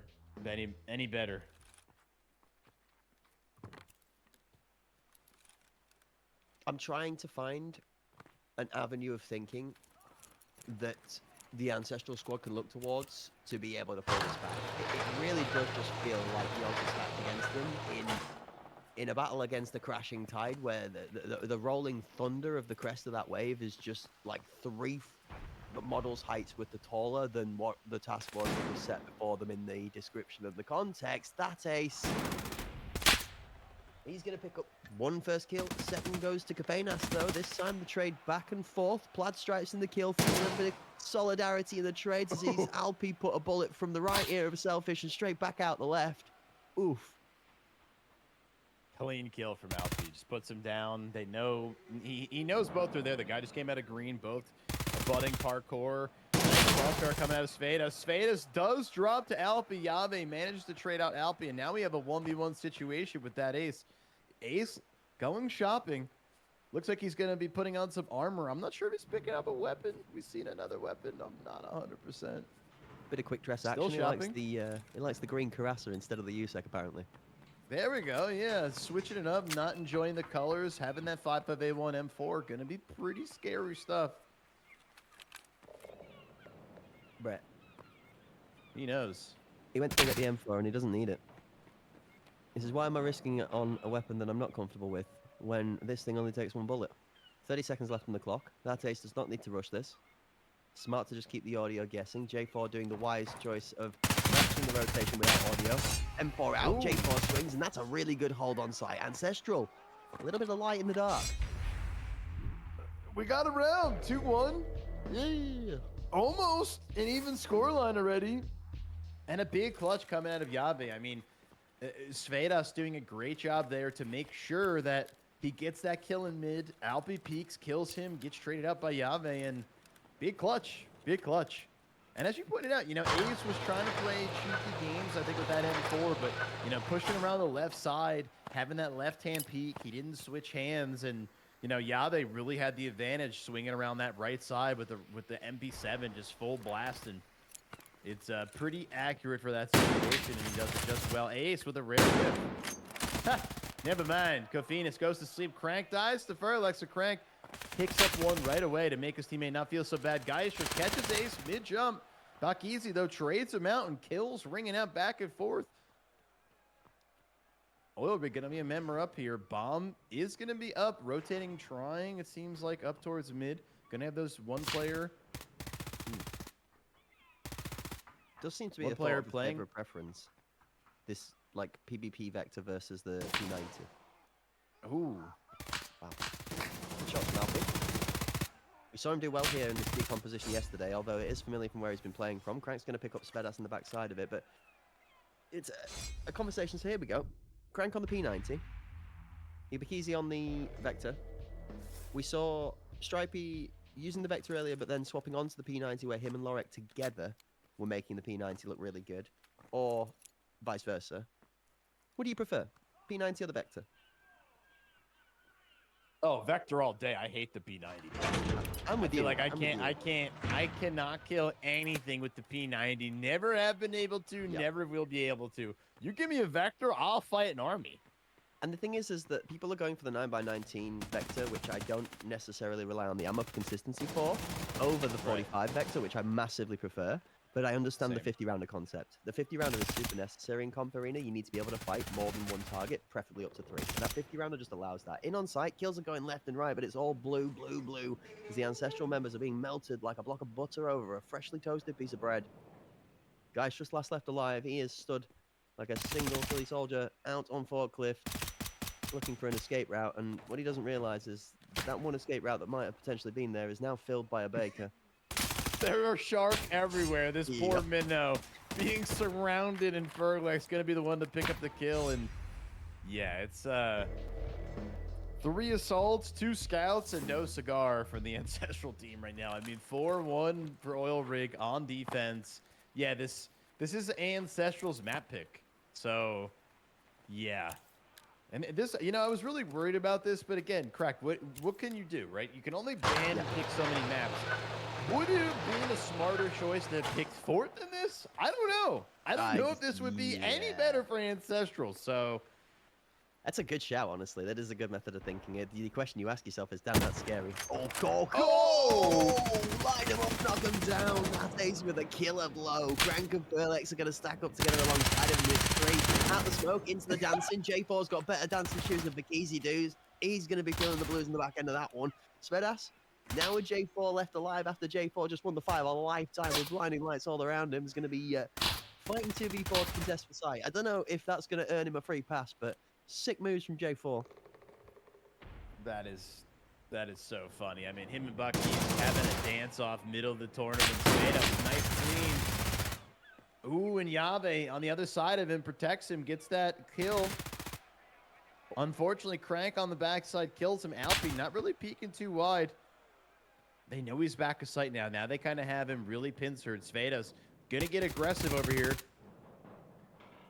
Right move. Has to try and take the fight on one of the sides. He's going to go to try and take the fight towards Fred. That's where he gets the right-hand peek from, but he's just getting pinned into the corner where the bus is, so well played, honestly. Well played out of Oilrig.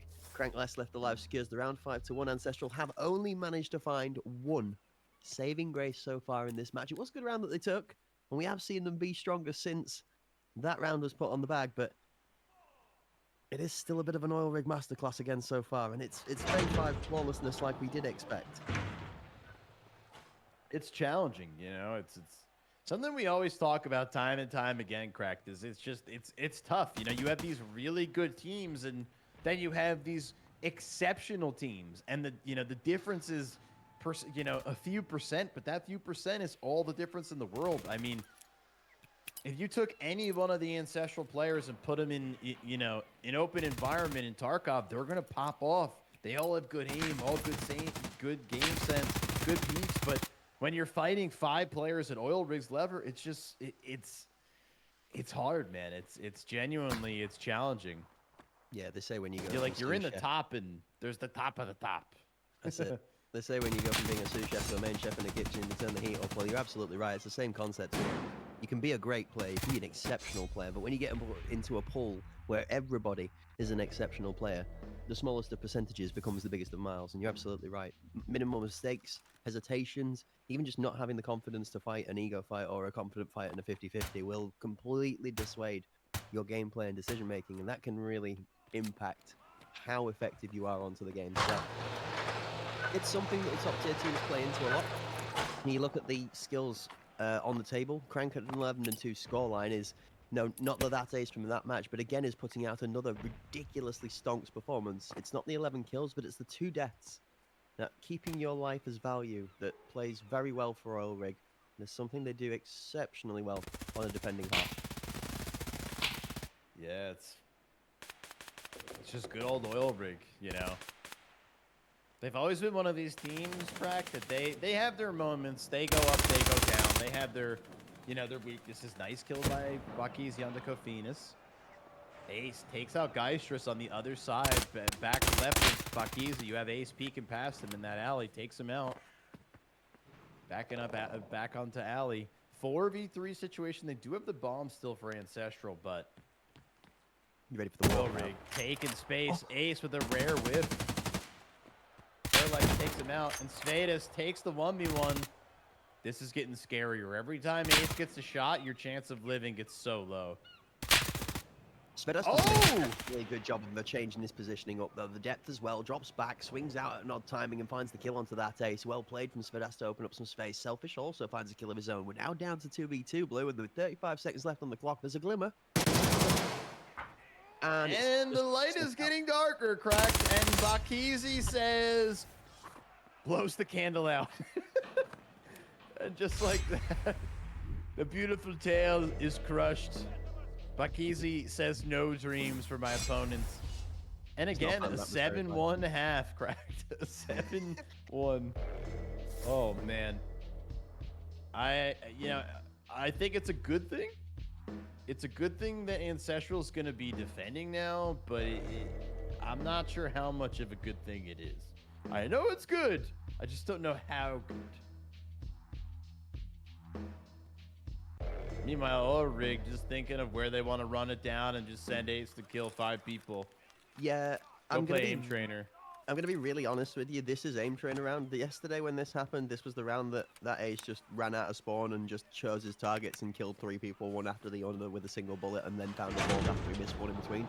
So, he's on an assault rifle. He's off the Baltic. It doesn't matter. He still killed the first person. It's all good. That Ace gets the first kill onto Kavanas. Okay, never mind. Weapon irrelevant. That Ace off on a slamming spree. The HK, great choice. Svedas gonna have the advantage for just a second. As soon as the P90, ooh, selfish, kills Furlex.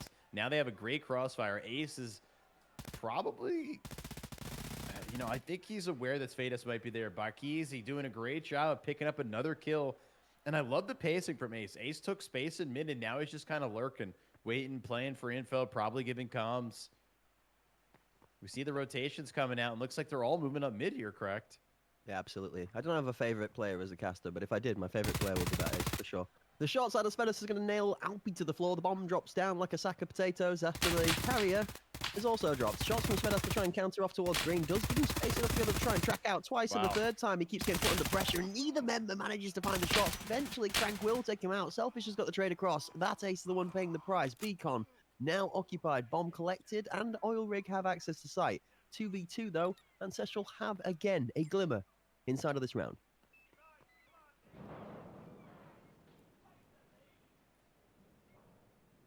Selfish really, really hurt here. Ooh, great kill, though. And Geistrus holds him. Holds that connector.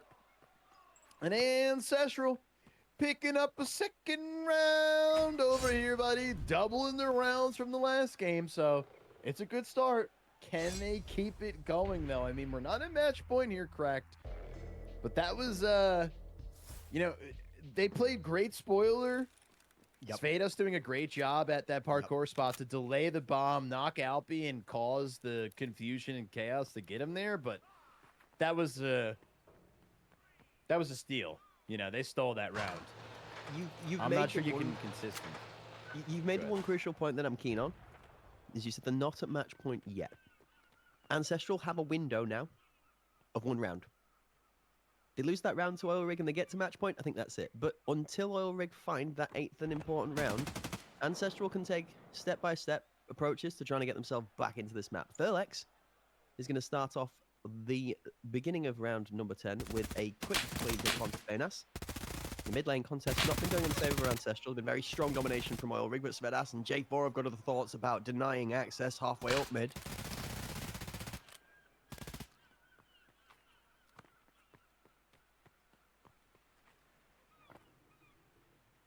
Smoke of a fork.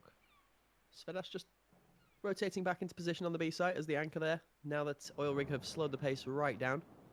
That smoke in through the rooftop is going to land straight in the face of Geistras. He's going to have a little bit of a whiff of the green and then he's going to walk away into a safer spot to protect from. I like the reposition to the back of site rather than dropping behind the smoke into alley. But only because we can see through the walls where the rest of the attacking squad is. You get an alley push there, that could be a little dangerous. Oilrig seem to be stuck though here, Blue. 40 seconds left on the clock and a little bit of indecisiveness as to where really to take this bomb. Yes. Ooh. Big kill from Geistras. Pakizi feels confident, selfish there to protect him. Alpi picks up 1, but Alpi instantly traded out, and 2 rounds in a row here, Cracked. Maybe, just maybe, defense is where they should have started. I mean, hindsight's always 20/20, but they're looking okay. That was a solid round. Got opening picks, held down multiple crossfires, forced the attacking side to have to actually attack, not just giving up their lives, and do a great job of back-to-back-to-back trades. Maybe they had confidence in their defending side to be able to close it out the other way around. Don't know. Interesting perspective that we could potentially like yap at them with in the meanwhile. Try and see if we can get a hold of that information in the week for next weekend's broadcast so we can bring back a little bit of feedback on that. Would be a good question to ask of the guys from the Ancestral squad. But nonetheless, they are starting to put the pieces of a puzzle together. Whether it's the jigsaw needed to get themselves back into this game or not, we'll find out shortly. Furlex again is going to be quick off the rip with 2 frags. This time he's going to take out both Selfish and Geistras together.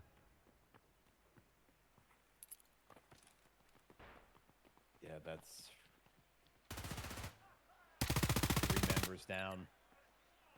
Bomb getting planted, smokes bloom, and all the spraying in the world is not going to summon an opponent into his crosshair. Bomb planters off-site, 5 members all around, 4 members all around. Yave on the flanks, Veda's here. They know where both of them are. Cracked. I think this is where Oilrig really excels. Look at the crossfire, the dual peaks coming out. Crank feeling confident. Yave comes to back him up, but it's not going to be enough. Crank is going to yank him off the map. That's going to be match point, and just like that, you know, it was looking good. It was looking good, but now on their last line of defense, can't give up another round until overtime. Can they do it, Cracked? I think they have potential, but 5 rounds with how good Oilrig look right now is a tough ask. Yeah, it's the a tough offline ask. match update coming in just off screen. Map 2 bowl only for Frags versus the Spartans with a 4-4 scoreline at the half-time again. Overall scoreline at the moment 1-0 to Spartans in the head-to-head, but a halfway mark on bowl, they are dead even. Interesting to see whether that one plays out for a 2-0 Spartans or a 1-1 split of the maps. Back on board here, 8-3. Oilrig have themselves a 5-round cushion to get this one over the mark.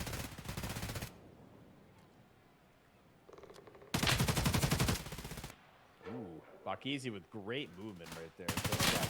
Geistras takes out Crank and Furlex. 2 big kills. Nading from behind Selfish as he's outside the office, keeps him safe. Svedas finds the rotation from Alpi. Ancestral A little bit of life now in the side of the arena. It only takes one mistake, Blue, for Oilrig to get it home, but it also only takes 5 mistakes in a row for Ancestral to get back into it. That sounds horrible, even if you try and say it like that. Holy. Yeah, I mean, but there is some truth to it. I mean, sometimes it's not fun elucidating the truth and looking. Sometimes you're bruised and beaten up, and that's okay. And Bakizi doesn't make it work. Nothing in the cookbook to win that one before, and that's totally reasonable, totally okay. But we're still on match point here, and Cracked. It's a tough ask, right? Again, I think 5 just individually, even including Crank and Alpi. The Alpi, a newer pickup for Oilrig, as well as Crank, one of the subs on the team. Obviously, both exceptional players. And, again, you just think about how good this lineup is. And on the day, they're all playing well. So it's just a tough ask, man. It really is. Ancestral, all a good team, all good members, but again, the punishing members like Furlex, as soon as he peeks, you're dead. As soon as he peeks, you're dead. What do you do, Cracked?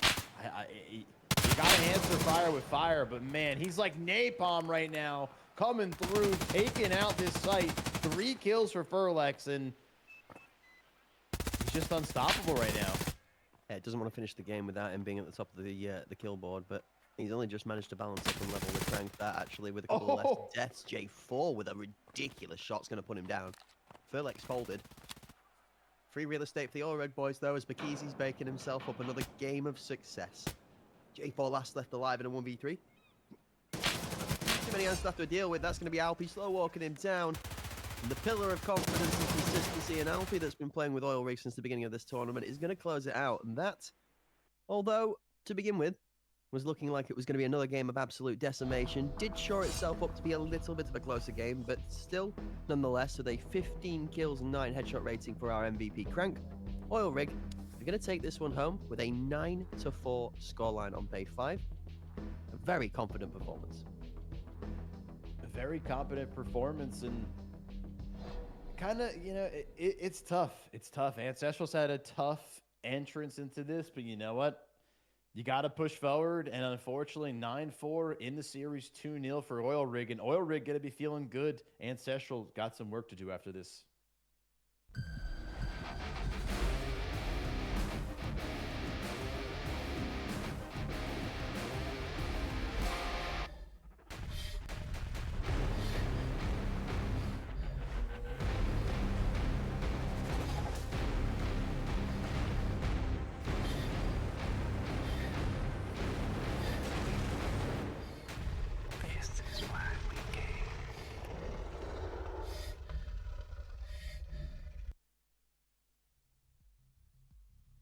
Unbelievable scenes, a phenomenal game again, and phenomenal goodies to be given away. Blue, we've got some more gadgets and goodies to be making the audience aware of. So, folks, as a shout out and a thank you to the partnership from Aorus and AMD Radeon with ourselves here at Hunt Premier and Battlestate Games for HPL Season 5, we've got a graphics card to give away. That's right, the RX 9070 XT. Yep, I am saying it from behind the graphics card. It's that big. I literally sound like I've moved into another room. It is humongous, but this thing looks phenomenal in the box, and it'll look just that little bit better inside somebody's PC. So, Blue, how do we get a hold of this amazing product? Well, I've already helped you all out. Did exclamation Aorus in the chat, and as you can see, the 9070 pumping up some beautiful graphics. Going to be having, I believe, a wind force cooling system, 16 gigs of DDR6 memory. It's actually weird saying DDR6. We're in the future at this point. Holy cow. But DDR6 memory, great cooling, server-grade thermal gel for the actual heatsink, so never going to have any issues there. And what more could you want? And Crack, most importantly, it's free. Exclamation Aorus in chat. Make sure you get your daily tickets, because this is actually going to be first of multiple giveaways coming up, and this one in particular gonna be rolled next Sunday, folks. So you're gonna want to be here, gonna want to get your tickets, and don't miss your chance to get some of this lovely, beautiful. We lost Cracked, but we still have the GPU. I'm gonna be honest with you. I'm a tall guy, okay? Any of you that had the fortune of getting to bump into us at PAX West, or may have the fortune of bumping into us in Paris in the coming weeks, then you'll realise I'm not a small person. So to say that that graphics card is both big enough to visually cut me out of the camera and wide enough to like with the green screen take me out of it, just goes to show how much of an amazing product there is there. I mean, this thing is not small. Like, I've had a look inside of the box when it arrived to make sure that it was all sealed and as it should be for the guys that have sent it out to us, and I mean, it is a card. Like, I have a 4070 in my PC, okay, so I have a decent sized graphics card. It's a block. This thing is neat. Like, it is built like a tank, okay, and it has the fans to be able to make it hover like one too. It's really, really cool. And the wind force cooling system you mentioned is something that's like really a piece to me. 33 years old, who cares? I'm a nerd for aesthetics, all right? I love how something looks. I like my RGB, and if something's got spiky edges and cool like anime-esque features to it, I'm all about that. That graphics card just looks awesome. So who wouldn't want to get your hands on that? The other thing is, imagine a top of the range graphics card for free. I mean, you got to be out of your mind to not want to have a go at that. Exactly, free. So jump on the tickets, folks. Make sure you get yourselves on that link, !Aorus, and a massive thank you and shout out to the partnership from Aorus X AMD Radeon for being able to help us provide that. Folks, let's take a look at some highlights as the lights are going to shine from the sky if you're an Oilrig fan, but it's going to feel like a little bit of doom and gloom from Ancestral, unfortunately. A better map in that too, but ruthless nonetheless.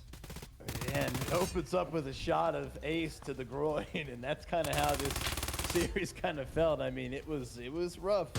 It was pretty rough. You know, Ancestral playing well at times, but Oilrig just playing that much better.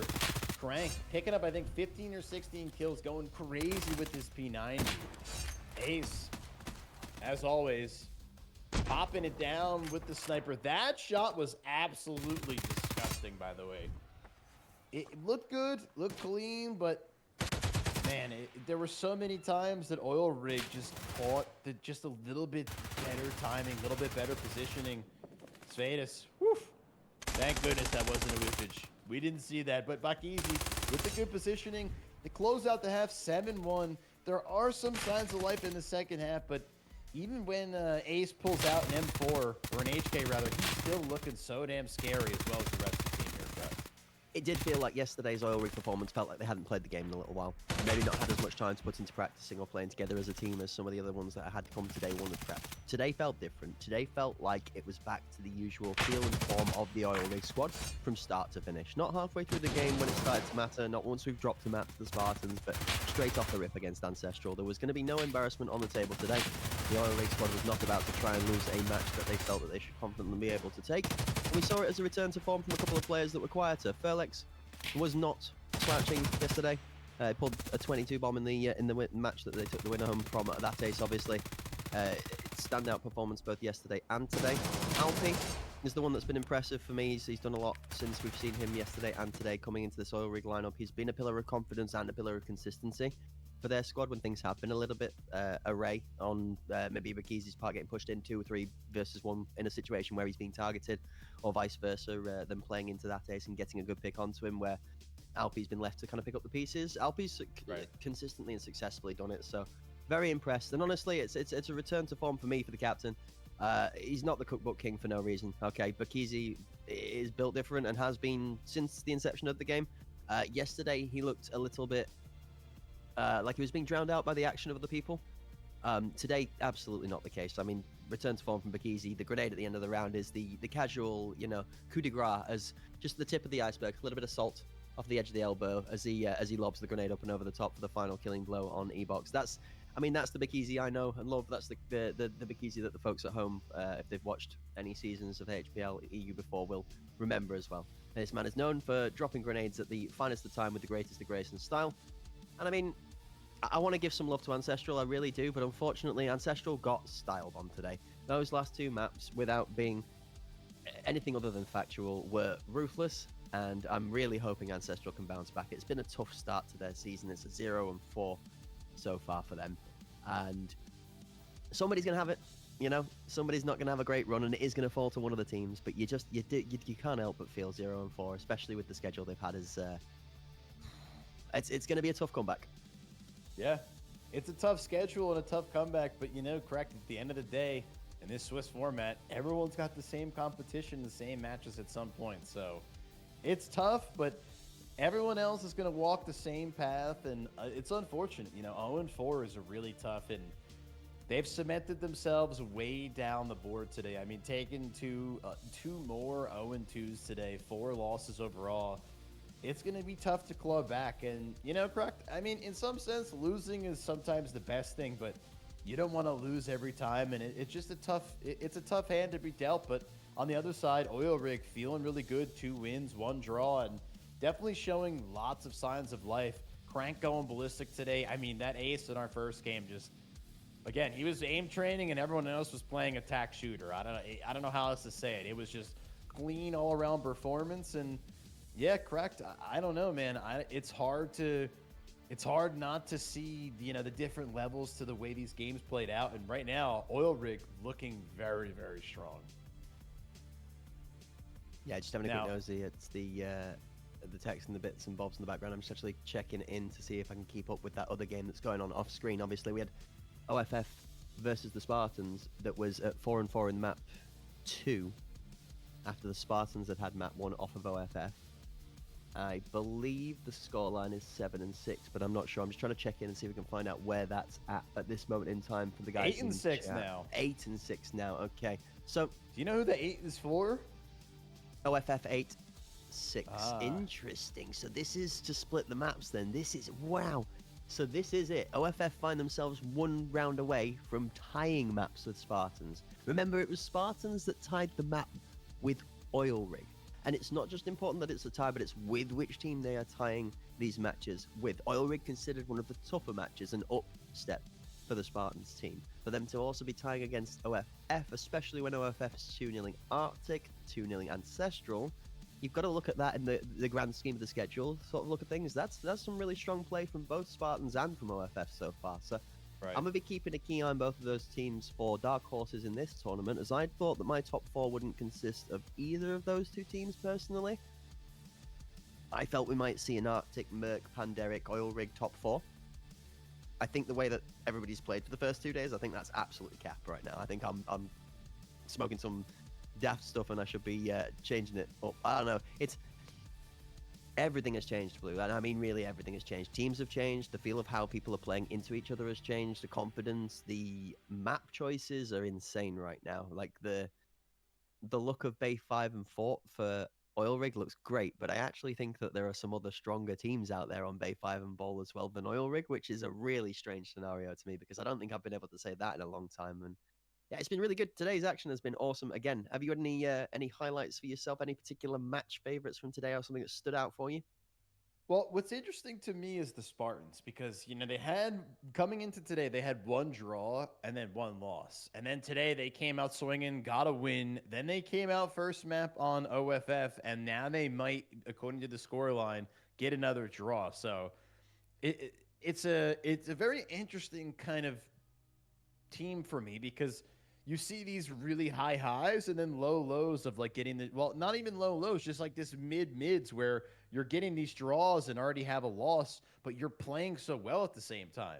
It just goes to show, I think, the level of competition overall. Because Spartans is a good team, but it just shows like everyone else out there is also good enough to hold their own. And yeah, it really boggles my mind in some sense, correct? Because again, when you watch them and how this team was playing, they look as good as anybody. But if you look at the score line, they're down. They're 1-1-1, win, draw, loss. So I do believe, though, Crack, we are getting a final result for that offline game, folks. Give us 1 second as we tally things up and get this scoreboard ready for you. So absolutely spot on. You are correct. The final score from the Only 4 Frags versus Spartans second map does go to Only 4 Frags, a 9-6 scoreline, finishing that one off there. Ooh. Splits that match 1 apiece. So the head-to-head for Only 4 Frags and Spartans ends off in a tie as well. The Spartans doing a great job today of being able to keep themselves with it's a lossless day for them in the head-to-heads. It's a victory all round. It's a draw and a win, and that's going to put them into a really interesting. We got to see the standings. I'm not even going to start guessing because I'm telling you now, you're going to need a fishing rod to be able to get the table right at this point in time, comparative to what it was this morning. I got yesterday's right here. That's what I'm saying. I'm not trying to guess.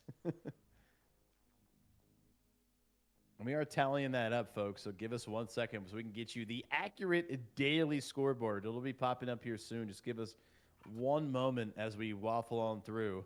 I'm just trying to figure out what the next step for this one is going to be. Yeah, absolutely. Just kind of wondering when the sun is about to set on the horizon. No, just kidding. I'm thinking about all the games we've had today. It's for me, this is entertaining, right?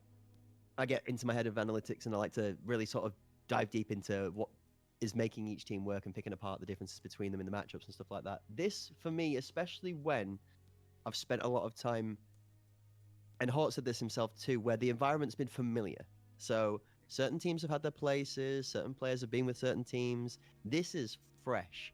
So finishing a days with the casting for this is like, I got to go and do some work. Like I spent 6 hours last night sat after yesterday's broadcast, just tearing my notes apart and starting again from scratch because everything's all messed up. I mean, so much to the point that Bossman had to give me a phone call this morning to get me out of bed because I'd stayed up that late doing the stats. No joke, actual. No cap. You can ask Philbo. I'd say have a hobbit knock on the door and come and boot me to get me out of bed. But it's really exciting to me because some of the best players have split and gone to different teams and created super teams, but with different variations of players, in my mind. And then we've got these new upstart teams or well-established but underperforming teams previously that are really giving those new teams, the super teams, theoretically a run for their money. Like, Right. we're looking at that the old guard teams should have gotten better in these super teams, and actually the newer teams have brought that gap closer.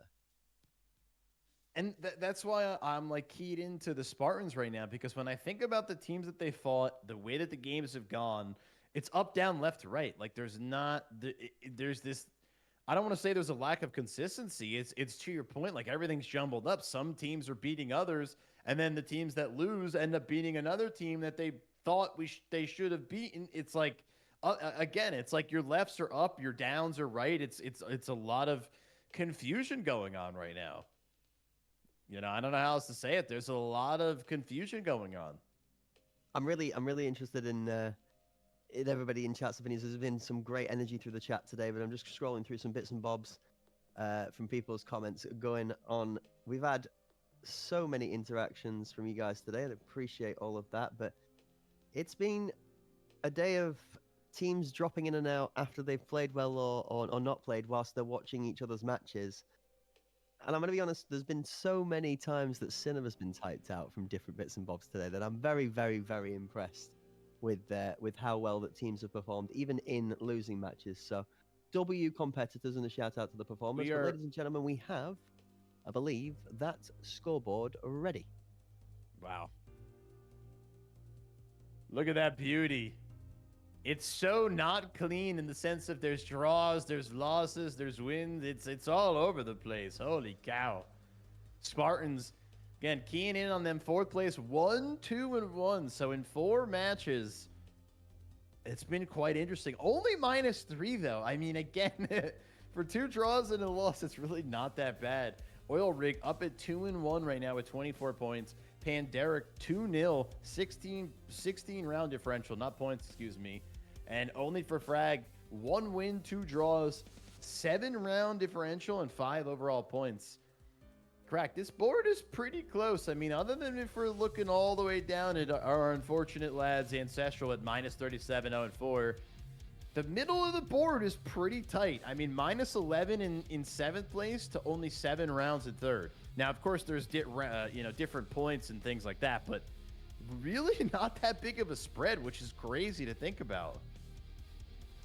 I'm just looking at the table and really trying to theorize in my head where we are at the end of day 3. That's going to be the big one. Is by the end of day 3, I believe all of the teams will have played a similar amount of matches, if not exactly the same. I think everybody will have completed its 5 matches by the end of tomorrow, if I'm not wrong. Leave my guesswork to gospel. Let's not pin that down as fact, but I'm pretty sure by the end of tomorrow's action, you'll have a very flat level comparison. Obviously, as we look up the schedule right here, you have some teams that have played 3 matches, you've some teams that have played 4, like you mentioned. The doom and gloom scenario is that Ancestral in 8 with 4 matches played and 4 losses, but you've got scores from anything Exaltation all the way up to only for Frags, where those 4 spots could be anything to play for. I think OFF got themselves in the best position, though. They're sitting in 3rd with 3 matches played, which is a big one. Panderic also looking pretty good in 2nd with 2. So Yeah, like I say, there's a lot to play for tomorrow. The matches and the teams that we haven't seen on screen so far yet as well will be coming through with tomorrow's action. So it's going to give us the full picture, and I'm going to be really excited to see which of those teams that we've not seen just yet is the one that's going to be the shining light. Yesterday's one for me was honestly, I think I was very impressed with how the Spartans had done against Oilrig yesterday. But I think Exaltation was the impressive one for us yesterday. Today's action definitely sees the Spartans again doing a little bit of gold dusting in their match. That was impressive, but I think a return to form from Oilrig today. OFF, consistently both days, good results, really good showing on screen for me. I'm interested to see how much further they can go, and honestly, it's been great to watch so far. There's so much more to come.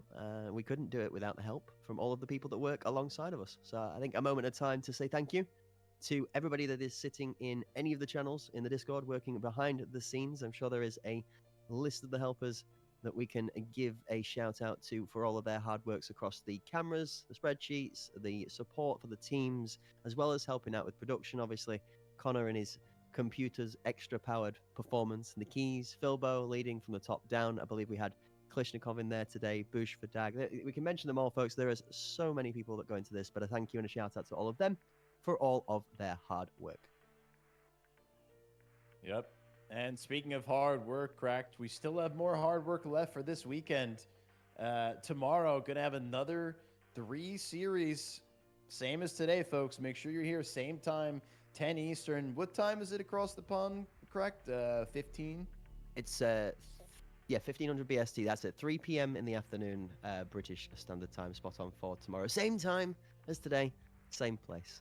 Don't be missing out. Definitely got lots of action to come in tomorrow, where we're going to conclude the first weekend of the HPL EU Season 5. We're going to be giving you guys more chances to get your hands on that graphics card, thanks to the partnership of AOS and AMD Radeon, and more chances to interact with you guys in the chat, and some gambas for your predictions and channel points to be used upon. Again, final thank you from myself on the bench, Cracked Wisdom and Blue, casting out all of the news and action to you guys from the arena. Thank you for taking the time to join us here for the broadcast today, and we'll look forward to seeing you guys tomorrow.